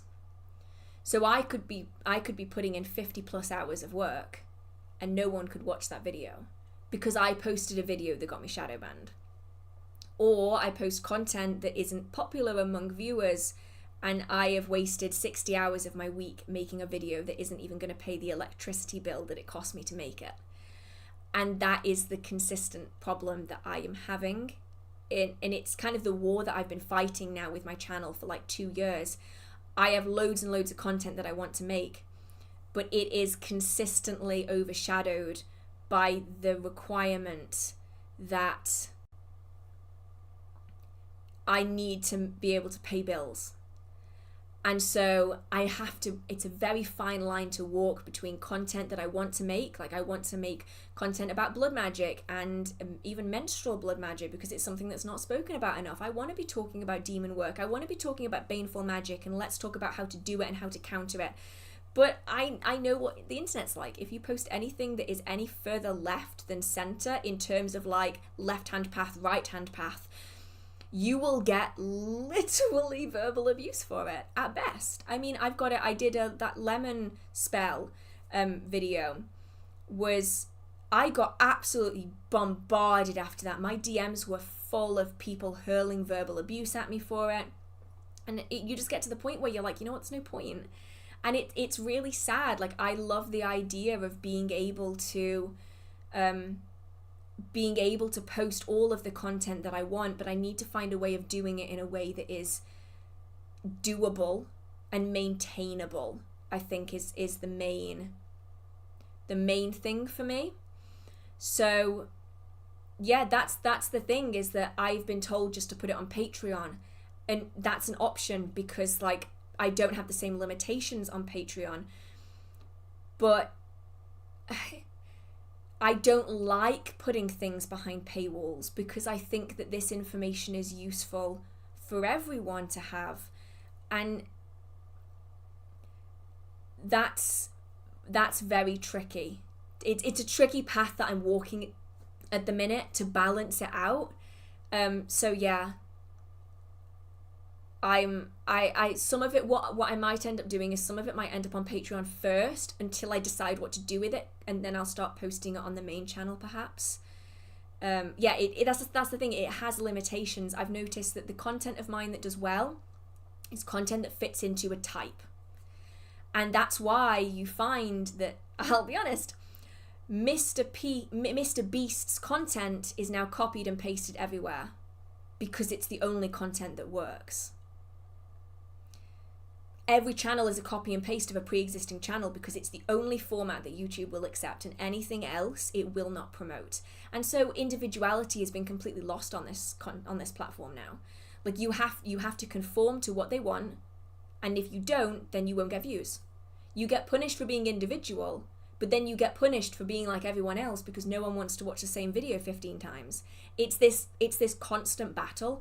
If anything, I see, that's the problem though. I can't do that because I can't afford to spend 60 hours of my week making content that I won't get paid for. This was in relation to putting it on for free on Patreon. I can't justify it because sitting here with all of the lights on, even filming a live stream like this, I mean, I've been here for five hours, heating this room, lighting this room, all of the power for my PC, which takes a lot. I need to be able to make it back somehow. And I can't afford to do that if I'm posting the content for free, which is, it's this vicious cycle that I'm in. And I think a lot of creators are in. Like when I started my channel, I would post anything and everything, and there was no holds barred. I would post whatever I wanted to talk about, because I felt like I wasn't at risk, because my channel, I only had like 100 subscribers. I had like 1,000 subscribers. It wouldn't matter if I lost all of that, because I wasn't relying on it. But now it's become such a big part of my life. Like it's a problem that we're having, is that content that is seen as not socially acceptable is just like blacklisted on YouTube. Like I have to, so a lot of people don't know this, but ads are on the channel. So like, although I post a lot of content on YouTube, I get paid through ad revenue. And that ad revenue is based on it's based off the content of that video. So you get taken to a screen, and on that screen is like 100 different tick boxes. And there's loads of different categories, from like violence to foul language to sensitive subjects, and you have to open all of these boxes and you have to tick which of these boxes your content falls into. And based off the boxes that you tick, it determines whether or not your content is suitable for ads, and it will limit the ads on content that it doesn't see as being acceptable. And if you lie about it, you get your channel shadow banned. And if you're honest about it, they can take the ads off a video that contains talk of blood or talk of violence or anything like that. And so the problem that you have is that if I post a video that talks about blood, like as its primary content, I have to tick that in the box, and then I don't get paid for it. But if you get a lot of videos that are flagged as being not suitable for advertisers, they by default put that flag across all of your videos.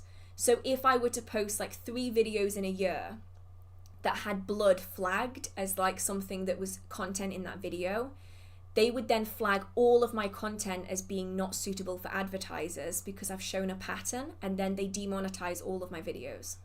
Or if they don't fully demonetize them, they partially demonetize them, so then I'm earning half as much, even if the majority of my videos don't contain that content. And like, I get it, it's to make sure that videos that break terms of service aren't like getting through the cracks, but like, it's awful. And then if you get a video that's flagged falsely, if I make a claim to say that this video has been flagged falsely, you get a pop-up on your screen and it tells you, if you are proven to be lying, your channel will be deleted. So then you don't do anything, because it's not people that are doing this, it's computers. So if I reply and say this was falsely flagged, and the computer says, no, it wasn't falsely flagged, they'll just delete my channel. So you're in a losing battle with a computer.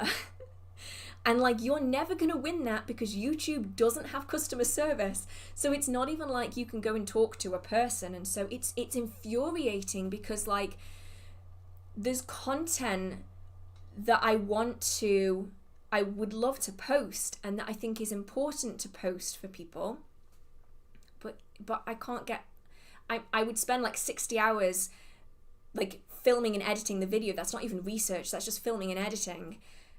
And then I wouldn't even be able to pay my bills at the end of it. So I need to find a way of doing it that is, it's acceptable. And like, I hate the idea of putting it behind a paywall on Patreon, but it's the only thing I can think of. I mean, to be fair, my Patreon starts at $1, and it goes up from there.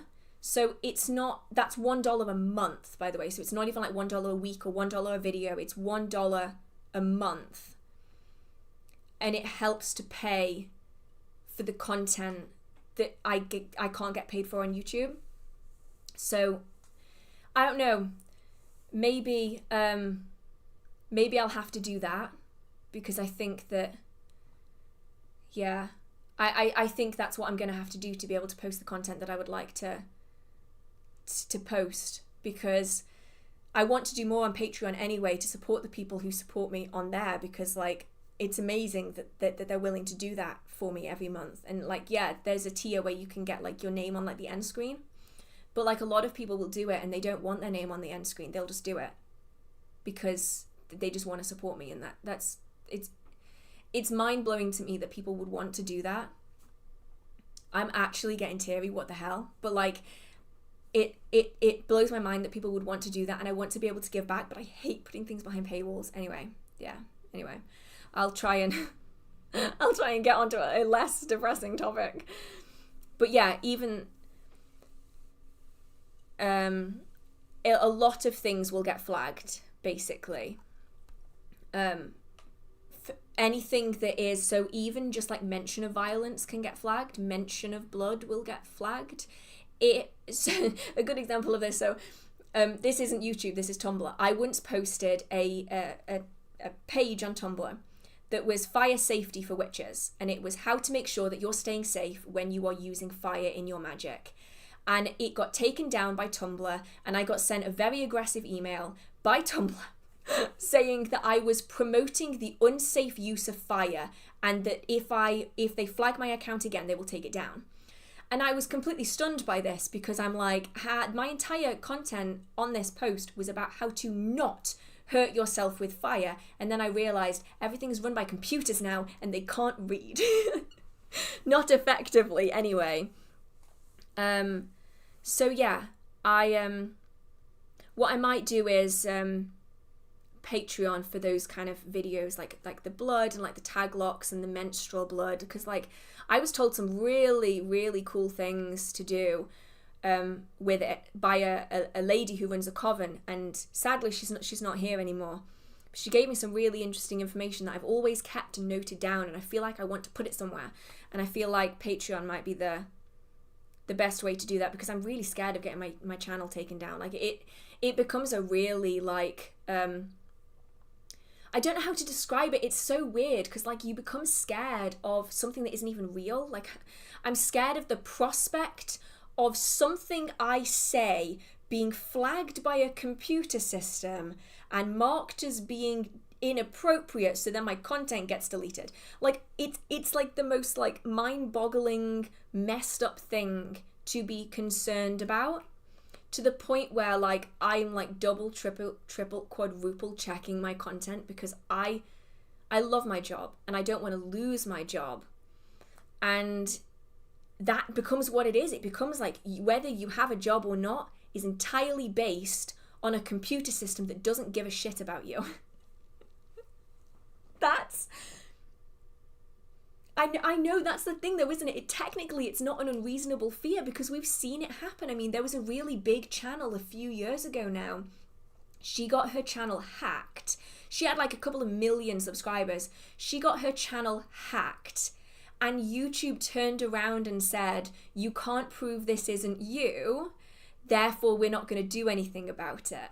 And she's like, well, I can prove that it's not me, because they've changed everything on the channel. Like my old content you can still see, and all of this new content is not me in the videos. Like it's not me. It's obviously not me. And YouTube said, washing our hands of it, we can't prove it's not you. We're not doing anything about it. We can delete the account though. So they offered to delete the entire account, but they wouldn't help her get it back. And she had to contact like a really, really big content creator with like multiple millions of followers just to get her account back. And that's like, it's like viscerally scary to me that like that could happen to anyone. Like that any of the witchcraft content creators, any content creator on the platform, that could happen to like that. And you would have no idea what happened. They would just one day just disappear. And it was like they never existed. That's so scary. And it's like, it's just this weird thing that like, it shouldn't be real, but it is. Like, see, that's the thing. Yeah. Like, people will get annoyed in videos because people change the wording of stuff. But when people change the wording, so they'll say like, and this person was unalived, and it's because that doesn't get flagged by the system in the same way. So if you ever get annoyed at a content creator for saying things like unalived or the big C when it comes to like 2020, that's why. they're scared of this fictional fear that isn't really that fictional because it could happen at a drop of a hat. They're scared of this like potential thing that might be out to get you, but it might not. It's like being scared of the boogeyman. And like, yeah, it's this weird like dystopian thing that we've got going on. So if my channel ever disappears, I have a Patreon. You don't have to pay anything for it. If you want to just have it as a backup in case the world ends, you can just be a free member and have it in there on the back burner just in case anything happens. But that is a massive support to the channel. Even just like $1 a month donations just mean the world to me, because it just means that if anything happens to YouTube, I don't go kaputski. So yeah. Yeah, that's the thing. Like, oh, I worked for Google. It's hard how many scammers are out there, and especially if you use not your real name, Google has problems to figure out how to save people from fake accounts. Yeah, and like I get it. Like I get it from both sides. Like it must be really hard for YouTube and Google to deal with all of this stuff, because now something crazy like millions of hours worth of footage is uploaded to YouTube every single day, and like thousands of accounts are being made on like an hourly basis. It's so hard to maintain that. But also it's then so hard to be a content creator on a platform that it has absolutely zero customer relations. You can't contact anyone even if you need to. The only people that can contact YouTube are people who have what's known as like a YouTube partner. And they're like intermediaries between the content creators and YouTube. And you used to get them when you hit 100,000. I think now you only get them at like 10 million or something. And very, very few people have one. And it's like a direct line to YouTube, basically. Everyone else can go fuck themselves, is basically how this works. Oh, thank you so much, Evelyn. Thank you. I know 200,000 is absolutely mad. It's bonkers. Right, I'm going to see where I was in here because I feel like I've missed some more. Is there anything you feel comfortable right now to share about menstrual blood magic? Yeah, briefly. If you, and this is one of the things that the coven taught me, I thought it was very interesting. If you mix moon blood, let's call it that. Sorry to anyone who's not comfortable with this subject. Close your ears for just a few seconds. If you mix moon blood into full moon water and then sprinkle it around the perimeter of your property, it is incredibly potent for protection magic. There you go. You can safely open your ears again now. But that is one thing that she was like, do it every single month without fail. Just do it. It's amazing. And I can't do it where I am because I can't actually create like a circle where I am. But I know other people who do, and apparently spot on. Not everyone's going to feel comfortable with it. Ideally, it's something that you would want to do only on your own property. So like not going onto public land to be able to do it, only on your own property. But yeah, it's one thing that she was like, yeah, 100%. This is amazing. Do it. Let's have a look. What else have we got here?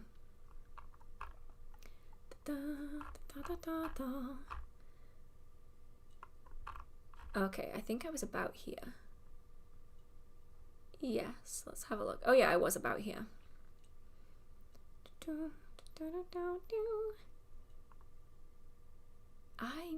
figure out where I was. Have you tried scrying with fire? If so, any tips? Don't do it for too long in any one setting because you're gonna really hurt your eyes. I mean, you can kind of do it twofold. Scrying, sometimes it can be easier to scry in fire if you're actually not looking at the fire directly.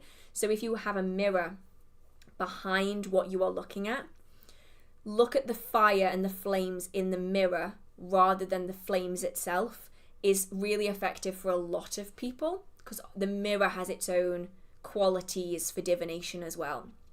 Short sessions are really useful. Ideally no more than like 10-15 minutes max because you're going to end up really hurting your eyes.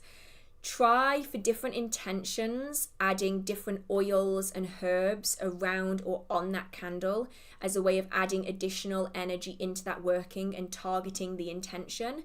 And you can often find that you'll have better targeted results about a specific question. So if you're like fire scrying for money, use a money oil and some like alfalfa or basil on that candle, and you can get really effective tailored readings.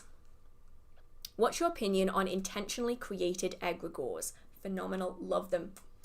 Like masterpiece of witchcraft, the best, love them.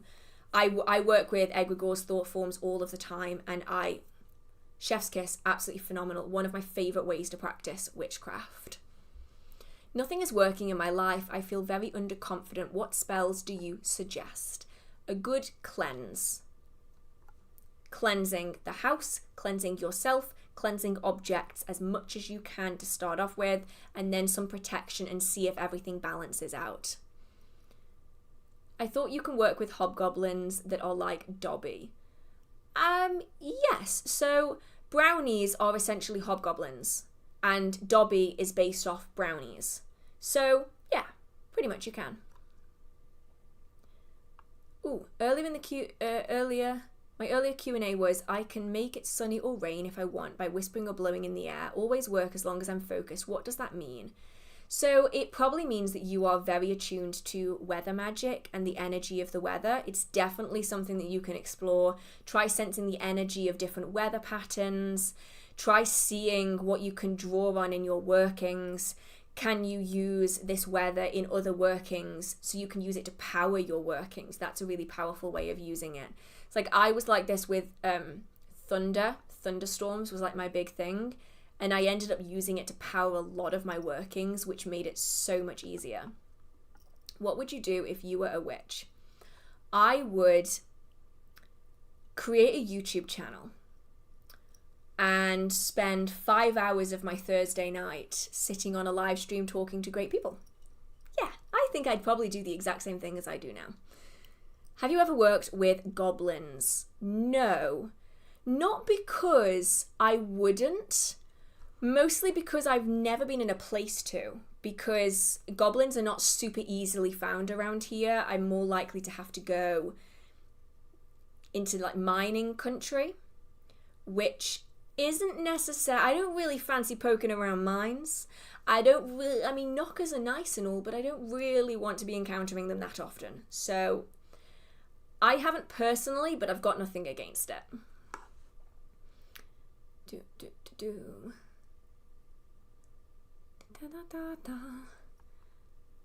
I'm trying to figure out where I was. I am somewhere here. Oh no. I'm actually lost.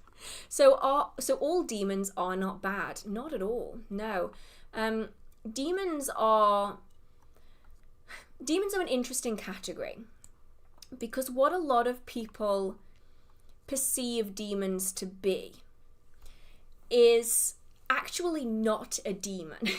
So all these classifications are just classifications of spirits. So it's a little bit like how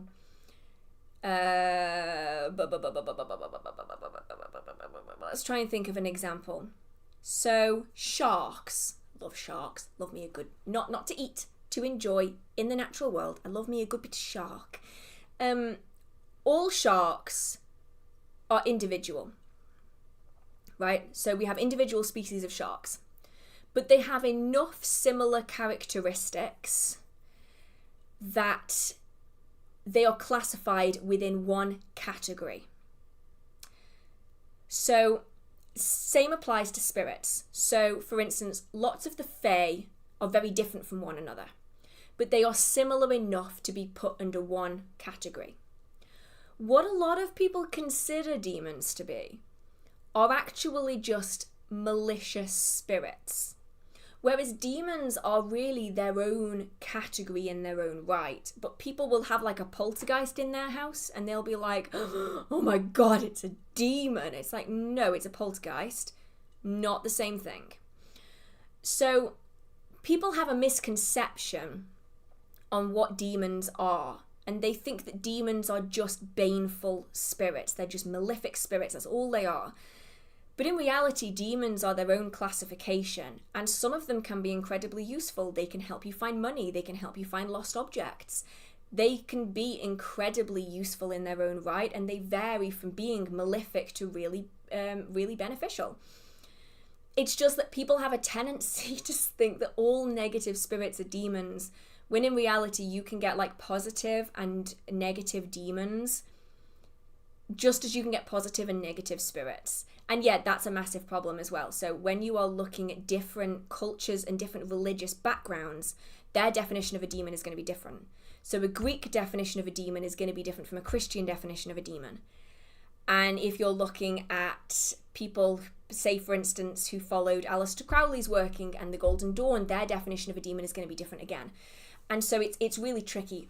My understanding of demons means that they are they're not particularly malefic. They're no more malefic than a pissed off nature spirit.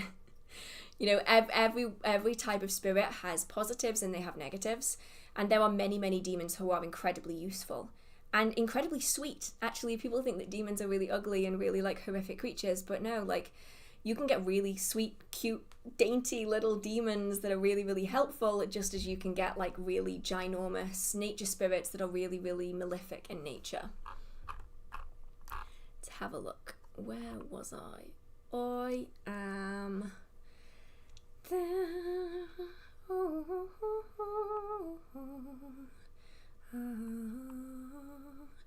I don't know where I am.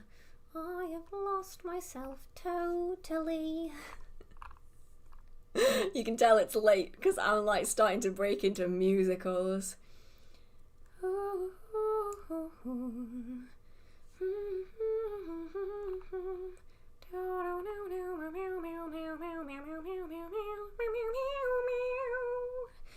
Cat keyboard is back again. Okay.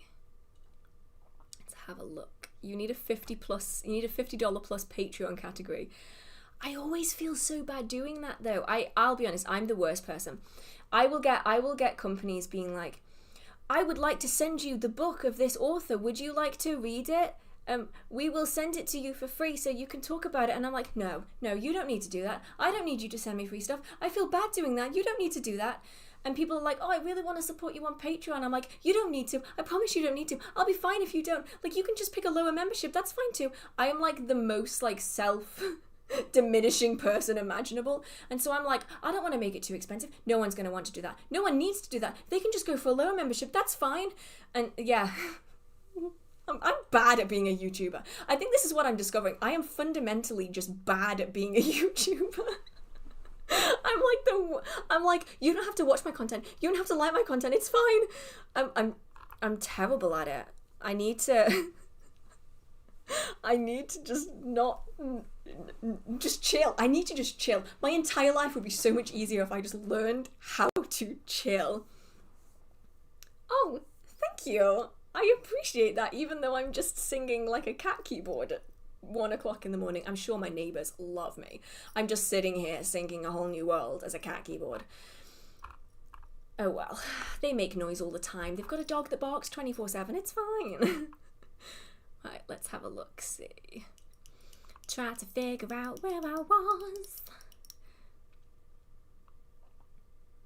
I don't know where I was. Oh my god.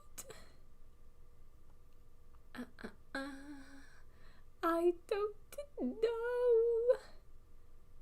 It's here somewhere. Ooh.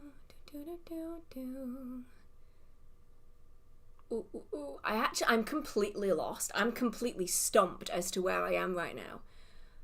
Goodness.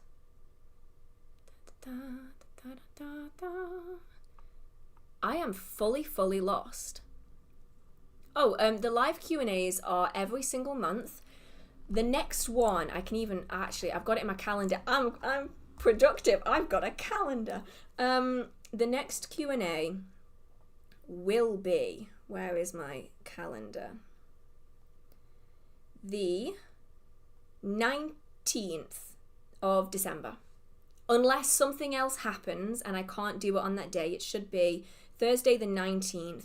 They start at about 7:30-ish, though they do go on very late. Like right now it is 1 a.m. here. I've been doing this since 7:30.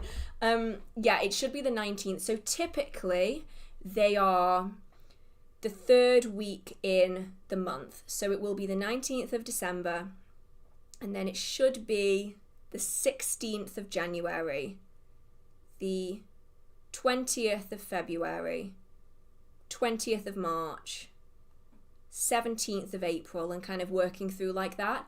So it's usually the third Thursday of the month is when I will do the streams.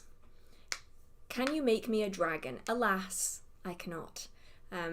Dragons are spirits in their own right. They are non-corporeal. You are corporeal unless you, when time comes, and it happens to us all, and you become incorporeal or non-corporeal, that'll be a different story. But right now, I mean, you can't become a dragon then either, because then you'd just be a ghost. You wouldn't be a dragon. But like, no.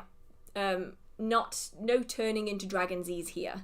Oh, thank you so much, Anita.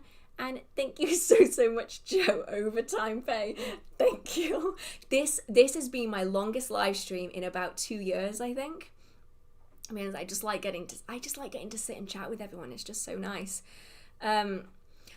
Also, just I know I don't like asking, but like, if you could please, like, if you've enjoyed the live streams so far, if you could give it a like, it would really mean a lot to me, because it tells me a lot about what people enjoy, and it helps YouTube to know that you like my content, and like that massively helps.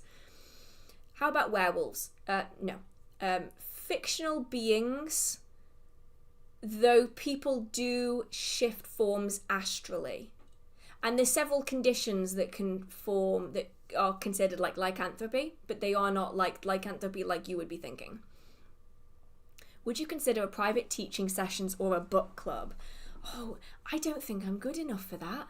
I'll be honest, I've been asked so many times to do like courses, and I don't think I'm good enough for that. I'm just a random person who talks shit on the internet. Like, that's my job. I'm not qualified to teach. I just talk to myself all day. Like, yeah, I don't know if I'm qualified for that. I know that in the coming year, I'm going to regret saying this, in the coming year, I have been asked to do several talks at the shows that I do.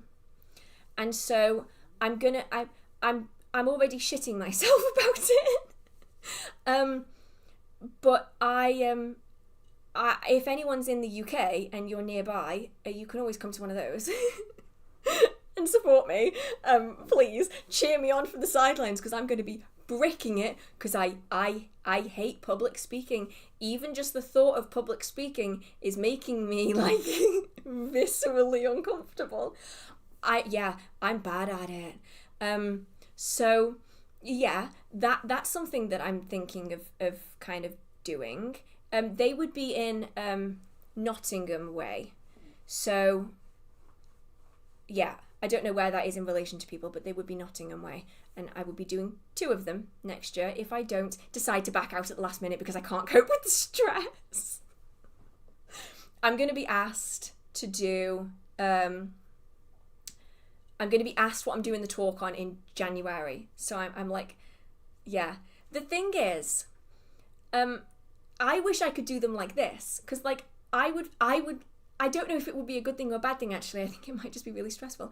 I like the idea of like doing like a live Q&A, but like in person. Like I think that would be kind of cool. Like if I get asked to do a talk on a topic, I have no idea what to say, because my mind just goes completely blank. I'm like, I don't even know what to talk about. I don't know anything about the subject. Why are you asking me to do a talk? And then if people ask me questions, I will be like, oh, here's this book recommendations, here's that book recommendation. And like, if I get asked a direct question, I can give you a direct answer. If I get asked to talk about a vague subject, I'm gone. I'm done for. I'm absolutely done for. I don't. So I know that I am thinking in the next year of doing a course for tarot. That would be on Patreon, temporarily. So while I'm making that course and I'm going through the episodes, it would be uploaded onto Patreon so that my Patreon members can get it like as it comes out. And then once it would be done, I would probably then put it on YouTube as like a complete series. That's about as far into a course as I know how to do. Fundamentally, I think the problem is that I don't feel qualified to teach people. I am happy to answer questions and to be like a guide, but I don't feel qualified for people to give me money for me to teach them. That is my consistent problem with YouTube. I mean, I'm glad that everyone likes the content though. Like, I'm really happy that it's useful for people. Like, I'm happy that people can get something out of it, and like that's amazing to me that like people can get something out of my content. Like, it really matters to me. But yeah, I don't know if I feel good enough to do like a course or something. But I have been asked to do them before, and I always say no. But like, maybe I don't know, maybe I should. I just feel like the content that I do is just I'm just repeating myself all of the time. So like, that's like not it's not great when I feel like I'm repeating myself all the time. I feel like my content in a course would just be the same as what I do and what I do here, basically. No, see, but if I call it a guide, it makes me feel better. If a teacher is like, there's like more pressure on being a teacher. Like, you can like guide someone and like point them in the right direction, but being a teacher feels like way more. It feels like way more. But yeah, maybe I should do like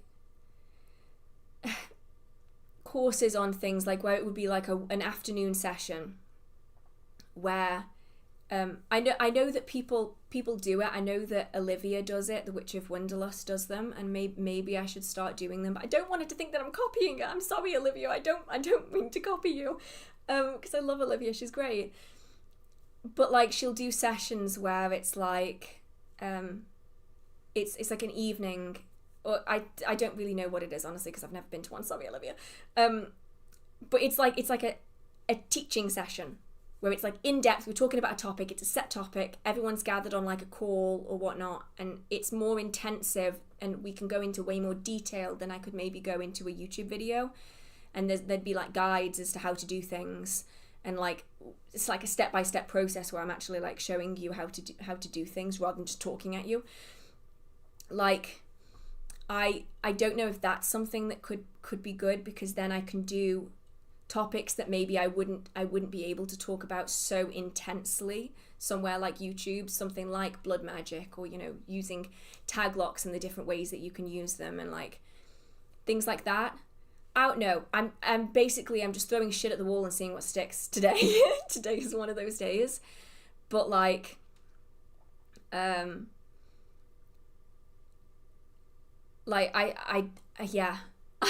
I like the idea of doing something, because I like being able to interact with everyone like this. And so being able to have like a course where it wouldn't be like crazy expensive or anything. It just covers like materials and time, to be able to have like an in-depth thing where we can all be chatting, and we can all kind of, questions can be asked like throughout, and we can like deep dive into like certain aspects of the topic. And like, I like it where I can go where people want me to go. What I struggle with public speaking, and the reason why I stopped doing it before, like some of you will have been to my previous talks, I don't like it when everyone's just staring at me and I just have to keep talking. And I don't know whether you're enjoying it or whether you want me to get off the stage and shut up right now. Like, I can't tell.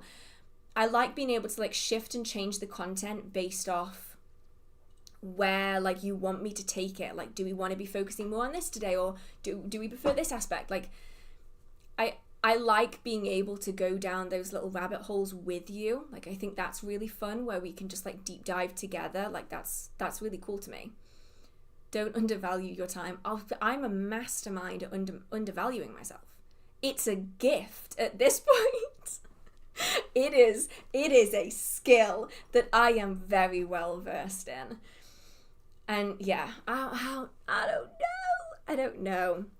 Tips for enhancing memory. If we are talking about like study and stuff like that, then anything that can trigger it. So if you're going to go and study, lighting a certain incense or smelling a certain smell or wearing a certain perfume is a great way of like getting yourself into that mindset to know that you need to be remembering something. And also rosemary scents, rosemary tea, and also rosemary in food is very good for memory. We've been here for 5 hours. That should tell you how much we like what you're doing. Oh, I know, but like my brain, I have like the worst case of imposter syndrome ever. Like it's bad because my brain goes, yeah, but what if it's not real people? What if it's just bots? What if I'm just talking to myself? What if 232 people aren't actually sitting here listening to me waffle right now? What if it's just a bunch of computers that are silently judging me? Spiral. And yeah, it's I think it's the weird thing about being online is that, but that's what a bot would say, isn't it? That's what a bot would say. It's the weird thing about being online is that because what I see on my end, like 99% of the time, like except during the live streams, it's just numbers and usernames. And it's really, really hard sometimes for me to like take on board like the positive comments. I tend to focus on like I over focus on like all of the negative comments. And I think a lot of people struggle with that. Like one negative comment is worth 1,000 positive ones, and it shouldn't be that way. It just makes it so much shit. She found out we're all AI, initiate backup program. That's the thing, that my brain will do that. It'll be like, oh, people don't really like watching my content. They feel like I post too much and like I really need to stop talking and I need to like change my content, or I need to be more aesthetically pleasing, or like maybe I should just call it quits. And to be fair, earlier this year I did have a moment where I was like, I just need to get another job. And then I was like, oh, you like your job, why would you change your job? But yeah, it's that's true. They never contribute support. They usually just tear you down. That's a good way of me differentiating between it.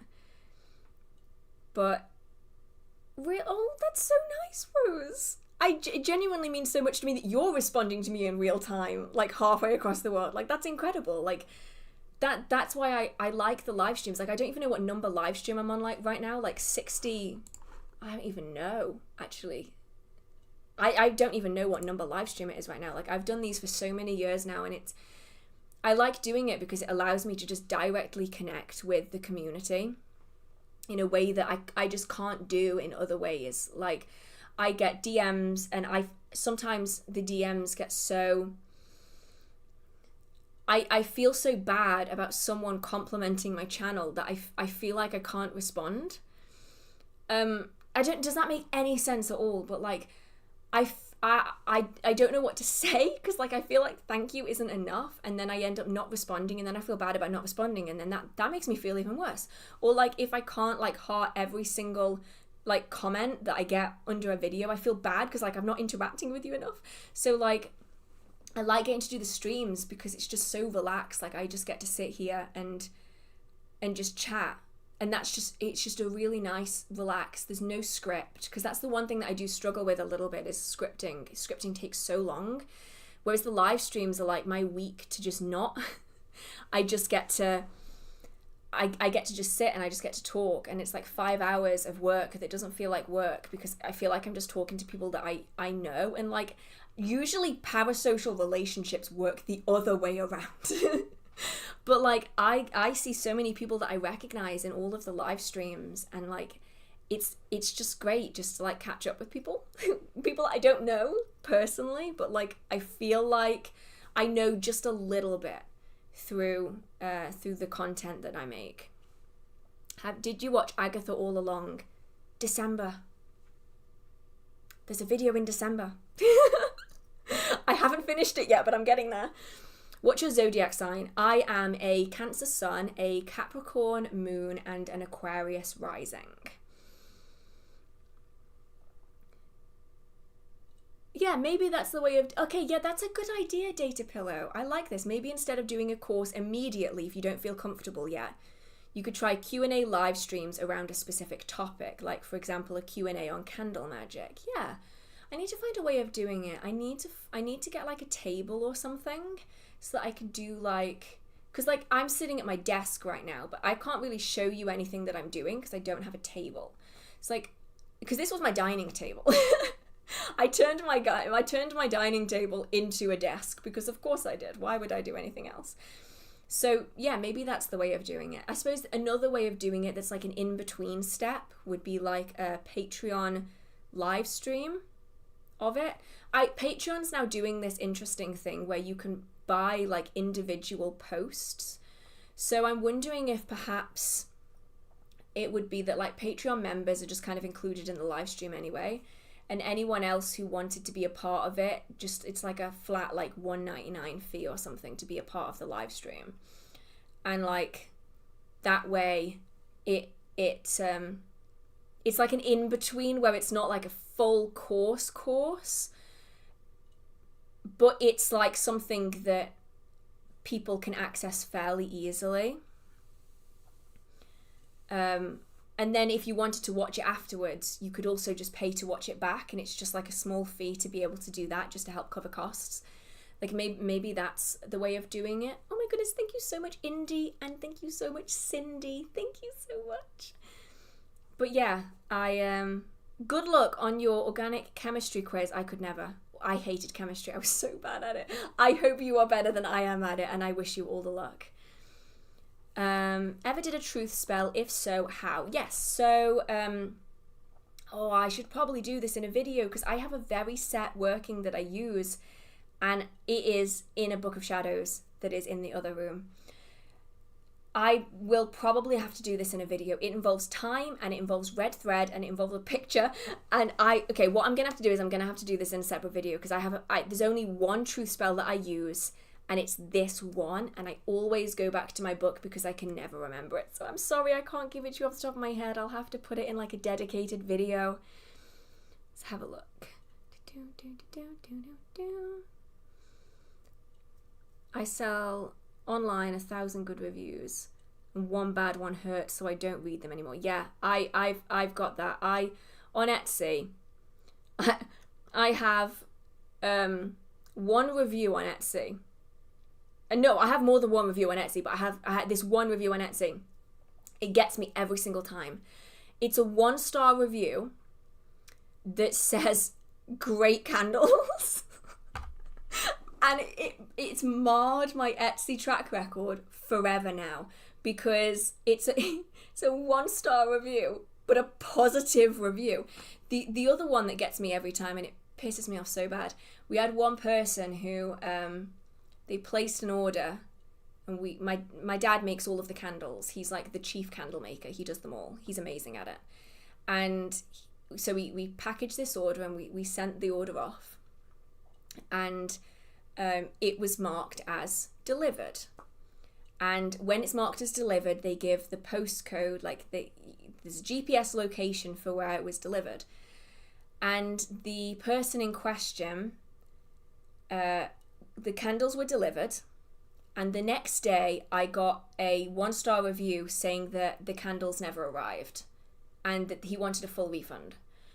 And it's like, well, I know that the candles arrived because the postman sent a GPS location, and we followed it on the little map that it gives, and it's your exact house. You are lying. And that to this day still pisses me off. It's still there, and it still pisses me off because there's nothing I can do about it. One fake bad review will mar everything, and it ruins all of these good reviews that you've had. Like, I can get like 50 good reviews, and I'll get like one that's like 4-star. And it's like, no, we did nothing wrong. You know those people where they're like, I never give 5 stars, I only ever give 4. It's like, why? What is the point in that? Because then suddenly, if you were given like a 4-star rating, suddenly then it's like, oh, I never give 4 stars, I only give 3. Then there's no point in giving bloody reviews. Anyway, tangent. Have you ever done alchemy?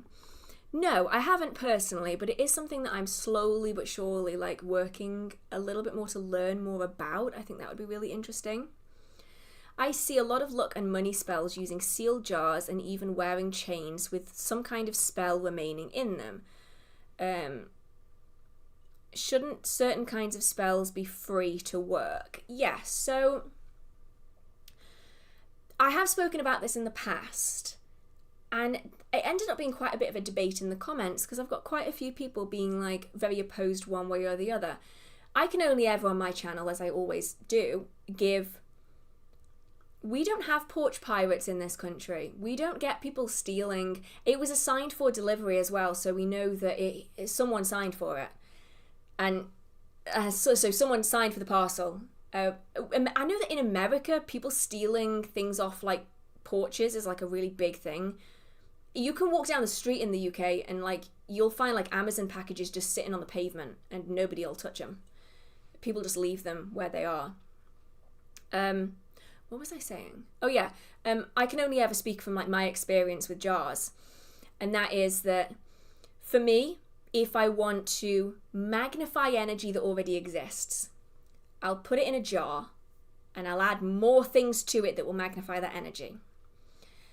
And then when I'm ready to release that energy, I'll open that jar and I'll let it out. If I want to contain energy, I'll trap it in a jar and seal it. But if I want to attract things to me that I don't have, I will typically use like a candle spell or, you know, a servitor or something. I won't typically use a jar. Jars for me are primarily containment workings. So whether that is to contain something to stop it from leaving, so you want to keep money around, so you trap it in a jar, or you want to protect something, and so you put it in a jar to stop it from being interacted with. It depends very much on how you practice, I think. The other thing that I think is important to bear in mind is a lot of practitioners now prioritize things that are visible. Because if you can see it, you can film it, and if you can film it, you can monetize it.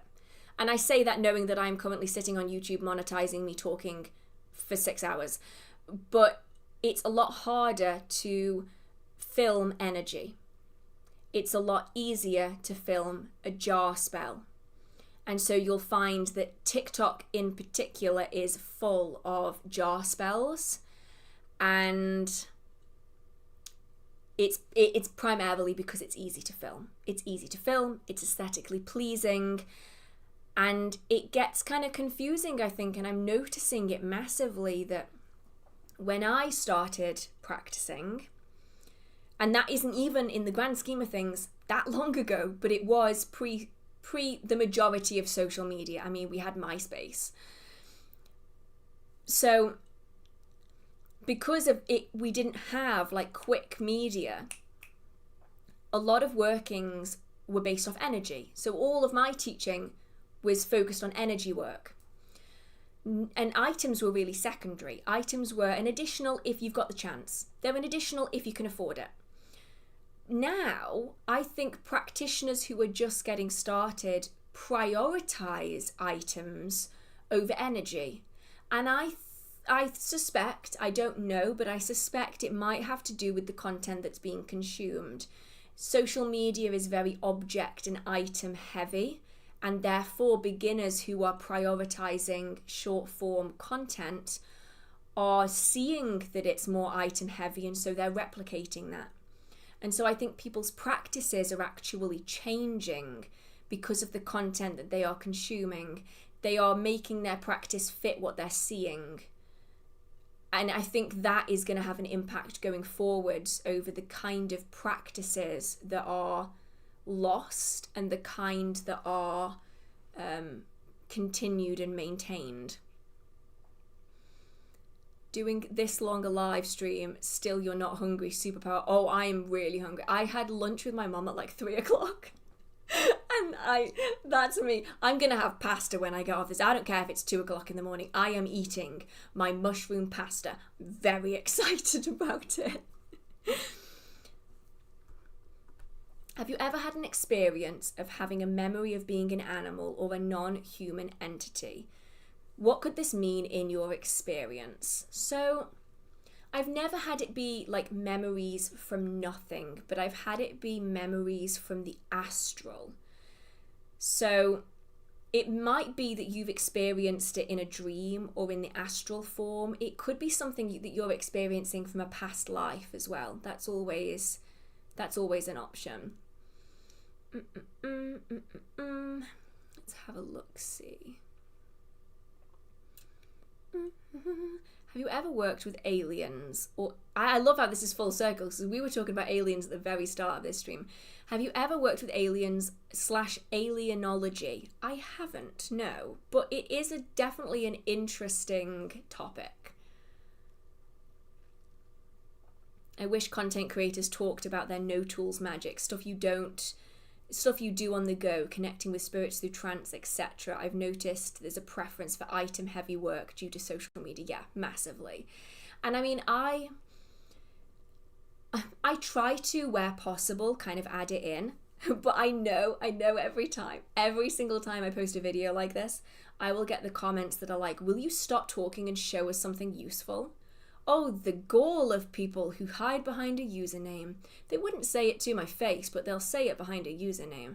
And I know that they shouldn't get to me, but in a way, they kind of do after a while. And so I end up kind of focusing more on the items because people get bored of just seeing me sitting in one spot and talking. And I mean, that's how my channel started. I did a reaction to my first ever video on Patreon. I was sitting on my parents' sofa and all I had was an old camcorder, like the ones with like the pull-out sides. I had an old camcorder and I just sat and I just talked. And that's how my channel started. I just sat and I just talked. And that's how I started on my channel. I didn't do like any like extra footage or anything. I would pick a topic, I would sit down and I would just talk about my experiences with that topic. And then I found that as time went on, I don't want this to sound like a woe is me thing either, because like I do this to myself, this is all my own fault. I found that I thought people would want more than just me sitting talking. So I added so much workload onto myself because I film like all of this B-roll and this extra footage and different camera angles and all of this stuff. And like in reality, maybe the core of my content is literally just me sitting and talking, because you guys have been here for nearly 6 hours and all I've been doing is sitting and talking. So I don't know, maybe I should just go back to some of my original kind of styles of content and talk more about the non-physical stuff. Do you have recommendations for herbalists and their spiritual qualities? I see a lot of sources say different properties for the same herb and I get confused. This usually because they're looking at it from different cultures and different backgrounds. So my favourite is Scott Cunningham's Encyclopedia of Magical Herbs. At the back of that book, they have lists of the herbs associated with protection, prosperity, love, money, this kind of thing. And then throughout the book, you have sections about the herbs and their magical and their medicinal properties. It's a really, really useful book. But ultimately, how a plant will work will depend on the individual, their connection with it, and also their regional location as well, because certain spirits and mythologies, belief systems, and legends will influence how that plant is perceived.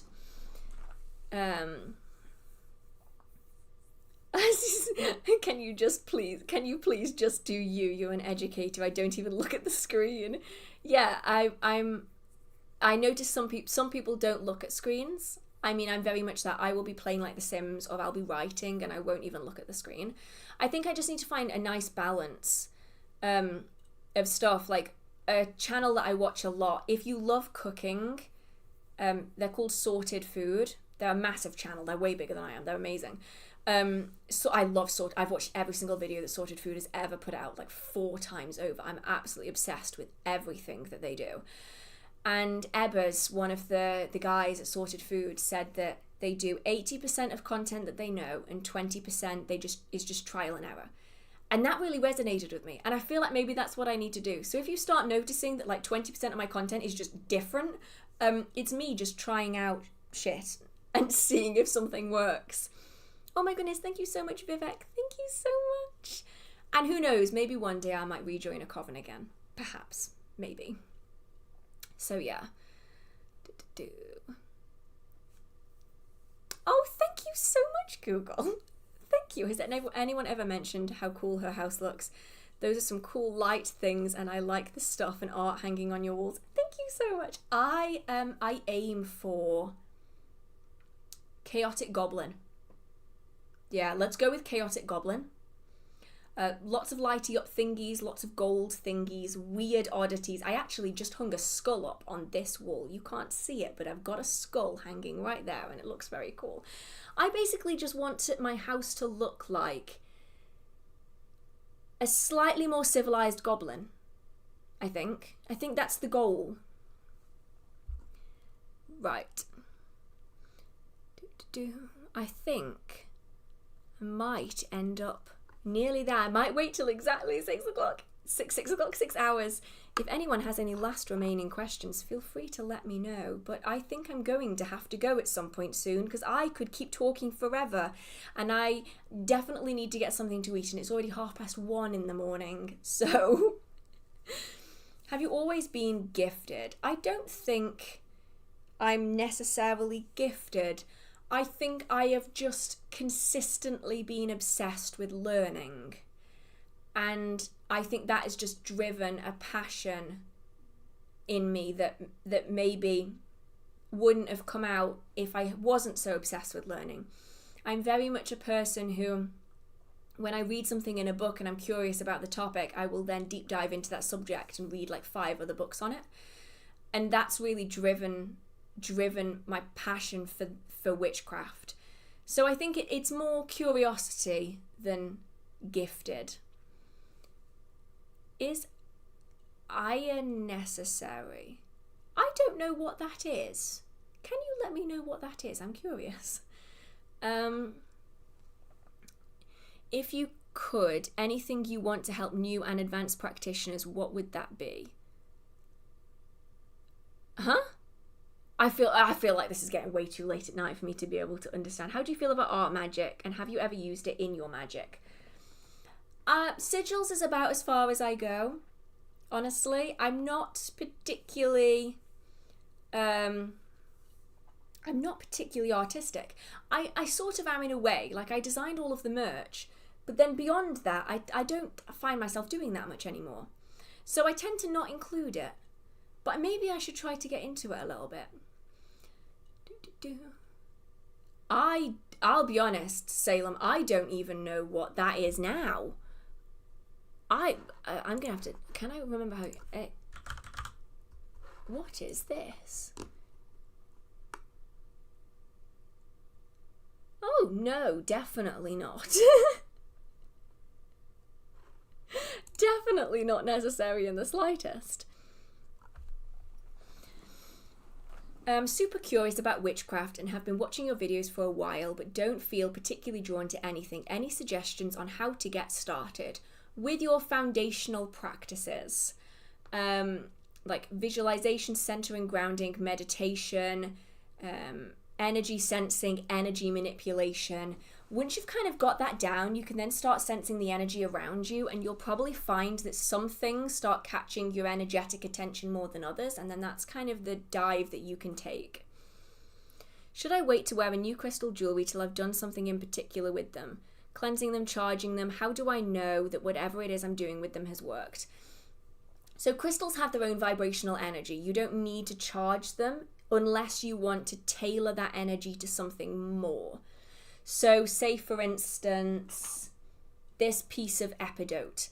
This is still going to be useful exactly as it is, no charging required. I only need to charge it if I want to add more energy onto it.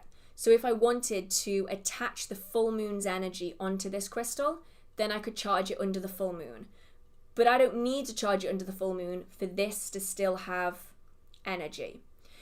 It would be a good idea to cleanse it if you've got it from a shop, which I'm guessing you will have because that's typically where crystals will come from. because other people's energy might be attached onto it and might be interfering with that energy. But otherwise, you don't need to do anything with it. And generally, the better you are at energy sensing, the easier it will be to sense the energy of it and sense how it's going to be influencing you. How did you come out of the broom closet? I didn't. I just didn't really hide it very well. So I vividly remember my mum coming into my room when I was a teenager and I had like this whole altar set up, and she looked at it and then she just left, and then I put it all away and I never spoke about it ever again. And then one day she and my dad came to my flat, and I had started a business out of my flat. And that's how they knew that I started a witchcraft company. And then from that point onwards, they were like, oh, so this isn't just a phase then? And I'm like, no, it's not just a phase. And now we're here. It really isn't that exciting. I just didn't bother to hide it.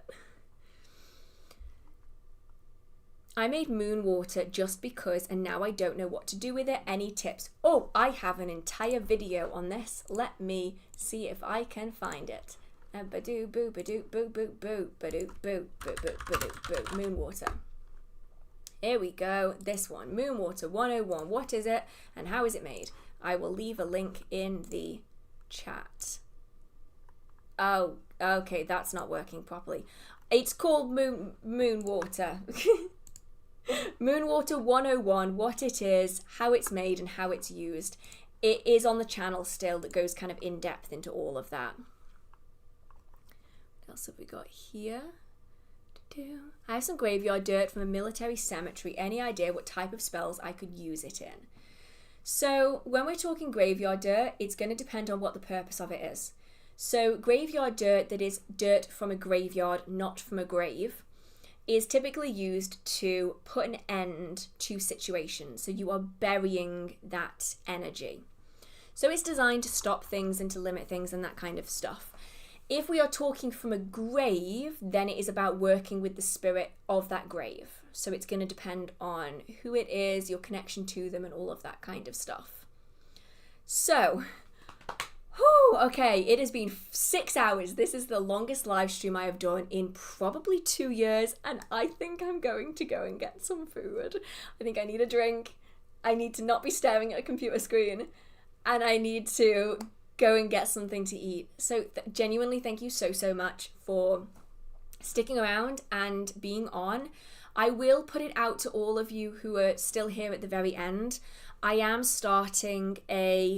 I'm hoping to start a bit of a new series where you guys can contribute to the content on the channel. So I can only ever tell my story. I can only ever tell my experiences. And my experiences are just mine. They're not necessarily going to align with everyone.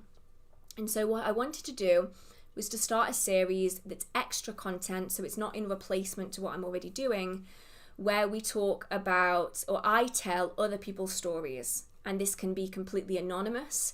This can be with your name attached to it, if that's something that you feel comfortable with, on loads of different topics, from first ghost encounters to how you decided to be open about your magical practice to the people in your life.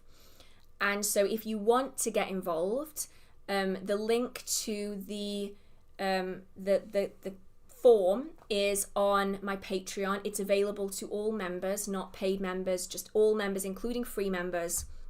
The first one is going to be all about first ever spirit encounters.